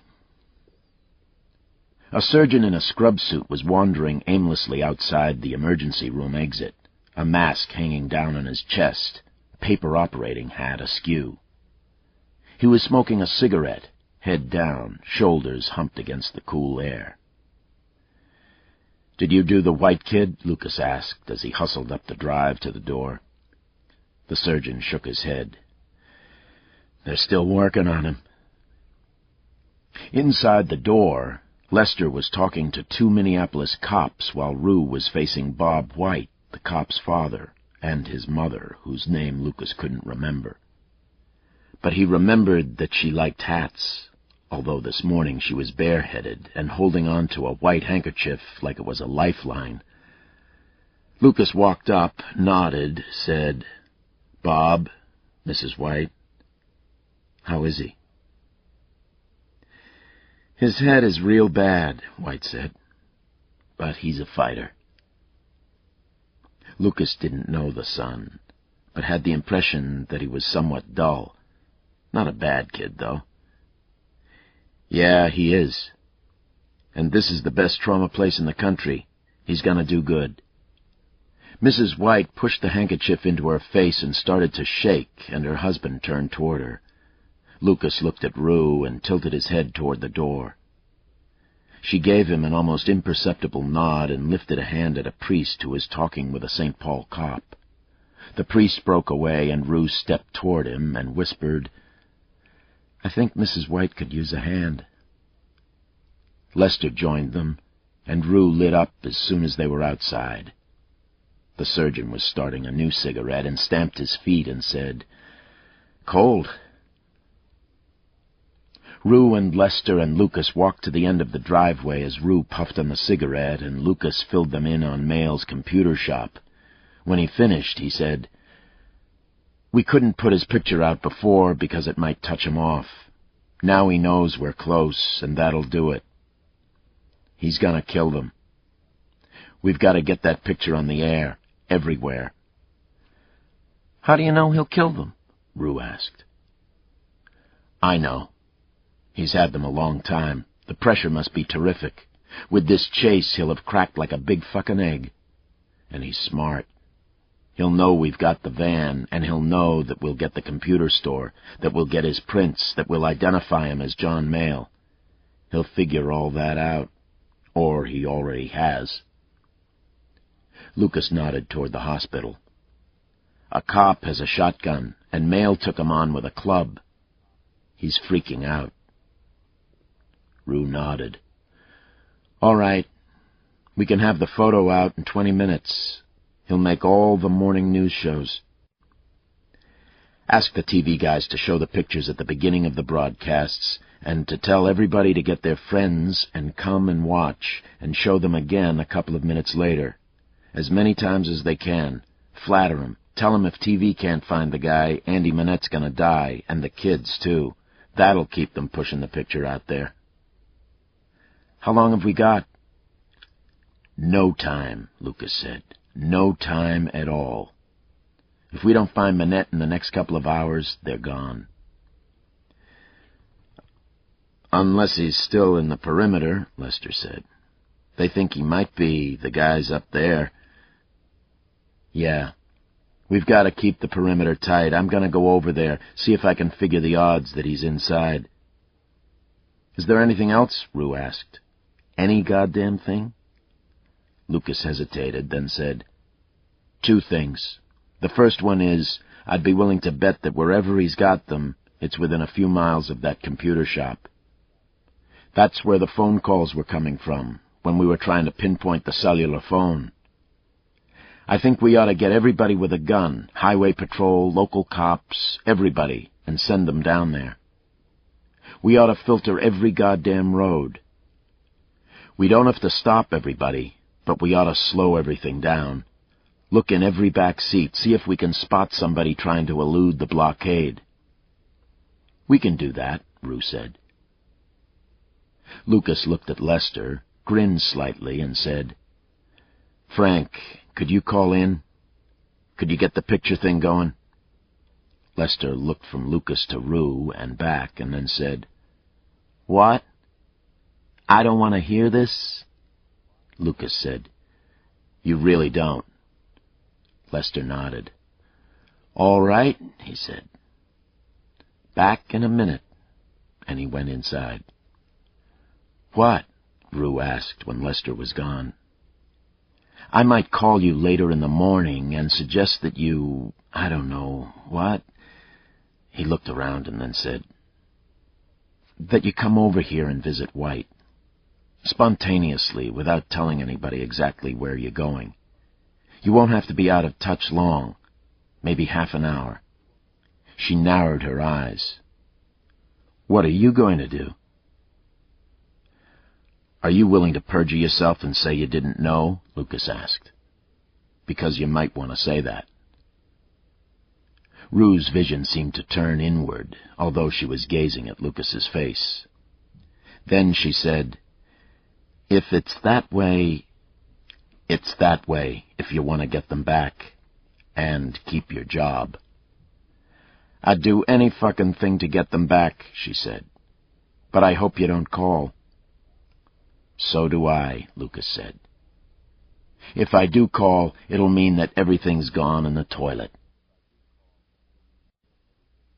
Mail picked out a house with lights on in the back. From the alley he could see an older woman working in what must be the kitchen.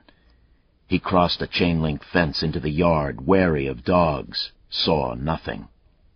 As he passed the garage, he stopped to look in the window. There was a car inside, a Chevy, he thought.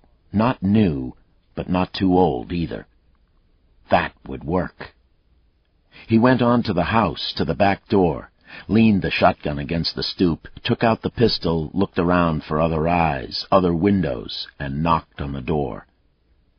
The woman, curious, came to look. She was 60 or so, he thought, her gray hair pulled back in a bun, her thin face just touched with makeup. She was wearing a jacket over a silky shirt. A saleswoman, maybe, or a secretary. She saw the police hat and the uniform jacket and opened the inner door, pushed out the storm door, and said, Yes? Mail grabbed the handle on the storm door, jerked it open, and before she could make another sound, shoved her as hard as he could, his open hand hitting her in the middle of the chest. She went down, and he was inside, and she said, What? She tried to crawl away, slowly, and he straddled her and gripped the back of her neck and asked, Where are your car keys? Don't hurt me, she whimpered. Mail could hear a television working in the other room and turned his head to look at it. Was somebody else out there? Where are the fucking car keys? He asked, keeping his voice down. My purse, my purse! She tried to crawl out from under him, her thin hands working on the vinyl floor, and he tightened his grip on her neck. Where's your purse? There, on the kitchen table. He turned his head, saw the purse. Good! He stood up to get a better swing and hammered her on the side of the head with the butt of the shotgun. She went down, hard, groaned, kicked a couple of times, and was still. Mayle looked at her for a moment, then made a quick check of the small house. A weatherman with what looked like false teeth was pointing at a satellite loop of the Twin Cities area. A lake advisory with these winds, which could kick up into the 30-mile-per-hour category by this afternoon. The bedroom had only one bed, a double already made up. A black-and-white photograph of a man in a Korean War Army uniform sat on the nightstand under a crucifix. Nobody else to worry about. He started back to the kitchen and was stopped by his own image peering out of the television. A woman saying, "John Mayle, a former inmate at the state hospital. If you know this man, if you have seen him, contact the Minneapolis police at the number on your screen." Mayle was stunned. They knew him. Everything was gone. Everything. But they didn't know where he was. And they didn't say anything about the Ledoux name. They didn't say anything about finding Andy and the kid. And the TV would have that. So he was okay for a while, anyway. But he had to get out, and get out now. That fucking Davenport. Davenport was the one who'd done this. And it made him angry. That fucking Davenport, he wasn't fair. He had too much help. The woman hadn't moved, and he dumped her purse on the kitchen table. Car keys and a billfold. He opened the billfold, found $12. Shit. He went back to the door, pausing to kick the woman in the side. $12 fucking dollars. You can't do anything with $12 fucking dollars. Her body moved sideways under the blow, leaving a trail of blood on the vinyl. She was bleeding from her ear. Mayle went on through the door, picked up the shotgun at the stoop, and walked back to the garage. The side door was locked, and none of the keys fit it. He walked around to the alley side, tried the overhead door. That wouldn't budge either. He walked back to the side door, used an elbow to put pressure on a window pane in the door, and pushed it in. Then he reached through, unlocked the door, and went inside. A doorbell button was fixed to a block of wood beside the door. Mayle pushed it, and the overhead door started up. He climbed in the car, started it, checked the gas. Damn it. Empty, or close enough. He'd have to risk a stop or find another car, but there was enough to get him out of the neighborhood anyway.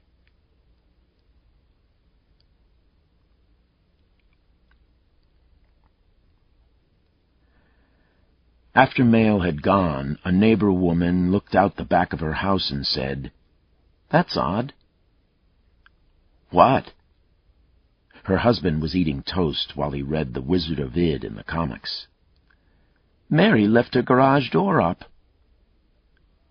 "Getting old," her husband said. "I'll get it on the way to work."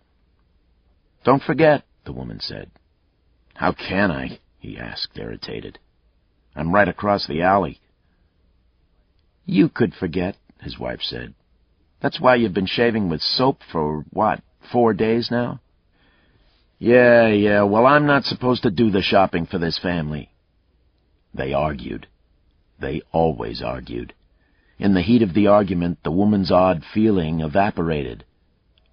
When her husband left, she went to get dressed herself without waiting to see if he closed Mary's garage door.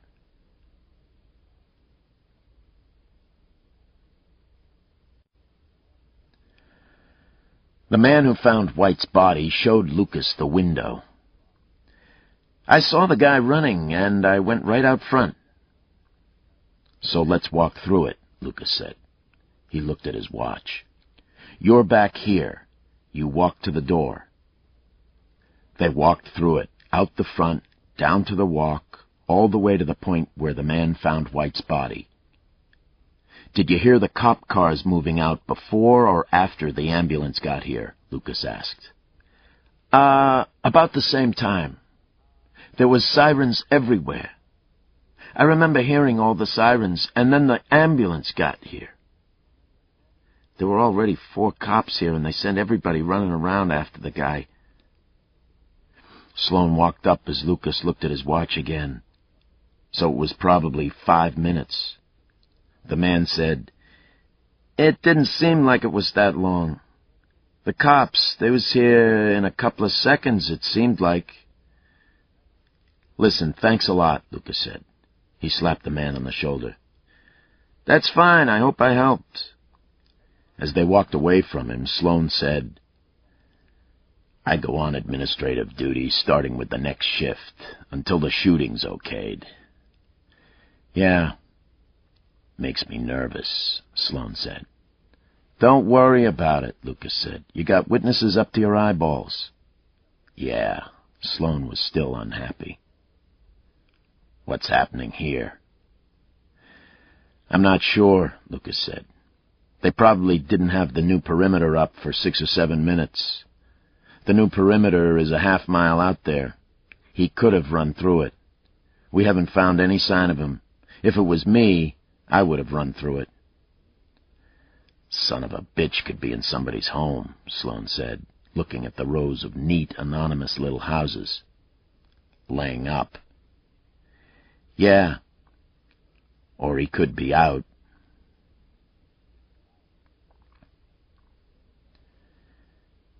Mail found a cut-rate gas station with no customers and no visible television. He pulled in, the shotgun, the hat and cop jacket in the back seat, and pumped $10 worth of gas into the car. A bored kid sat behind the counter eating a packet of beer nuts, and Mail passed him the old woman's $10 bill. Another customer pulled in as he paid for the gas. Mail walked back out, head averted, got in the car, and left. The other customer filled his tank, walked inside, and said, "That guy who just left, he looked like the guy that got on TV." "Don't got no TV. Asshole owner won't let me," the kid said dully. He did the credit card, and the other man said, "Sure looked like him, though," and went off to work, where he talked about it most of the morning. Mail went on down the block, stopped for a red light, turned on the radio. They were talking about him. "Apparently a long-time mental patient who faked his own death. Police have not yet identified the body found in the river." Good. A break. But they could be lying. Davenport could be mousetrapping him. Another voice said, "No big difference. There's no way out anyway." Anger cut through him, and he thought, "No way out." Another voice, "Sure you can." He was smart. He could get down to the house, pick up what cash he had, take care of Manette and the kid, make it out to the countryside, knock off some rich farmer, somebody whose death wouldn't be noticed right away. If he could get a car for 48 hours, he could drive to the West Coast, and from the West Coast, he could go anywhere. Anywhere. He smiled, visualized himself driving across the West, red buttes on the horizon, cowboys, Hollywood. As the light changed to green, Mail saw the freestanding phone booth at the side of an Amoco station. He hesitated, but he wanted to talk. And shit, they knew who he was. They just didn't have the Ledoux name. He pulled into the station, dropped a quarter, and dialed Davenport.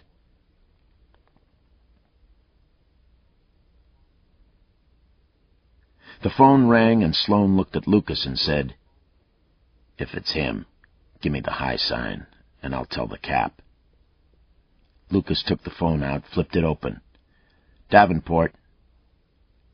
Mail's voice was dark, but controlled.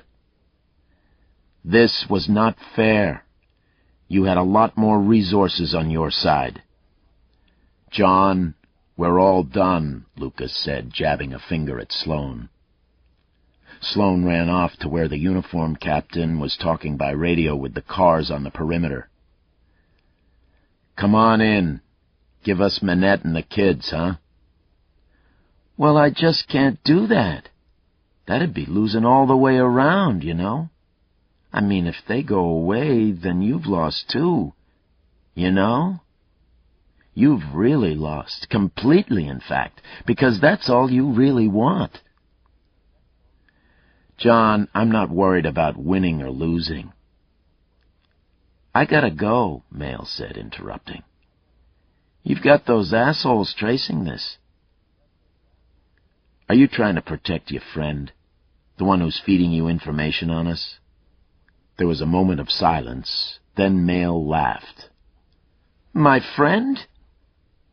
Fuck my friend. Fuck her." And he hung up. Lucas ran to the uniformed captain's car, and the captain was saying, "Are you sure that's it?" "All right, I'm on my way." To Lucas he said, "It's an Amico station not 5 miles from here. We didn't have anybody close. He's out." Lucas said, "Shit," walked in a circle. The uniformed cop screeched out, leaving them, and Sloane said, "What'd he say?" "He's gonna kill them." "Ah, shit." "But it's gonna take him a while to get there," Lucas said. "Patch through to dispatch. Call Dell. Get him in. Get Loring from intelligence and that rape guy, Franklin. Get him. Get them out of bed, anything you have to do, but tell them to meet me downtown in 15 minutes. Tell them don't shave, don't clean up, just get there. 15 minutes. What are you gonna do?" "You know somebody's feeding information to Mail?" "I know you think that," Sloane said. "I'm gonna arrest her," Lucas said. Sloane's eyebrows went up. "Her? Who is it?" "I don't know," Lucas said. "Get going." Sloane, puzzled, hurried away. Lucas went back to the telephone, dialed. When the phone at the other end was picked up, he said, "Time to make your humanitarian visit to White." "Lucas," Rue was worried. "Leave there in 15 minutes. "Lucas." "I just got a call from Mail. He's out, and he's going home to kill them. So go see White and keep your head down. Better keep it down for an hour." "You gonna get him?" "Yeah, I'm gonna get him."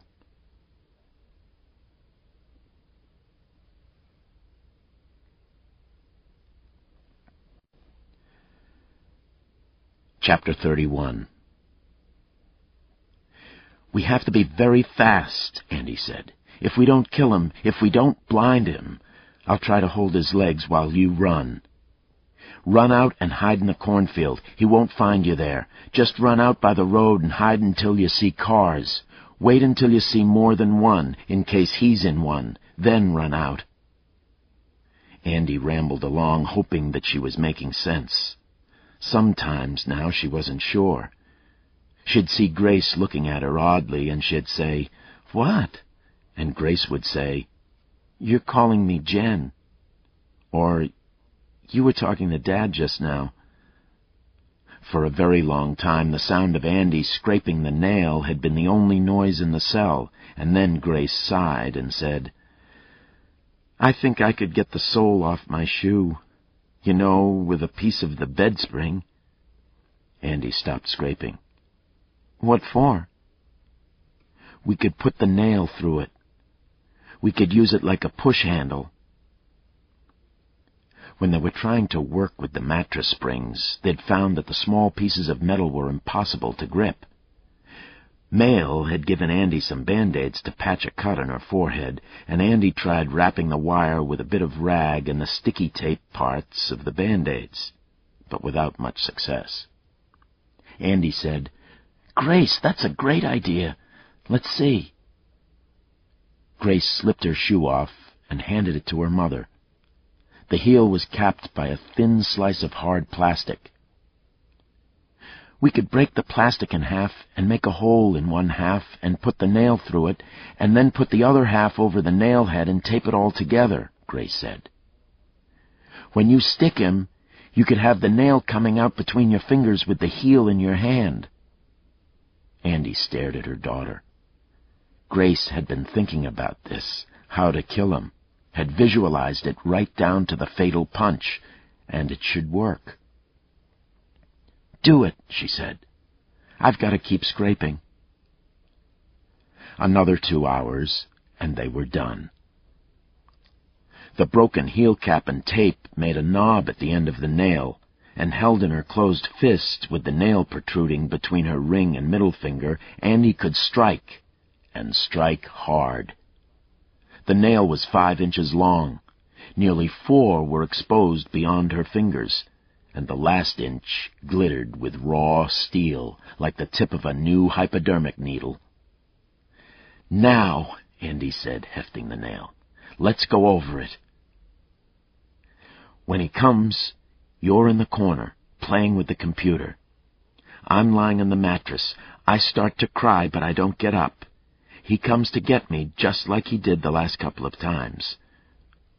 When he pulls me up, I put my left arm around his neck and pull up close, and my right hand hits him right below the breastbone, pointing up toward his heart.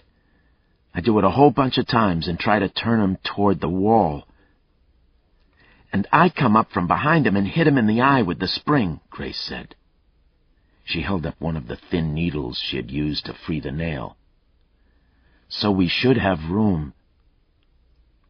They danced it out in the small cubicle. Grace was male and bent over her mother, pulling her up. Andy struck at her midsection, pulled back, did it again. Then Andy was male, her back turned, standing on the porta-potty, and Grace came from behind, striking a roundhouse blow at the left eye with the wire. The wire wasn't stiff enough to penetrate muscle, but it would blind him. When they'd gone through it a 6 times, they sat down, and Grace said, "He's been gone a long time. What if something happened? What if he doesn't come?"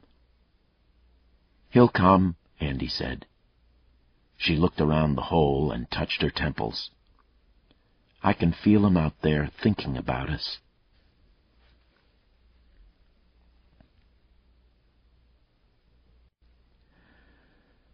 Chapter 32.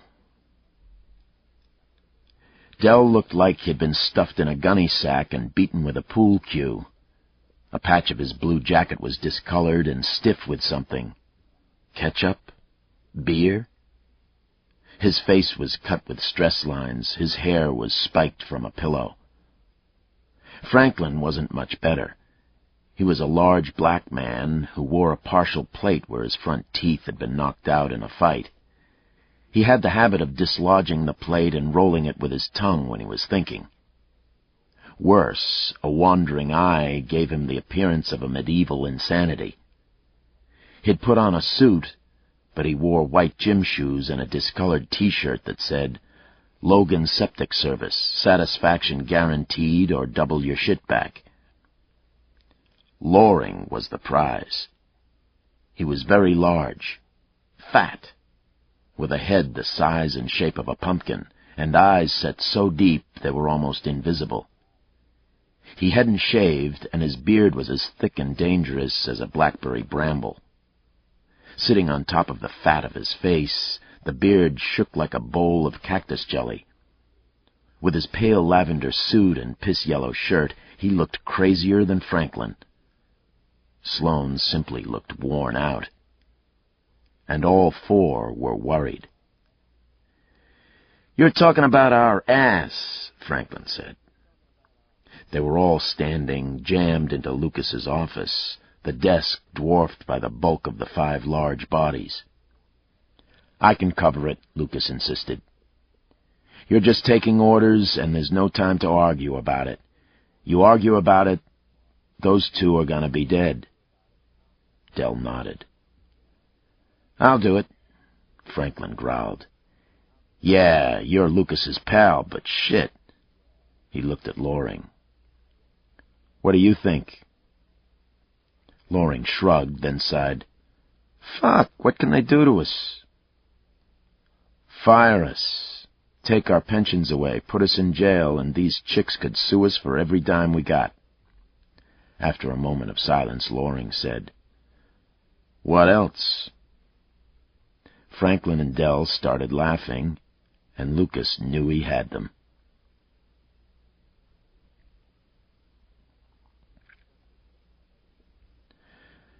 Lester stuck his head in the office.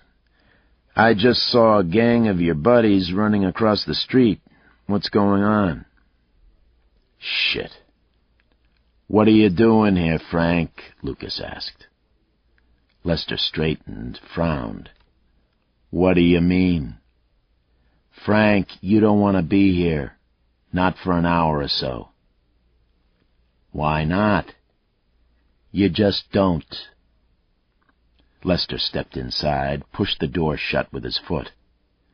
"Cut the bullshit, Lucas. Tell me what's happening." "I'm willing to lie about it. I was never here."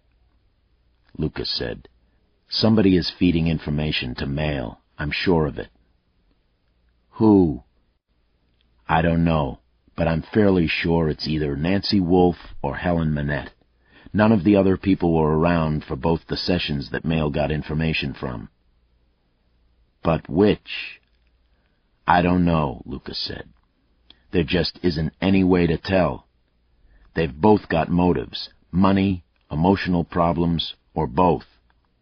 In fact, it could have been Tower Manette or Dunn, but they didn't feel right, and when I talked to Mail, he said it was a she, so now I think it's got to be either Manette or Wolfe." "So what are you going to do?" "I'm arresting both of them," Lucas said. "I'm going to have them dragged down here, searched. I'm going to give them jail smocks and have them stuck in separate rooms, and I'm going to have Franklin and Loring and Dell and Sloan yell at them until one of them cracks." "Jesus Christ." Lester stared at him. "What about the innocent one?" "I'm going to apologize," Lucas said. "You're fucking crazy," Lester said. "Mail's on his way to kill those people. You heard the tapes. But he was a long way out, up north, and we've got cars tangling up traffic all over the south side of the metro area. It'll take him a while to get there, but he will get there, and when he does, he's going to kill them. That's how much time we've got." "Does Rue know about this?" Lester asked. "She's out of touch." "So am I," Lester said. He pulled open the door. "I never talked to you." And he was gone. Nothing to do now except wait for the women to arrive. Then he heard footsteps outside, and Lester was back. "How are you going to cover it?" Lester demanded. "You got anything?" Lucas shook his head. "Moral appeals. We were doing the only thing we could to save Manette's life, and the kid, if she's still alive." Lester turned in a circle and said, "Christ, 24 years on the force." He ran a hand through his hair and said, "I gotta go do some paperwork." Lucas said, "Frank, could you get us a helicopter in here? Across the street on the Government Center Plaza?" Lester thought for a second, then gave a quick nod. "Yeah, I can do that." And he was gone again.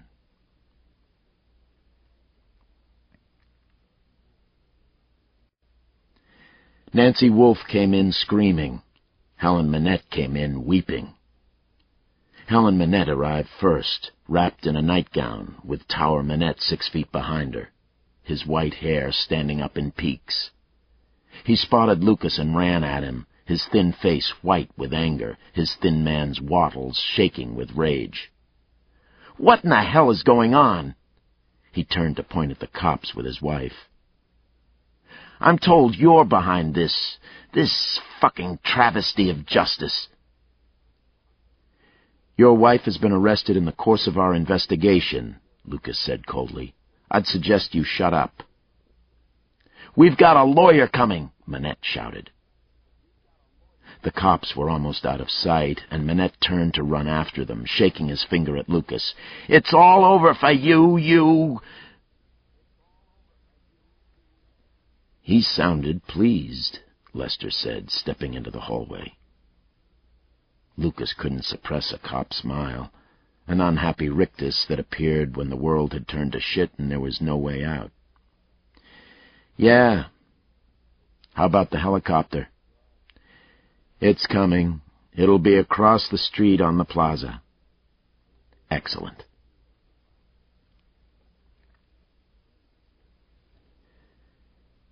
Nancy Wolfe, dressed in pajamas, a housecoat, and slippers, was frightened and angry, a towering rage that expressed itself in tears and nearly incoherent screaming. "I will sue, goddamn you! Goddamn you all!" She saw Lucas and wrenched away from Dell. "You will never again," she said, but she couldn't finish. Dell had cuffed her, and when he tried to lead her past Lucas, she jerked her arm away, and Lucas thought she was going to come after him with her teeth. You are, she said. Again she failed to find the word, but a thin line of saliva dribbled out of the left side of her mouth. "Take her down," Lucas said to Dell. "Send the pajamas to the lab." "My pajamas," she said. "My pajamas." Lucas waited until they were down the stairs and out of sight, then hurried after them. Dell, Sloane, Franklin, and Loring were gathered outside the processing room. Helen Manette had already been searched, photographed, and isolated, and her clothes had been packaged for a lab inspection. She had been given a jail smock to replace them. Wolfe was being photographed and would be searched and her clothes taken away. And Franklin said, "Ah, man, this scares the shit out of me. This scares the shit out of me, man. Christ, I think we ought to let up." "Too late," Lucas said. "We're already in it. If we break one of them, we're out the other side. Now, when you get in there with them, I want them scared. We need all the pressure you can put on them. Nobody gets hit. But you get your face right down in theirs. You," Loring said. "Behind you." Lucas turned around. Tower Manette was coming through the glass doors, an attorney in tow. "I want to see my wife." "When we're finished with the processing," Lucas said. "We want to see her right fucking now," Manette shouted, jostling past Sloane toward Lucas.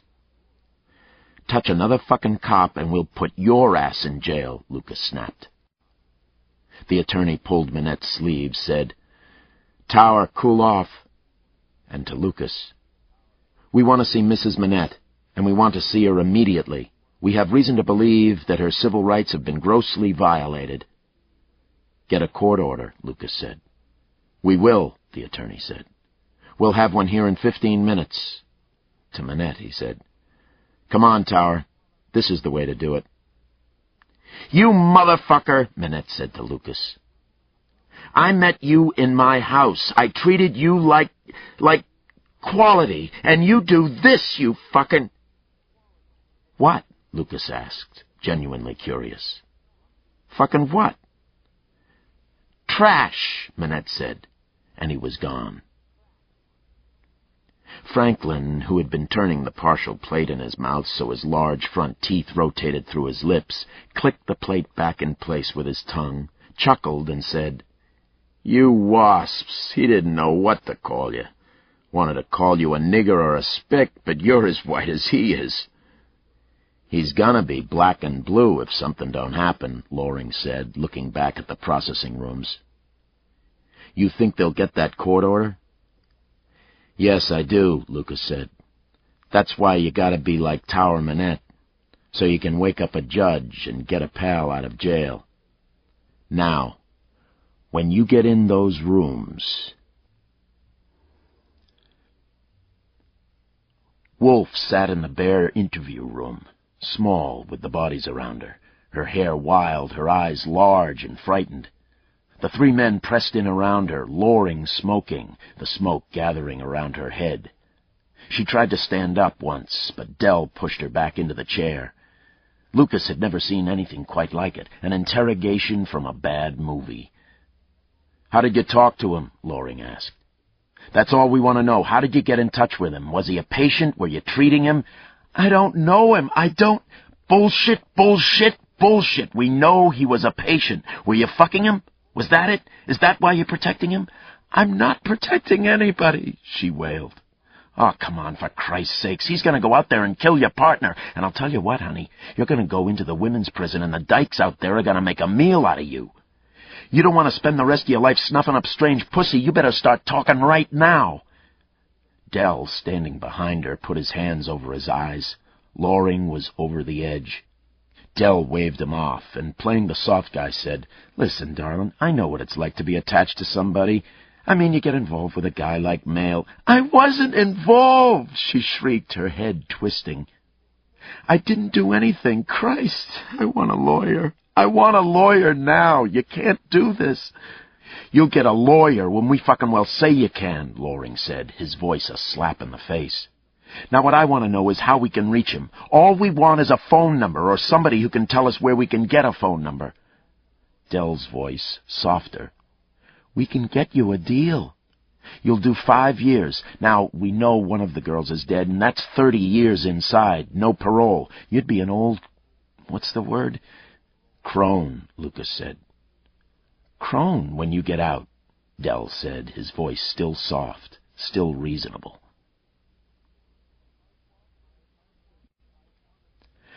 "I want my husband. I want him here," Helen Manette wailed. She spent much of the time weeping uncontrollably, and questions were difficult to press. Franklin finally got down on his knees, thrust his face to within an inch of hers, and said, "Listen, bitch, if you don't shut up, I'm going to slap the shit out of you. You got that? You shut the fuck up, or I'm going to stomp a mud hole in your white ass, and I'll fucking enjoy doing it. Your pal is going to slice Ms. Manette and her daughter into fucking dog food, and I want to know how to stop him, and you're going to tell me." "I want my husband." "Your husband doesn't give a shit about you," Franklin shouted. "He wants his daughter. He wants his granddaughters. But he's not going to get his granddaughters. He's not going to get both of them anyway, 'cause you and your pal killed one of them, didn't you?" "Hey, come on, take it easy," Sloane said, gently shoving Franklin out of the way. "You're going to have a heart attack, man. Let me talk to her." Sloane was sweating, though the room was cool. "Now listen, Miss Manette. We know there are all kinds of stresses in a person's life, and sometimes we do things we regret. Now we know that your husband is sleeping with Nancy Wolfe, and we know that you know. And we know that if Tower Manette left you, there just wouldn't be much to share, would there? Now," Franklin looked at Lucas and shook his head, and Lucas made a keep rolling sign with his hand. Franklin nodded and pushed and said to Sloane, "Hey, cut the psychological bullshit, Sloane. You know the bitch did it. Give me 2 minutes alone with her and I'll get it out." He squatted, his face close to Helen Manette's, and he turned the partial plate with his tongue. 2 minutes would do it, he said. He chuckled, a long, gravelly roll, and Lucas winced.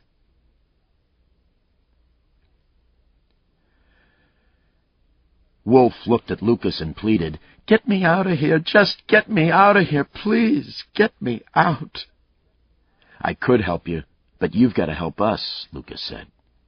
"We could use anything. A phone number would be great, an address. How did you get to know him? A little history." "I don't know him," she said hoarsely. "Let me explain," Loring said, circling her. Dell stood behind her, very close, so she could feel his pants leg near the back of her head. "We know that you're fucking Tower Manette. We know that Tower Manette's money is going to his daughter. Now, if you shoot Tower's old lady out of the saddle, and you were getting close, and if there was no daughter around, you'd get a bundle, right?" "That's crazy," she blurted. "And even if you don't get Tower, you'd get the Keyman insurance from the shrink business, right? That's a bundle all by itself. You could buy a fleet of Porsches with that money alone." "That—" she started, but Loring stuck a warning finger in her face. "Shut the fuck up. I'm not done," he said. "Now, we know that you were going out with George Dunn before Andy Manette took him away, and we've been having this argument. Could that have triggered this off? Is it all because of George Dunn? Are you fucking Andy Manette's father to get back at Andy Manette because you can't fuck her husband? There's a pretty big kettle of psychological stew right there, huh? What did old Desmond Freud have to say about that, huh? She went cool. I want a lawyer. I promise you, if you don't get me a lawyer, none of you will ever again work as police officers. I'm willing to overlook... The door opened behind them, and Sloane stuck his head in. Lucas, you better come in here. And to Loring and Dell he said, go easy.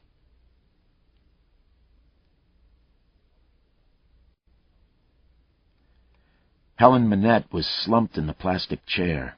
She'd stopped weeping and was chewing on a fingernail. She had snapped. She had a foxy look in her face, a dealer's look. Lucas said, What? And Sloane said, Ms. Manette, tell Chief Davenport what you just told us.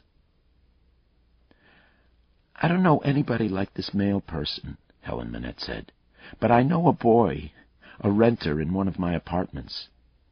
Oh, shit, Lucas said. He turned away, put a hand to his face. Sloane said, Lucas? What? The goddamn building directory card in Crosby's building. We both looked at it, and it had that blue bird on it, just like in Andy Manette's office building. He looked at Manette. That's your management company, isn't it? That's our logo, a royal blue bird, yes, she nodded brightly. Remember that? We saw it the first day. I didn't put it together, but I knew there was something. He squatted, looked into Helen Manette's watery eyes. So you knew Mail from the apartment building? I didn't know who he was. He seemed like a nice boy. Then why did you call him? Sloane asked. I didn't. He called me, she said. He said he heard what was going on and he wanted to say he was sorry, and we talked. Lucas knew she was lying, but right now didn't care. You have his phone number? Still bright. Why, yes, I believe I do. Somewhere. If it's the same boy, he looks the same. Can you get it for us? I believe I could, if I could go back home, Lucas said. We'll get you back. He looked at Franklin. Take Loring, put her in a squad, get her down there, full lights and sirens. I want it in 6 fucking minutes. You got it, Franklin said. Lucas took his arm, pulled him to the side. And you and Loring stay on top of her. Anything it takes. On the way down to the room where Wolf was being questioned, Lucas said to Sloane, You're not supposed to be out with a gun. Stay here with Wolf. Help her out. Be nice to her. Apologize. Explain what we were doing and why. Get her home. If she wants a lawyer, help her out. But suggest that she talk with me before she does anything. What are you going to tell her? I'm going to beg her to let it go, Lucas said, grinning. I don't think it's going to work, man, Sloane said. He stuck his head in the interview room where Dell and Loring were leaning against a wall, Loring smoking again. Wolf was sitting straight in her chair, dry-eyed, expectant. Lucas said, You two guys, let's go. And to Wolf, You're okay, you're free to go. Detective Sloane will help you. Cheryl was coming in the door as Dell and Lucas ran up the stairs to the front of the building. I heard on the radio, she said. She was wearing jeans, boots, a plaid shirt, and her ball cap. Gotta go, Lucas called back as they passed her. I'm coming, she said, and she followed them out the door. I don't think, Lucas said. Cheryl interrupted. Bullshit, I'm going. Then, where are we going? They ran together across the street to the plaza in front of the Hennepin County Government Center. A helicopter sat in the middle of the plaza, blades turning, and a TV crew was shooting film of it. When the cameraman saw the 3 running cops, he turned, and the camera followed them to the chopper. Let's go, Lucas said to the pilot. Where? Down toward Egan, fast as you can. Chapter 33. The chopper took off head down, Lucas's stomach clutching as the black-visored pilot poured on the power and threw the machine out of the loop. They crossed I-94, rising over the tumult of the early rush hour, then projected out over the Mississippi and down the valley, past a tow with a barge, past a solitary powerboat running full out on twin outboards, and past Lucas's house on Mississippi River Drive. Dell tapped him on the shoulder and pointed down, past the pilot, and Lucas pushed up against the safety belt and saw his house, in strobe-like flashes between the brilliant autumn maples, and Weather's car slowly backing out of the driveway. He felt the cut in the palm of his hand, looked down, and found the ring. Weather. Jesus. He strained to see her, but the car was out of sight, lost in the trees. "I'll take us right down to the I-35 intersection with Highway 55. We'll orbit there until we get better directions," the pilot said. "I got maps." She handed Lucas a spiral-bound book of metro area maps, and Lucas held it between his legs. Dell in back said, "What if this is some kind of dead drop, like the computer shop?" Lucas shook his head. "Then they're gone, Manette and the kids." He looked at his watch. "We may be too late now. We're an hour and 15 minutes from when he called me. He could make it down there in 45 minutes, except for the traffic tangles. We gotta hope that he takes her on one last time." The pilot looked at him. "You hope he takes her on? You mean rapes her?" "Yeah, that's what he's been doing," Lucas said. "It's better than death." "Ah, my God," the pilot said. She turned away from him and sent the chopper in a sickening swoop toward a twisted intersection below. "That's it there. Look at that mess. Geez, what happened?" Below them, traffic was tied up in all directions, and blue lights winked through the worst jam Lucas had ever seen. "They're doing it. They're tying it up," he said, and he had to laugh once, a short bark. "There'll be 2 hours getting that loose again. Maybe we got a chance. Maybe we got a chance." Lucas found the map for the intersection as they orbited once, twice, then again, like a bee in a bottle. And Dell explained the interrogation scene to Cheryl. "So where in the heck is Franklin?" Cheryl asked. 5 minutes to the Manette's house," Lucas said. "He ought to be calling." "What's going to happen to this guy?" the pilot asked. "Gonna chain him in the basement of the state hospital," Lucas said. "Throw him a cheeseburger once a week." "Better to shoot him," she said. Lucas said, "Shh," and they went around again. Cheryl, huddled in the back, was greener than Lucas. "If Franklin doesn't call quick, I'm going to blow a corn dog all over our pilot." "Don't do that," the pilot said. Then, "I'll try to smooth things out." Cheryl said, "Come on, Franklin, you asshole, call." And Franklin came then, patched through from dispatch. "Lucas, we got it. His name is Ledoux. He's just north of Farmington, about a mile off Pilot Knob Road on Native American Trail. I got the address here." Lucas found the map as Franklin read out the address, and the pilot poured it on, heading south. And Franklin asked, "What about Ms. Manette? I mean, this one?" "Take her back downtown, get her a lawyer," Lucas said. Dell from the back seat shouted, "And read her rights to her." Cheryl, marginally more cheerful, also shouting, "Yeah, we want it to be on the up and up." Lucas, ignoring them, was talking to dispatch. "Can you get us closer? These street numbers don't mean anything up here." "Yeah, we're looking for the mailman on that route, and we've alerted Dakota County, but they don't have a lot of assets down there." "I know, I can see them all from here," Lucas said. Down below, roof racks were lighting up the major intersections for miles, and he could see cops on the streets, peering into southbound cars. "But get some going south, if you can." "Strangest thing I ever saw," Dell said from the back as Lucas signed off the radio. Dell, who liked high places, had his face pressed against his window. "A man-made traffic jam. God, look at those guys. I'd hate to be down there, though." "Is that Pilot Knob there?" the pilot asked, pointing at a street with a gloved hand. "Or is that Cedar?" "I don't know," Lucas said, turning the map. He hated flying, didn't like the exposed front of the helicopter. He would have preferred something solid like sheet steel. "Where's due south?" The pilot pointed, and he turned the map. Okay, there should be a golf course. There's a golf course, the pilot said, pointing to her right. But there's another one. There should be a lake, a crescent-shaped lake, Lucas said. Okay, there's a lake. Okay, yeah, that's it. There's the little lake by the big one, so that's got to be Pilot Knob right there. This ends Disc 10. Mind Pray, Disc 11. They churned south, following the road, past another golf course, out into the countryside.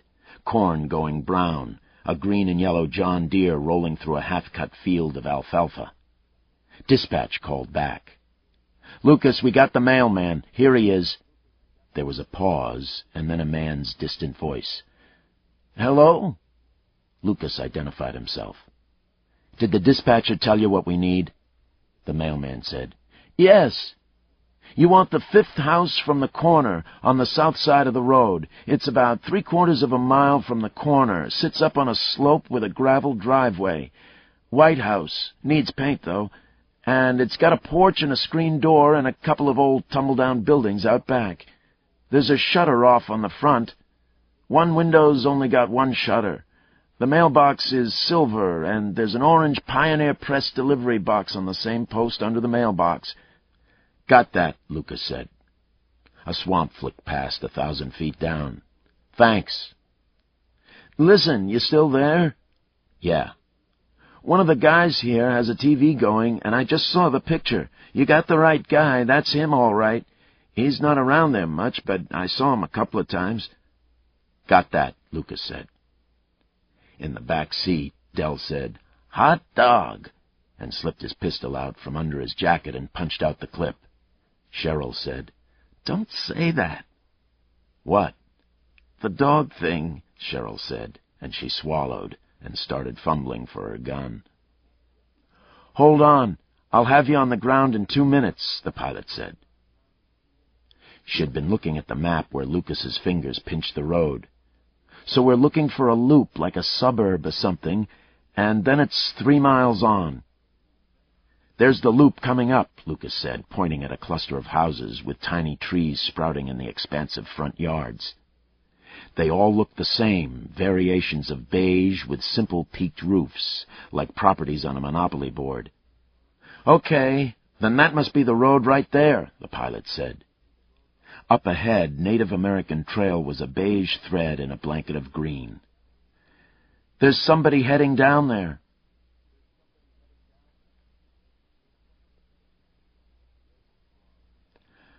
A red car was throwing up a cloud of gravel dust as they closed on the road. 1, 2, 3, 4, 5. Jesus, I think he's heading in there. He's slowing down. He's turning, Lucas said. Wrong drive, wrong drive. The 5th house is over there, down further, the pilot said, pointing. I don't know, Lucas said. Look, he's in a hurry. He's moving. The pilot groped at her feet and handed Lucas a pair of battered 8x50 marine binoculars. You call it. Whatever you want to do. They were coming in fast, but they were still a half-mile out. Lucas put the heavy binoculars on the house, picked out the mailbox and the brilliant orange paper box on the post below it. To the right, the red car had topped a hill, and as Lucas watched, a man got out of the car, turned his pale face toward them. Black hair, tall, the white face at the distance a featureless wedge, but a wedge that felt right. The man darted into the ramshackle house in the cornfield. He carried something. A shotgun? He was too far away to be certain. That's him, Lucas said, half shouting. Put us on him! Put us on him! What are we doing? Cheryl shouted from the back. She had a revolver out and a speed loader in her other hand. Below them, to the front and right, 3 Dakota County sheriff's cars were pounding up Pilot Knob Road from the south. Lucas waved Cheryl off and got on the radio. Tell the sheriff's guys it's the first road west of the house. Not the house. It's a track. Goes across a ditch just west of the house. Tell them to look for the chopper, where we're going in. We've got him in the house. We see him in the house. What are we doing? Cheryl yelled again. Are we going in? Are we going in? Gotta try, Lucas said over his shoulder. "He's goofier than shit, and he might have some kind of long gun with him. Didn't he take a shotgun off White?" "Shotgun," Dell said. "Yeah, so take it easy, but Christ, if he kills them now, we're 30 seconds late, and he's goofier than shit, man, goofier than shit." The pilot said, "Hold on," and then, smiling beneath the black visor, dropped them out of the sky.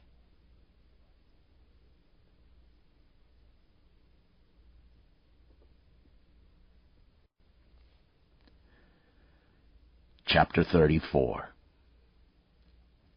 Mail drove north, cut I-694, the outer belt line around the cities, took it east and then south across I-94, where the highway changed numbers and became I-494.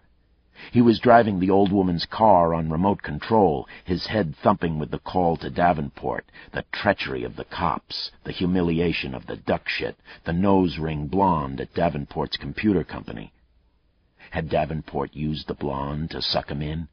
Had he figured him that well? He relived the attack on the cop, the satisfying whack of the spade, the hit on the old lady, last seen crumpled on her kitchen floor, one leg under a chair, a broken plate on the floor by her head, a piece of buttered toast in the middle of her back. Gloria floated through his mind, her neck crooked with the nylon rope around her, her feet swinging like a pendulum overhead as he laid the river rocks into the booby trap. And the parts of Andy Minette: tits, legs, face, ass, back. The way she talked, the way she curled away from him, fearing him. He almost ran into the truck ahead. He cut left and saw the traffic jam. Cars, trucks, backed up a half-mile away from the river bridge. Blue cop lights flashing along the road. He sat in the traffic jam for 5 minutes, steaming, the bright movies in his brain now reduced to shadows. Up ahead, a jeep cut onto the shoulder of the road. Mail edged over to watch. The jeep rolled slowly along the shoulder, then cut across to an exit heading north on Highway 61. Mail followed. He didn't want to go back north, but he could make a U-turn, head back south. Must be a hell of an accident. There were cops all over the place. He slid off the exit running north, made an illegal U and started south again. Everything around the bridge was blocked, but there was another bridge, little U's, down in Newport. More cops. He turned out east of the oil refinery, continued on Highway 61. The radio. WCCO was full-time on the story, the announcer wearing his tornado alert voice. "The entire south end of the metro area is tangled up as the police search for John Mail, identified as the kidnapper of Mrs. Andy Minette and her daughters Grace and Genevieve. There are checks at many of the major intersections in Dakota County and all bridges across the Mississippi. All we can do is ask for patience as police check cars as quickly as possible, but delays are now running up to an hour on outbound lanes of I-35E and I-35W, all outbound bridges in downtown St. Paul. That would include the High Bridge, the Wabasha and Robert Street bridges, and Highway 3, plus the Mendota Bridge, both I-694 bridges." Christ, he couldn't get back home. He was heading down to Hastings, straight into a checkpoint. The announcer hadn't said anything about Prescott, the St. Croix Bridge into Wisconsin. If they were stopping cars on all those bridges, they hadn't found the house, hadn't found the women, still didn't have the Ledoux name. He left Highway 61 just north of Hastings, crossed the St. Croix into Wisconsin, struck out into a wide southern swing through Wisconsin, and crossed the Mississippi back into Minnesota on the unguarded bridge at Red Wing. From Red Wing, he took Highway 61 north and finally turned cross-country to Farmington. There were no cops on the highway, none in town. None. It was almost eerie. Even the highway north seemed thinly traveled.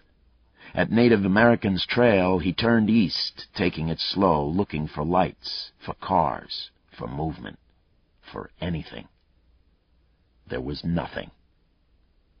He shoved the gas pedal to the floor, moving now, breathing again, heart pounding, everything coming to a close. He flashed on Andy Minette. all those parts, and turned left off the road. He stopped. He felt a beat but couldn't identify it, listened for a second, then reached in the back seat, got the shotgun, and climbed out of the car. The chopper was just coming in. He looked up to the north and saw the machine dropping out of the sky, screaming in on him. He ran to Andy.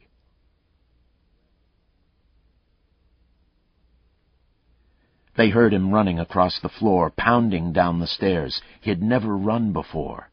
Andy sat up, looked at her daughter. "Something's happening." "Should we?" Grace was terrified. "We've got to," Andy said. Grace nodded, dropped to her knees, lifted the edge of the mattress. She took the needle and handed the nail to her mother. Andy fitted it to her hand, kissed her daughter on the forehead. "Don't feel anything. Don't think. Just do it," she said. "Just like we practiced. You get back there." The first day Mail had put them in the cell, she remembered the smell of old potatoes. She hadn't noticed the odor since. It had simply become part of the background. But she smelled it now. Potatoes, dust, urine, body sweat. The whole. "Kill him," Grace rasped at her. Grace's eyes were too large, sunken. Her skin was like paper, her lips dry. "Kill him! Kill him!" Mail was rattling at the door, fumbling at it. When he opened it, he was carrying a shotgun, and for just an instant, Andy thought he was going to kill them without a word, open fire before they had a chance. "Out!" he screamed. "Both of you, out!" His young old face was dead white. He had a white bead of spittle at the corner of his mouth. He gestured with the gun, not pointing it at them, a sweep of his arm. "Get out of here, both of you!" Andy had the nail by her side and went first. She felt Grace reach out and grab the top of her tattered skirt and pulled along behind. "What?" Andy started. "Get!" Mail snarled, looking up the stairs. He grabbed her by the skin of her throat and pulled her, stepping back, still looking over his shoulder, expecting someone to burst in, the shotgun barrel straight up. And she stepped straight into him and struck. She rammed the nail into the space below his breastbone, trying to angle it into his heart, looking at his eyes as she struck, and she screamed, "Grace! Grace!"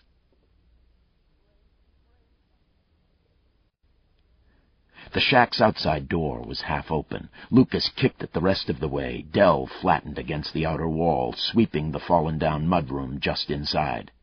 Cheryl was on the other side of the house, watching the back. Lucas went through first, through the mudroom, following the sights of the .45, his thumb-knuckle white in the lower rim of his circle of vision. The shack smelled of wood rot, and dim light shifted in through dirty windows. A broken-legged table crouched in the kitchen beyond the mudroom, and tracks were etched in the dirt of the floor, heading into the interior.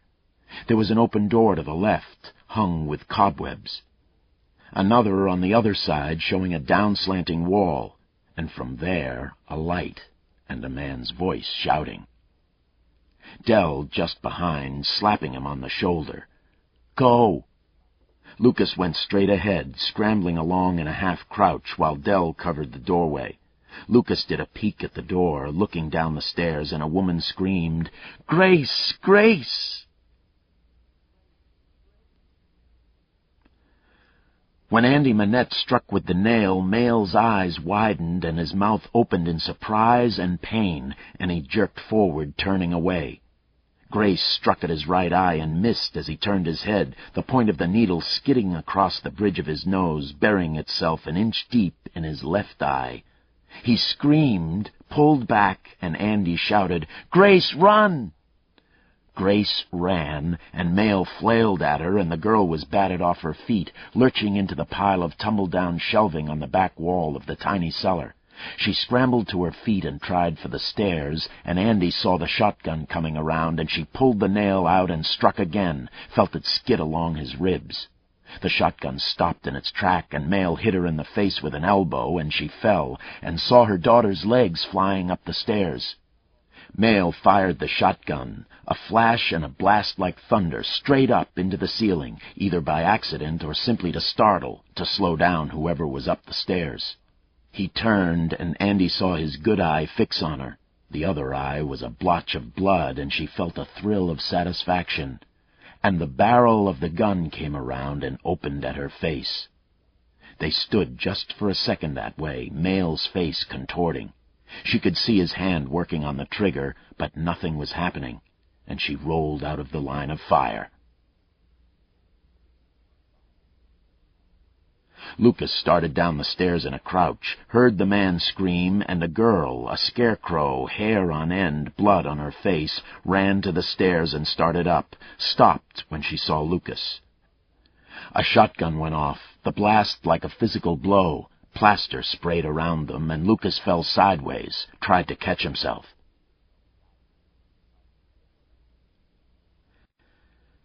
There wasn't much pain when Andy Minette stuck him, but Mail knew he had been hurt. He pulled back, tried to get some space, but Minette clung to him, and then the girl was there. He saw the hand coming up, the thin steel glitter between her fingers, and turned his head. The needle slashed at him, hurt more than Minette's knife, or whatever it was. There was a black flash. Was that possible? In his left eye, and he wrenched away, spasmodically pulling at the trigger. The shotgun went off, the barrel not more than a foot from his ear, deafening him. As dust and plaster rained on them from the ceiling, Minette struck again. She was screaming, and he saw the girl running for the stairs. He swung at her. He felt no impact, but saw the girl go down. Everything was moving at a berserker's speed, like a movie cut too often, clips of this and that too fast for his brain to process. But he looked for Minette, his betrayer, found her at his feet. Her mouth was open, she was screaming, and he pointed the barrel at her mouth and pulled the trigger. The trigger pulled back slackly, without tension. Nothing happened. He pulled it again and again, saw the girl screaming on the stairs, Davenport falling, a gun in his hand. Mail ran. He ran behind the furnace, into the old rat's nest coal bin, up the coal chute to the rotten wooden door at the top. He knocked the door open with the stock of the gun, and a shaft of light hit him full in the face.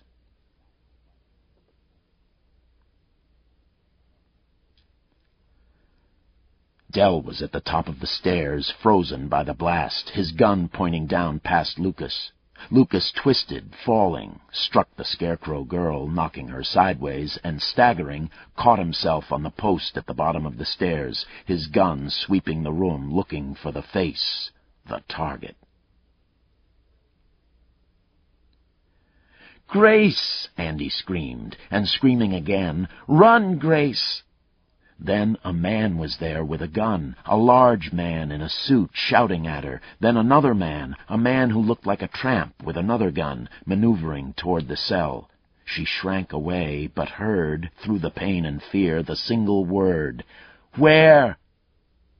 She pointed toward the furnace, and as she pointed, a shaft of sunlight broke into the room from behind the furnace. Dell was at another door, looking down, then back at him, and Lucas took 3 leaping steps across the room, past the furnace, into a small wooden-sided room. Light poured through a hatch-like door in the foundation. Andy heard the gunshots, the quick bite of a pistol, the deeper boom of the 12-gauge.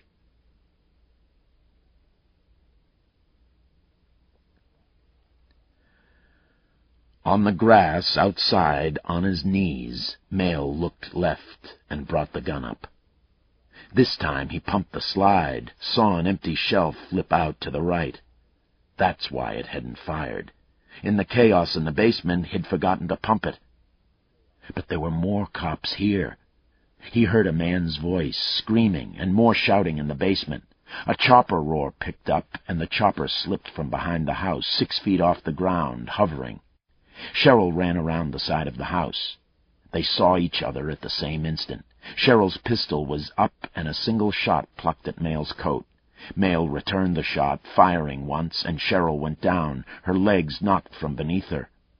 The helicopter came in like a giant locust, and he pointed the shotgun at the black-visored pilot behind the glass, pulled the trigger.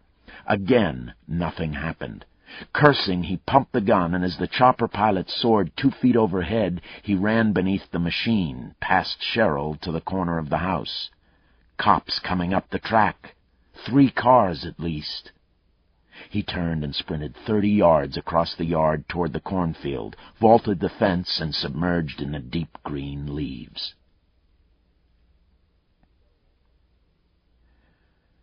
Cheryl was on the ground, screaming, the chopper 30 yards away, the pilot gesturing frantically when Lucas crawled up the coal chute. Lucas turned and saw a male vault a barbed wire fence into the cornfield. He vanished in an instant. A sheriff's car slewed sideways in the yard as Lucas ran to Cheryl, put his hand on her back. "Hit?" "My legs, man, my legs! It hurts so fucking bad, it just fucking burns." Dell was out now, and Lucas waved at the pilot, pulling her down, then ran to the uniformed deputy who stood by the fender of his car, a shotgun on his hip. "He's in the cornfield. He's right in there," Lucas shouted over the blast of the chopper blades. Grass and bits of weed whipped past them as the chopper settled. "Get a couple guys on the road and get in those hay fields. Cut 'em off! Cut 'em off!" The deputy nodded and ran back to the other cars. Lucas went back to Cheryl. Dell was kneeling over her, had ripped open her pants leg. Cheryl had taken a solid hit on the inside of her left leg between her knee and her hip. Bright red arterial blood was pulsing into the wound. "Bleeding bad," Dell said. His voice was cool, distant. He pulled off his jacket, ripped off a sleeve, and pressed it into the wound. "Hold it there," Lucas said to Dell. "I'll carry her." How bad is it?" Cheryl asked, her face a waxy white. "I hurt." "Just your leg, you'll be okay," Dell said, and he grinned at Cheryl with his green teeth. Lucas picked her up, cradling her, and carried her groaning with pain to the chopper, where the pilot had shoved open the passenger side door. "Bleeding bad, hit an artery," Lucas shouted over the prop blast. "Got to get her to Ramsey." The pilot nodded, gave him a thumbs up. Lucas shouted at Dell, "You go! Keep the hole packed up." "You're gonna need help." "Gonna have a lot of help in 1 minute," Lucas shouted back. "This is just gonna be a dog hunt now." Dell nodded, and they fitted Cheryl into the passenger seat with Dell straddling her, and the chopper lifted off.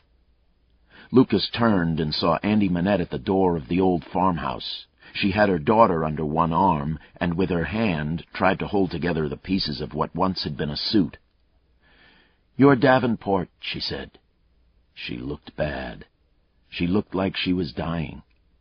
"Yes," Lucas nodded. "Please sit down, both of you. You're okay." "He's afraid of you," Andy said. "John's afraid of you." Lucas looked from Andy Manette and Grace toward the cornfield. "He should be," he said.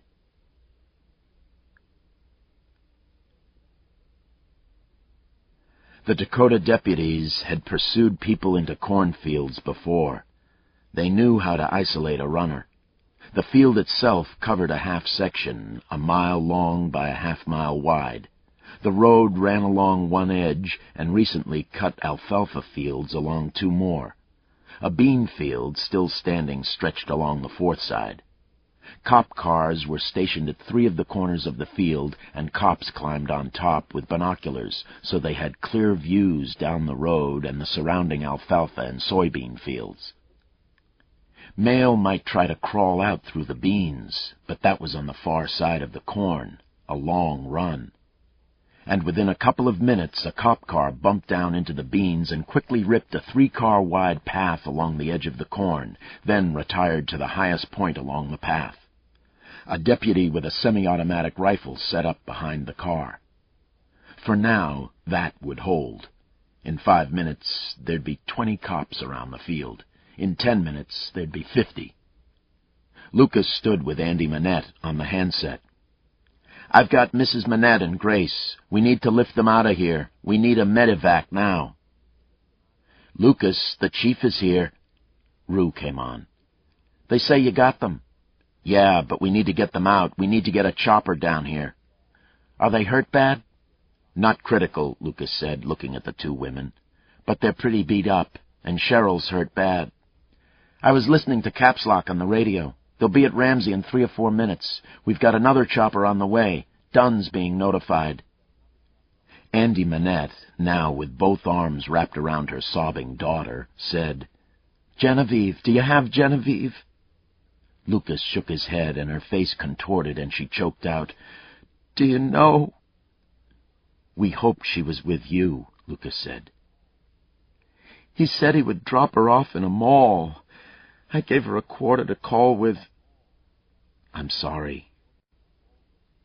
A caravan of police cars, now including city cars, barreled up the track. 2 more jammed into the driveway at Mayle's house, and all around them, cops with rifles and shotguns were posting around the cornfield. The ranking sheriff's deputy hurried toward them. "Davenport?" "Yeah, who are you?" "Dale Peterson." "Are you sure he's in the corn?" 95%. We saw him go in, and there wasn't any place to get out." "He's hurt bad," Andy Manette said. Peterson reached a hand out to her, but she edged away, and Lucas backed him off with a quick shake of the head. "I stabbed him," she said, "just before he ran." She lifted her hand. She still held the spike, and her fingers were smeared with blood. Grace turned her head in her mother's arms and said, "I did too. I stabbed him in the eye." And she showed them the bedspring needle. "He was going to kill us," Andy said numbly. Lucas said, "You did right." And he laughed and said, "God damn, I'm proud of you." And he lifted his hand to pat her shoulder and remembered, and turned instead toward Peterson. "You gonna handle this?" The deputy nodded. "We can." "Do it then," Lucas said. "I'd like to help out. He just shot a friend of mine." Peterson nodded. "We heard, but, take care." He meant, don't murder him. "I'm fine," Lucas said, and Peterson nodded. To Andy, "Ms. Manette, if you guys would like to ride down to the road, a helicopter will be picking you up." "Got media coming," a deputy called from the last car down. "Keep them out," Lucas said.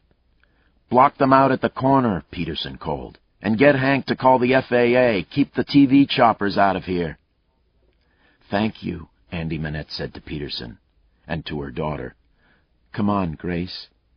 Grace said, "Genevieve?" "We'll look for her," Andy promised. Lucas walked with them toward the last of the sheriff's cars. "I'm sorry it took so long," he said. "He isn't stupid." "No, he isn't," Andy said. A deputy opened the back door of his car. Andy helped Grace into the back seat, then turned to say something else to Lucas. Her eyes reached up toward his face, then stopped, looking past his shoulder. Lucas turned to see what she was looking at. His hand dropped toward his pistol. Had she seen Mayle? Then she brushed past him, took 3 quick steps, and suddenly was running toward the house. Lucas looked at the deputy, said, "Watch the kid," and started after her, walking quickly, and then, when he saw where she was going, broke into a run, shouting, "Mrs. Manette, wait! Please wait! Wait!" Peterson was on the radio, but he dropped the microphone when he saw Andy Manette running toward the house, and he hurried after her. She was running toward a 6-foot square of weathered wood set on a 6-inch-high concrete platform. Lucas, 40 feet behind her, shouted one last time, "Don't wait!" But she was already there. She stooped, caught the edges of the old cistern cover, and heaved. Lucas had to stop her, because he'd realized what Andy Manette knew by instinct. This was where Genevieve was. The doll in the oil barrel was the girl in the cistern. A watery grave.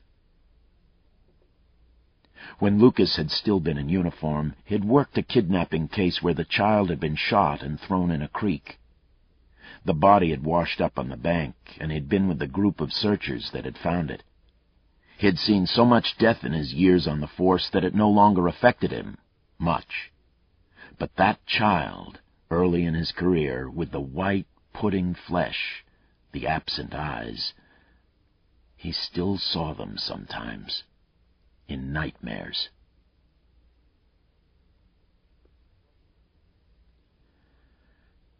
The cover on the cistern was too heavy for Andy Minette.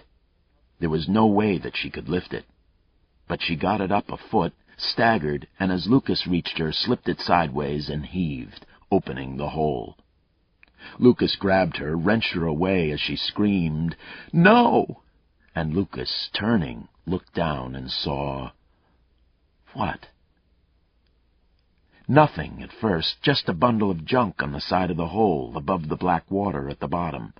Then the bundle moved, and he saw a flash of white. Peterson had wrapped his arms around Andy Minette, pulling her away, when Lucas, eyes wild, waved at him, shouted, "Jesus Christ, she's alive!"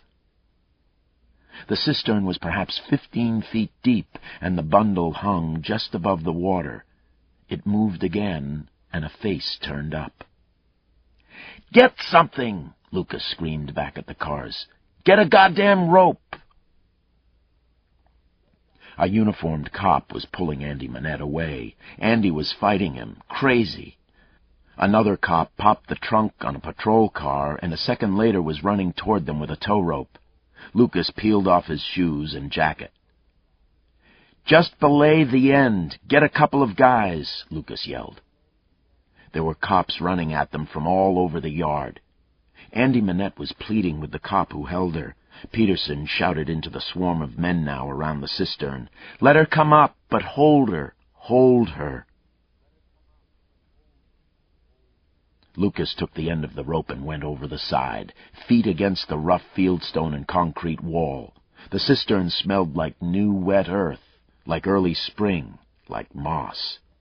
He went down, past the bundle on the wall, lowered himself into the water. The water was 3 feet deep, coming up just to his hip joint, and it was cold. "Genevieve," he breathed. "Help me," she croaked. He could barely make out her voice. Some kind of mechanism, a secondary pulley perhaps, had once been mounted about 3 feet above what was now the water line. Whatever it was gone.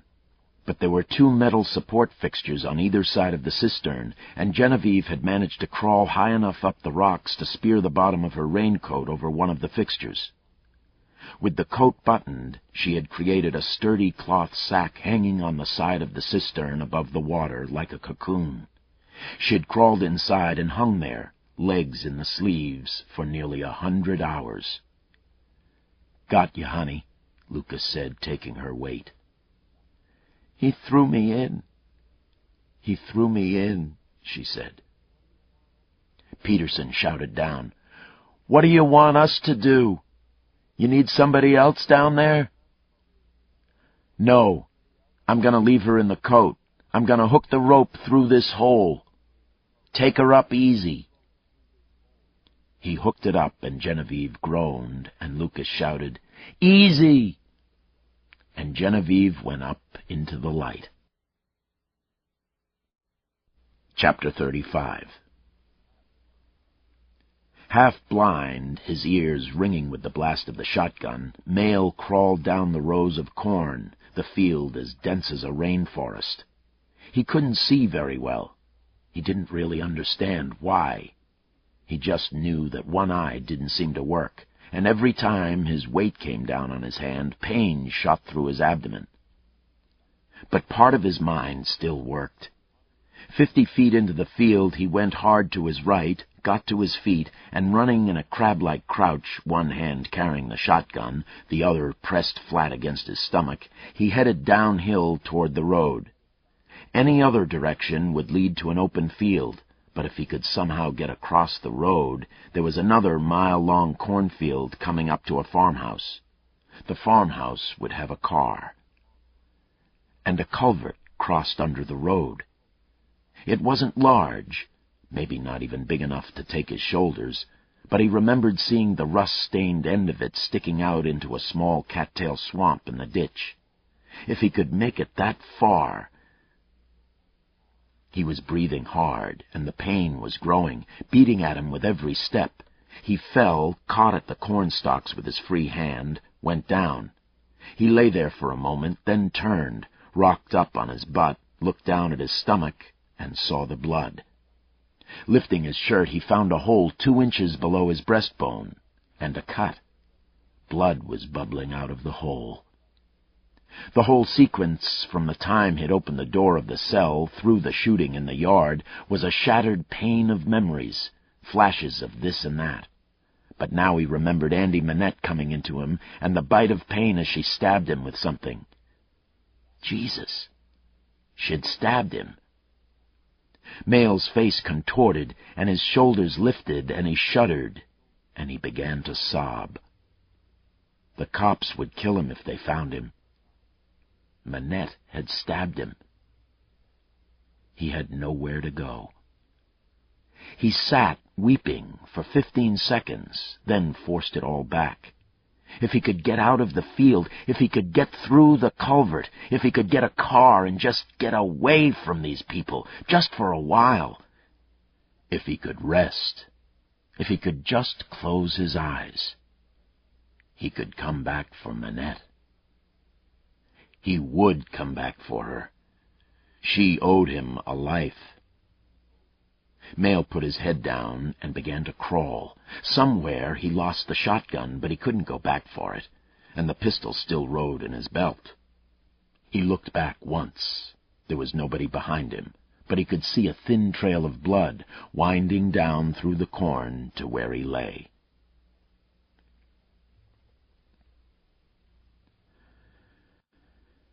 Lucas lay on his back on the long grass next to the cistern, catching his breath.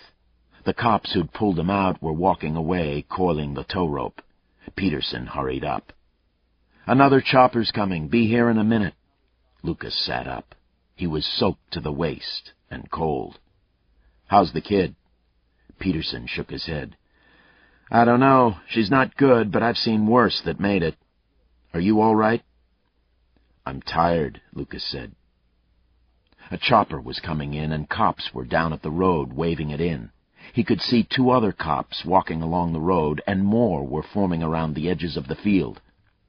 Lucas pulled on his shoes and jacket and said to Peterson, "Tell your people I'm going into the field. I'm only going in a few feet." "He's got a shotgun," Peterson objected. "Tell them," Lucas said. "Look, there's no point—" "He's not waiting for us to do something," Lucas said, looking out over the field. "I know how his head works, and he's running. He won't set up an ambush and go down shooting. He'll always try to get out."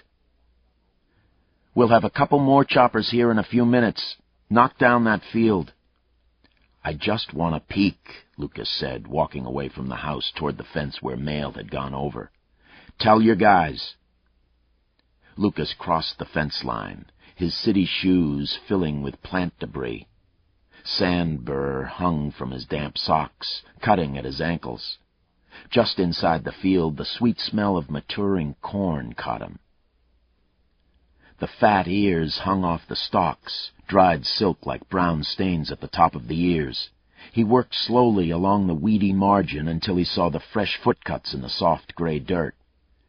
He slipped his pistol out, stooped, turned, and duck-walked into the field. And here was a flash of blood, more scuffs in the dirt, more blood. Mayle was hurt. Lucas stopped, listened, heard a few leaves rustling in the light wind, the sound of car engines, distant sirens, the beat of a chopper. A ladybug crawled up a cornleaf, and he duck-walked a little further into the field, following the sights of his .45. At knee level, the cornfield was incredibly dense, and Lucas could see almost nothing except straight up.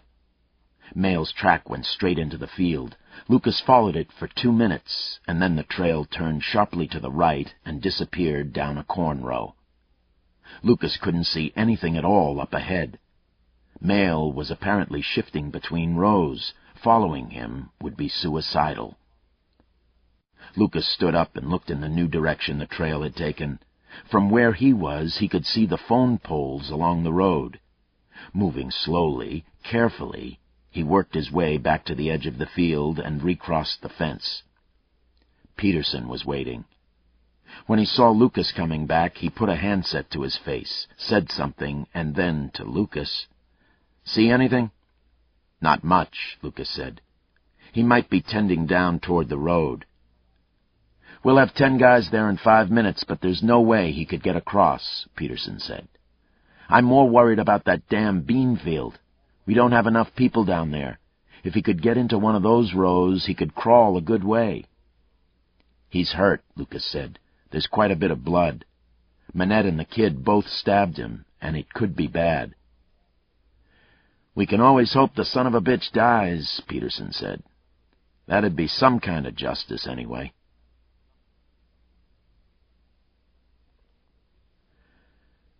Mail reached the end of the field.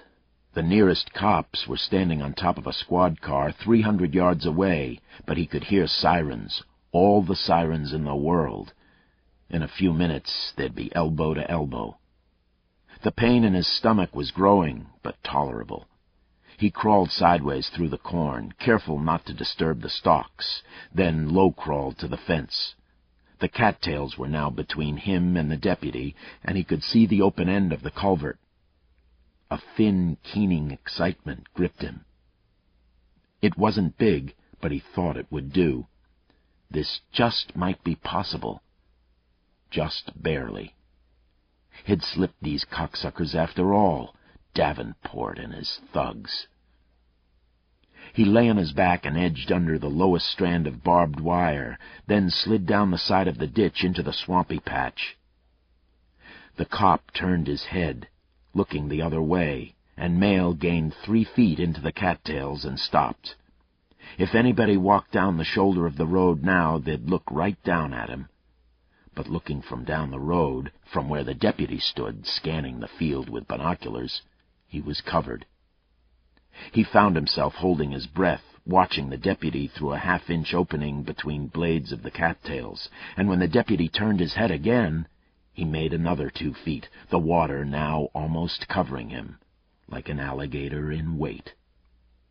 The culvert was only 10 feet away.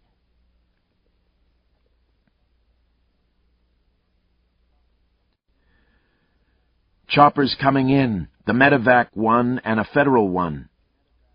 They say they've got some plate in the floor. They can get right down on the deck with it," Peterson said. Lucas nodded. "I'm going to walk out along the road." "Okay," Peterson nodded. "We'll flush him." Lucas watched as Andy Manette, Grace, and Genevieve were loaded into the medical helicopter, Genevieve as an unrecognizable bundle of blankets. Andy Manette stared blank-faced at him as the chopper lifted off. In a few seconds, it was a speck in the northern sky. At the same time, another machine, larger, powered in from the north. The feds, Lucas thought. He walked down the road, slowly, a step or 2 at a time. There were only 3 deputies along the whole length of the road. The visibility was so good that Peterson was routing newcomers to the other edges. But Mail had come this way. The corn waved in the light breeze, ripples running through it like wind fronts on a lake. Nothing jerky, nothing too quick. Lucas came up to the first deputy, a chunky blonde with mirrored sunglasses and a shotgun on his hip. "Was that the kid there in the well?" he asked as Lucas came up. "In the cistern, yeah," Lucas said. "She's gonna make it. See anything at all?" "Nothing. There's just enough wind that the corn's moving and you can't see much." He pointed his nose into the wind and sniffed like a hunting dog, and Lucas continued down the road, studying the field. 2/3 of the way to the next deputy, he saw the culvert poking through under the road. It wasn't more than 18 inches in diameter, he thought. Maybe too small. But this was where Mail was headed. In fact, a thin vein of water led from the fence to the shallow puddle near the end of the culvert pipe. Could he already be inside? Lucas stepped carefully down the embankment and saw the grooves in the mud heading to the culvert. Thighs and shoe tips. And there, a speck of blood, almost black on the green grass. The culvert was small, and he risked a quick peek inside. He could see only a tiny crescent of green on the other side. As he watched, the crescent vanished. Mail was pulling himself through. The space was tight, but he was moving. Lucas climbed the bank, walked to the other side, and looked over the edge. The pipe emptied into another cattail swamp on the opposite side, with a little mud delta leading away from the pipe itself. The delta was undisturbed, and Lucas again let himself down the bank. He could hear Mail, possibly halfway through, scraping along, struggling. And what did Mail's file say? That he was a frantic claustrophobic?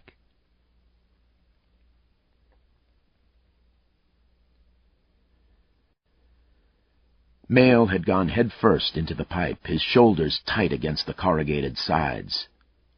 There was mud in the bottom of the pipe, and halfway through, the pipe itself was more than half blocked by a rotten wooden board and a clump of dead weeds. But on the other side of the blockage, he could see a disk of light. If he could get that far... He pulled the board and the weeds away with his hands, passing them down the length of his body, then kicking them back with his feet. He had barely enough room to maneuver his arms, and his breath came harder. He kicked, found one foot held tight. He kicked again, and still was stuck. Now the claustrophobia seized him, and he began tearing frantically at the mud, whimpering, spitting, grunting, his breath coming harder and harder. And he broke free. 20 feet from the end. 15 feet. Pain burned through his stomach, and he had to stop. God damn. He touched his shirt, pulled his hand away. He couldn't see it, but he could smell it. He was bleeding worse. When he tried to move, he found he was stuck again, and he kicked frantically at whatever held him, splashed water where part of the pipe had corroded away. Heard a noise. A rat? Was there a rat in here with him? Close to panic, he bucked down the pipe, the pain tearing at him, but could see green at the end of the pipe. Okay. He pushed the panic back. He'd have to be careful now. He'd have to make himself move slowly, even with the impulse to dash into the cornfield. If he could get in undetected, he could do this. He'd never really thought there was a chance, but now... A heavy clump of something. Dirt. Sod. Dropped into the circle of light at the end of the pipe, half blocking it. Then another clump. Mail, shocked, froze. And a familiar voice said, "Is it wet down there, John?"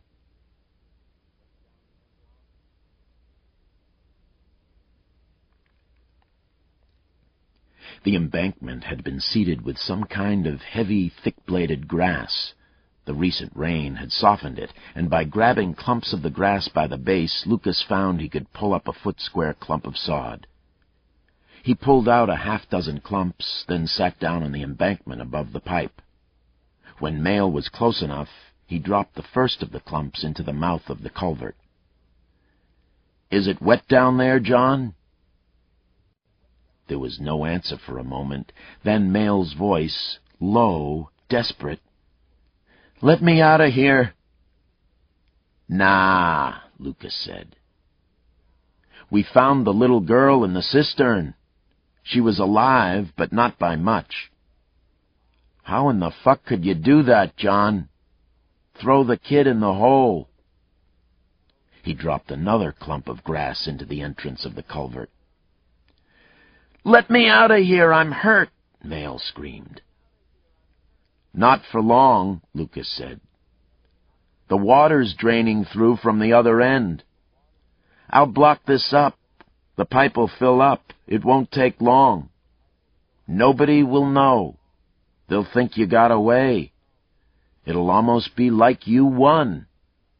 Except you'll be dead, and I'll have a good laugh." Mail screamed, "Help! Help me!" and Lucas could hear his hands and feet beating on the inside of the pipe. He was apparently trying to move backwards.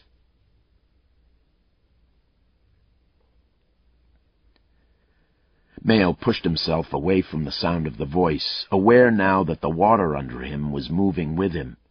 Must be downhill. Maybe the pipe would fill up. Must get out. Must get out. He backed away frantically until his feet hit the muck he'd passed behind himself coming in, and he remembered. He kicked at it, couldn't see it, couldn't move. He was stuck. Ahead there was only a small square of light at the mouth of the culvert. He crawled forward again, stopped, twisted around enough that he could free the pistol, and pushed it out ahead of him. "Let me out!" he screamed. He fired the pistol. The muzzle blast and flash stunned and deafened him. He inched forward like a mole in the water, fired again. He couldn't see much at all, just a thin rim of light. Davenport said something, but Mayo couldn't make it out. He simply lay in the deepening water in the dark, with the pain in his stomach, the strange blindness in his eye, the world closing in on him. Davenport would bury him alive. He could feel the water rising. He thrashed and couldn't move, couldn't move. He had the gun, and without thinking, pushed it under his chin.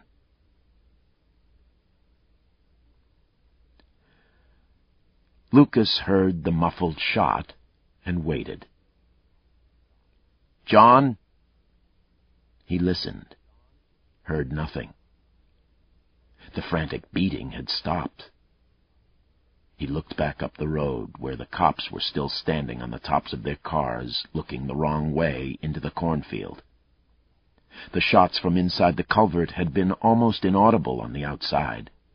Lucas started pulling the clumps of muck out of the pipe. A little flow of water came out, and then some blood, and a clump of bloody, pulped flesh floating like a child's leaf ship on the thin stream of muddy water.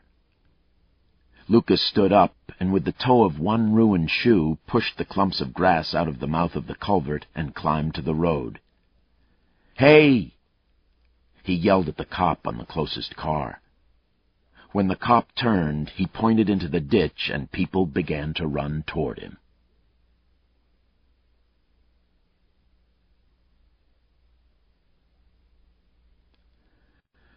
Chapter 36. Sloane drove down to the farm, gunless, suspended, afraid he was missing the action. He found a dozen cops on their hands and knees next to a culvert, and Lucas sitting on the steps of the tumble-down farmhouse. "Need a ride, sweetheart?" "I need a cigarette," Lucas said. "I don't know why I ever quit." Sloane told him about it as they headed back to town. "Wolf wouldn't have anything to do with me, so I went with Franklin and Helen Manette. I sort of bullshitted her being nice, and Helen opened her mouth and everything came out." "Won't do much good," Lucas said. "A court won't take anything after the first time she asked for a lawyer and we didn't get one." "I wasn't thinking about that," Sloane said. "I just wanted to know why she did it." "Money," Lucas said. "Some way or another." Sloane nodded. "She knew all about Tower and Wolf. Tower is in a lot worse financial shape than anybody knows. Almost everything is gone. His salary at the foundation has been cut, and they took a big equity loan on the house 5 years ago, and they've had a hard time making payments. The only thing they had going for them was the money from the trust, and there's a provision in the deed of trust that if the trustees decided that there was no possibility of the last benefactor having children, then the trust would be dissolved and the last benefactor would get the whole thing, a lump sum. Right now, $13 million. "Jesus," Lucas said. "That much?" "Yep." The trust was in bonds. The trust company had to put aside enough income every year to cover inflation, and the rest of the income was divided up among the eligible people, Tower, Andy, and her 2 daughters. They were all getting about $100,000 a year. If Andy and the 2 daughters were dead, and Tower pushed for it, the trust could be dissolved and he could get the lump. And that's what Helen Manette was looking for. She figured Tower was about to dump her. She figured she'd get half. And she met Mail at the apartment? Yeah. He asked about her name, said he'd had a doctor named Manette. He said some things that made her realize that he was the guy Andy had talked about a few times, the guy so crazy that he scared the life out of her. He gave her a name, Martin Ledoux. She found his phone number and started calling him. We could have seen it, Lucas said. We would have, Sloane said. But man, it's only been 5 days. Not a whole 5 days yet. Seems like a century, Lucas said. A moment later, Sloane said, You know what she asked me? What? If her helping us would qualify for Dunn's reward money. Halfway back, they got a call from the chief's secretary saying Rue was on the way to the hospital. She wanted Lucas and Sloane to stop by. When they arrived, the hospital's turnout was clogged with cars. Sloane looked him over. Maybe I ought to drop you at emergency, he said. You look like shit. I'm all right, Lucas said, getting out of the car. His shoes were ruined. His suit pants, still wet, clung to his legs. His underwear and shirt, both soaked, felt like they were full of sand. His tie was a wet, twisted wreck. He hadn't shaved. Sloane looked him over. Your suit coat looks nice, he said. Rue saw him first, hurried down the tile hallway and caught him in her arms with a powerful hug. Jesus, you got them back. I never would have believed it. Dunn was there, pounding him on the back. Jesus Christ! All of them! His face was luminous. Easy, Lucas said. How's Genevieve? Exposure, Dunn said, his face going dark. She wouldn't have lasted the rest of the day, and she may have nerve damage in her legs. Maybe not too serious, it's too soon to tell, but the way she was caught up in the coat, the nerves were all pinched up. Andy and Grace? Dunn looked at the floor and then away. Physically, they'll be okay. Psychologically, they're in terrible shape. Andy is just rambling. God, I don't know. And he turned and walked away without another word, back toward a cluster of doctors. You heard about Helen Manette? Lucas asked Rue. From Franklin, she said. She shook her head. I don't know what's going to happen. We got to talk with everybody from the state's attorney's office. We're going to arrest her, but if we ever get her in court, I just don't know. But she's not our biggest problem. Lucas nodded. Wolf? Yeah. We're meeting with her and her lawyer. Rue looked at her watch. In about 45 minutes. You better be around in case I need you. I'd hoped she'd go away on her own, Lucas said. She hasn't, Rue said grimly. There was a buzz of noise at the hospital, and Lucas looked down the hall. The mayor pushed through, and Rue said, I gotta go. Stick close to your office. Sure, Lucas said.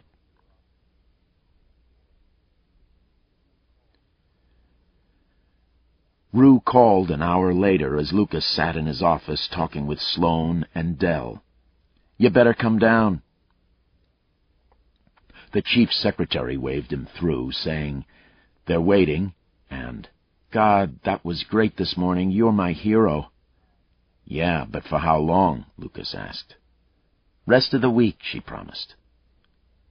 Nancy Wolfe, a loose-fleshed man with freckles and shiny red hair, Lester and Rosemarie Rue faced each other in a tense rectangle around Rue's desk. The red-haired man's hands were steepled, and he wore a careful gray suit with a gold lapel pin. A lawyer, Lucas thought. Rue pointed at an empty chair next to Lester. Sit down. We're trying to work out what happened this morning. You know what happened, Wolfe snapped. She looked across the desk at Lucas, her eyes on fire. "The question is, what are you going to do about it?" "What do you want?" Lucas asked. "I want you out," she said. "I'll reserve the right to go to court no matter what happens, but I want you out now." "We saved your partner's life," Lucas said. "You should have found another way to do it." "There was no time." "Without violating me." Lucas shook his head. "No time." "You should have made some," Wolfe said. Rosemarie cleared her throat. "Lucas will be staying. I won't fire him. In fact, I'm putting him in for a commendation. I'm sorry that you were inconvenienced." "Inconvenienced?" Wolfe shrilled. "I was strip-searched and given these prison clothes, and they made me sit there while they shouted at me." Her lip trembled. "And they wouldn't let me call anybody, a lawyer or anybody." "Rosemarie, we're talking about a lot of money," the lawyer said dryly. "Guys have done a lot less than Davenport to people who deserved it a lot more, and they've been hammered. People are tired of this department the way it handles people. You lose $1 million, $2 million, $5 million, and that's possible in this case, and you'll be out of here. If you fire Davenport, at least it'll be a sign that you disapprove." Rosemarie was shaking her head and said, "Won't do it." The lawyer nodded at Wolfe and said, "Well, that's it then." Wolfe gathered up her purse. "We're definitely going ahead." Lester said, out of nowhere, "You can go to court, but I don't think we'll lose. We had some good reasons to interview Dr. Wolfe." Lucas glanced at Lester, uncertainly, then looked at Rue, who raised her eyebrows. She didn't know what Lester was talking about, either. The lawyer, who had dropped his hands to his lap when he was talking about the $5 million, re-steepled his fingers, then peeked at Lester from behind them. "I know what you're thinking, and if the jury was deciding right this minute, you might get away with it. Ms. Manette and her daughters are in the hospital. The TV people are going crazy. There'd be a lot of sympathy for what Chief Davenport did. But when we get to court 6 months from now, or a year from now, you'll lose. And Ms. Wolfe has expressed a determination to follow up on this." Lester tried to break in during the speech and finally got in with, "That's not what I'm thinking. I'm not talking about the Manette case at all." The lawyer stopped and asked, "Then what are you talking about?" "I'm talking about William Charles Akers and Carlos Neruda Sanchez," Lester said. "Two of Dr. Wolfe's patients, and Andy Manette's." "We were planning to ask Dr. Wolfe about these cases when Chief Davenport found out where the suspect male was hiding, and he had to leave. But we will come back to Dr. Wolfe on these." He had 2 manila folders in his hands. They were empty, but a cursive feminine handwriting on the tabs said, "Akers and Sanchez." He passed the folders to the lawyer. "What are these?" the redhead asked, looking at Wolfe. "2 patients," she hissed. "This man is trying to blackmail me." "I'm not trying to do anything of the sort," Lester said. "The contents of these 2 files have been temporarily misplaced due to some bureaucratic confusion with the other files in the case. But we'll find them and continue our evaluation. We feel that there might well be cause for prosecution." "What?" the attorney asked. He was looking at Lucas. Lucas shrugged, and Lester said, "Your client has been treating child molesters without informing the required law enforcement officials. It's all in the records, and we'll find these records. I'm going to tear the department to pieces if I have to." Rue leaned back in her chair. Lester looked intent, and Lucas looked away. After a moment, Wolfe said, "You fuckers."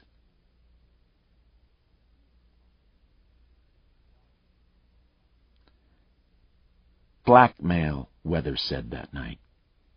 She was eating the back end of a lobster. "I suppose," Lucas said. She reserved the right to do whatever she wanted. But she won't do anything. She'll let it go. I don't think I approve, Weather said. I could burn the papers, I suppose, if I could find them, Lucas said. Then we could call her up, tell her we're sorry, and let her sue. You were pretty rough with her. Shit happens. Lucas yawned, stretched, and smiled, just like the bumper sticker says.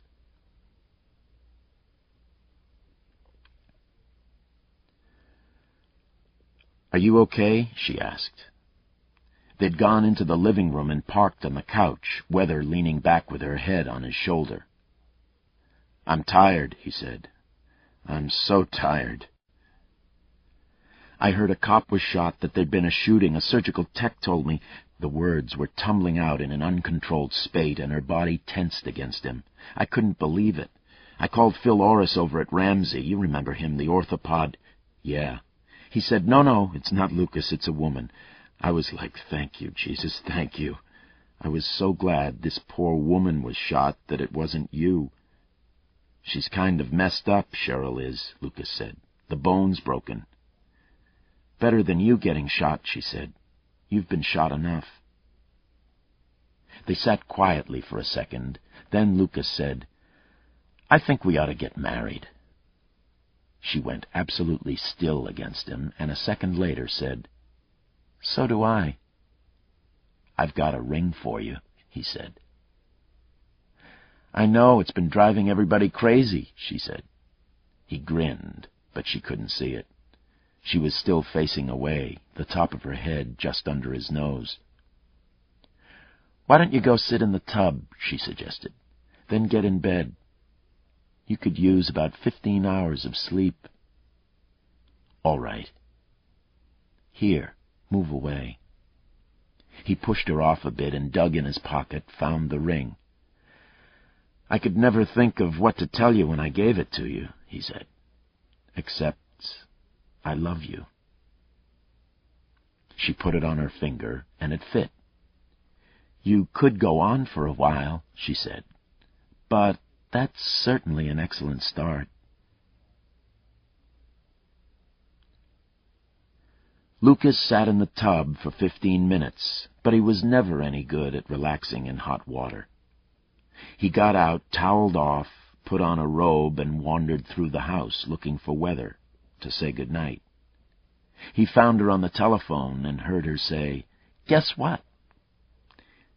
She was telling friends about the proposal, about the ring. He watched her for a moment, and her face was luminous, like Dunn's had been at the hospital, glowing with a light of its own. He felt a sudden pang of fear. The moment was too perfect to last.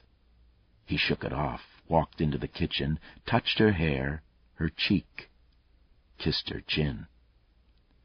Taking a nap, he said. She dropped the phone to her lap. Dell is pissed, she said. He had until noon today in the proposal pool. Some guy named Wood won $620. Lucas grinned. Pretty romantic, huh? Go to bed, she said. He walked back toward the bedroom, stopped, and listened. He heard her punch new numbers into the phone, and heard her say again, Guess what? The End. You've been listening to Mind Prey by John Sandford, narrated by Richard Ferrone. If you've enjoyed this book and this performance, the series continues with Sudden Prey, also narrated by Richard Ferrone. You'll find a wide selection of titles, including bestsellers, mysteries, classics, histories, and more in the Recorded Books catalog. So to order another recorded book, or for a copy of our latest listing, please call us using the telephone number found on the back of the book. You can order with any major credit card, or by writing to us, or by faxing us. Don't forget to ask about easy 30-day rentals by mail. On our website, you can browse the catalog, hear about the latest releases, place orders, or tune into narrator profiles and author interviews. So visit us there at www.recordedbooks.com. and thank you for being a Recorded Books reader.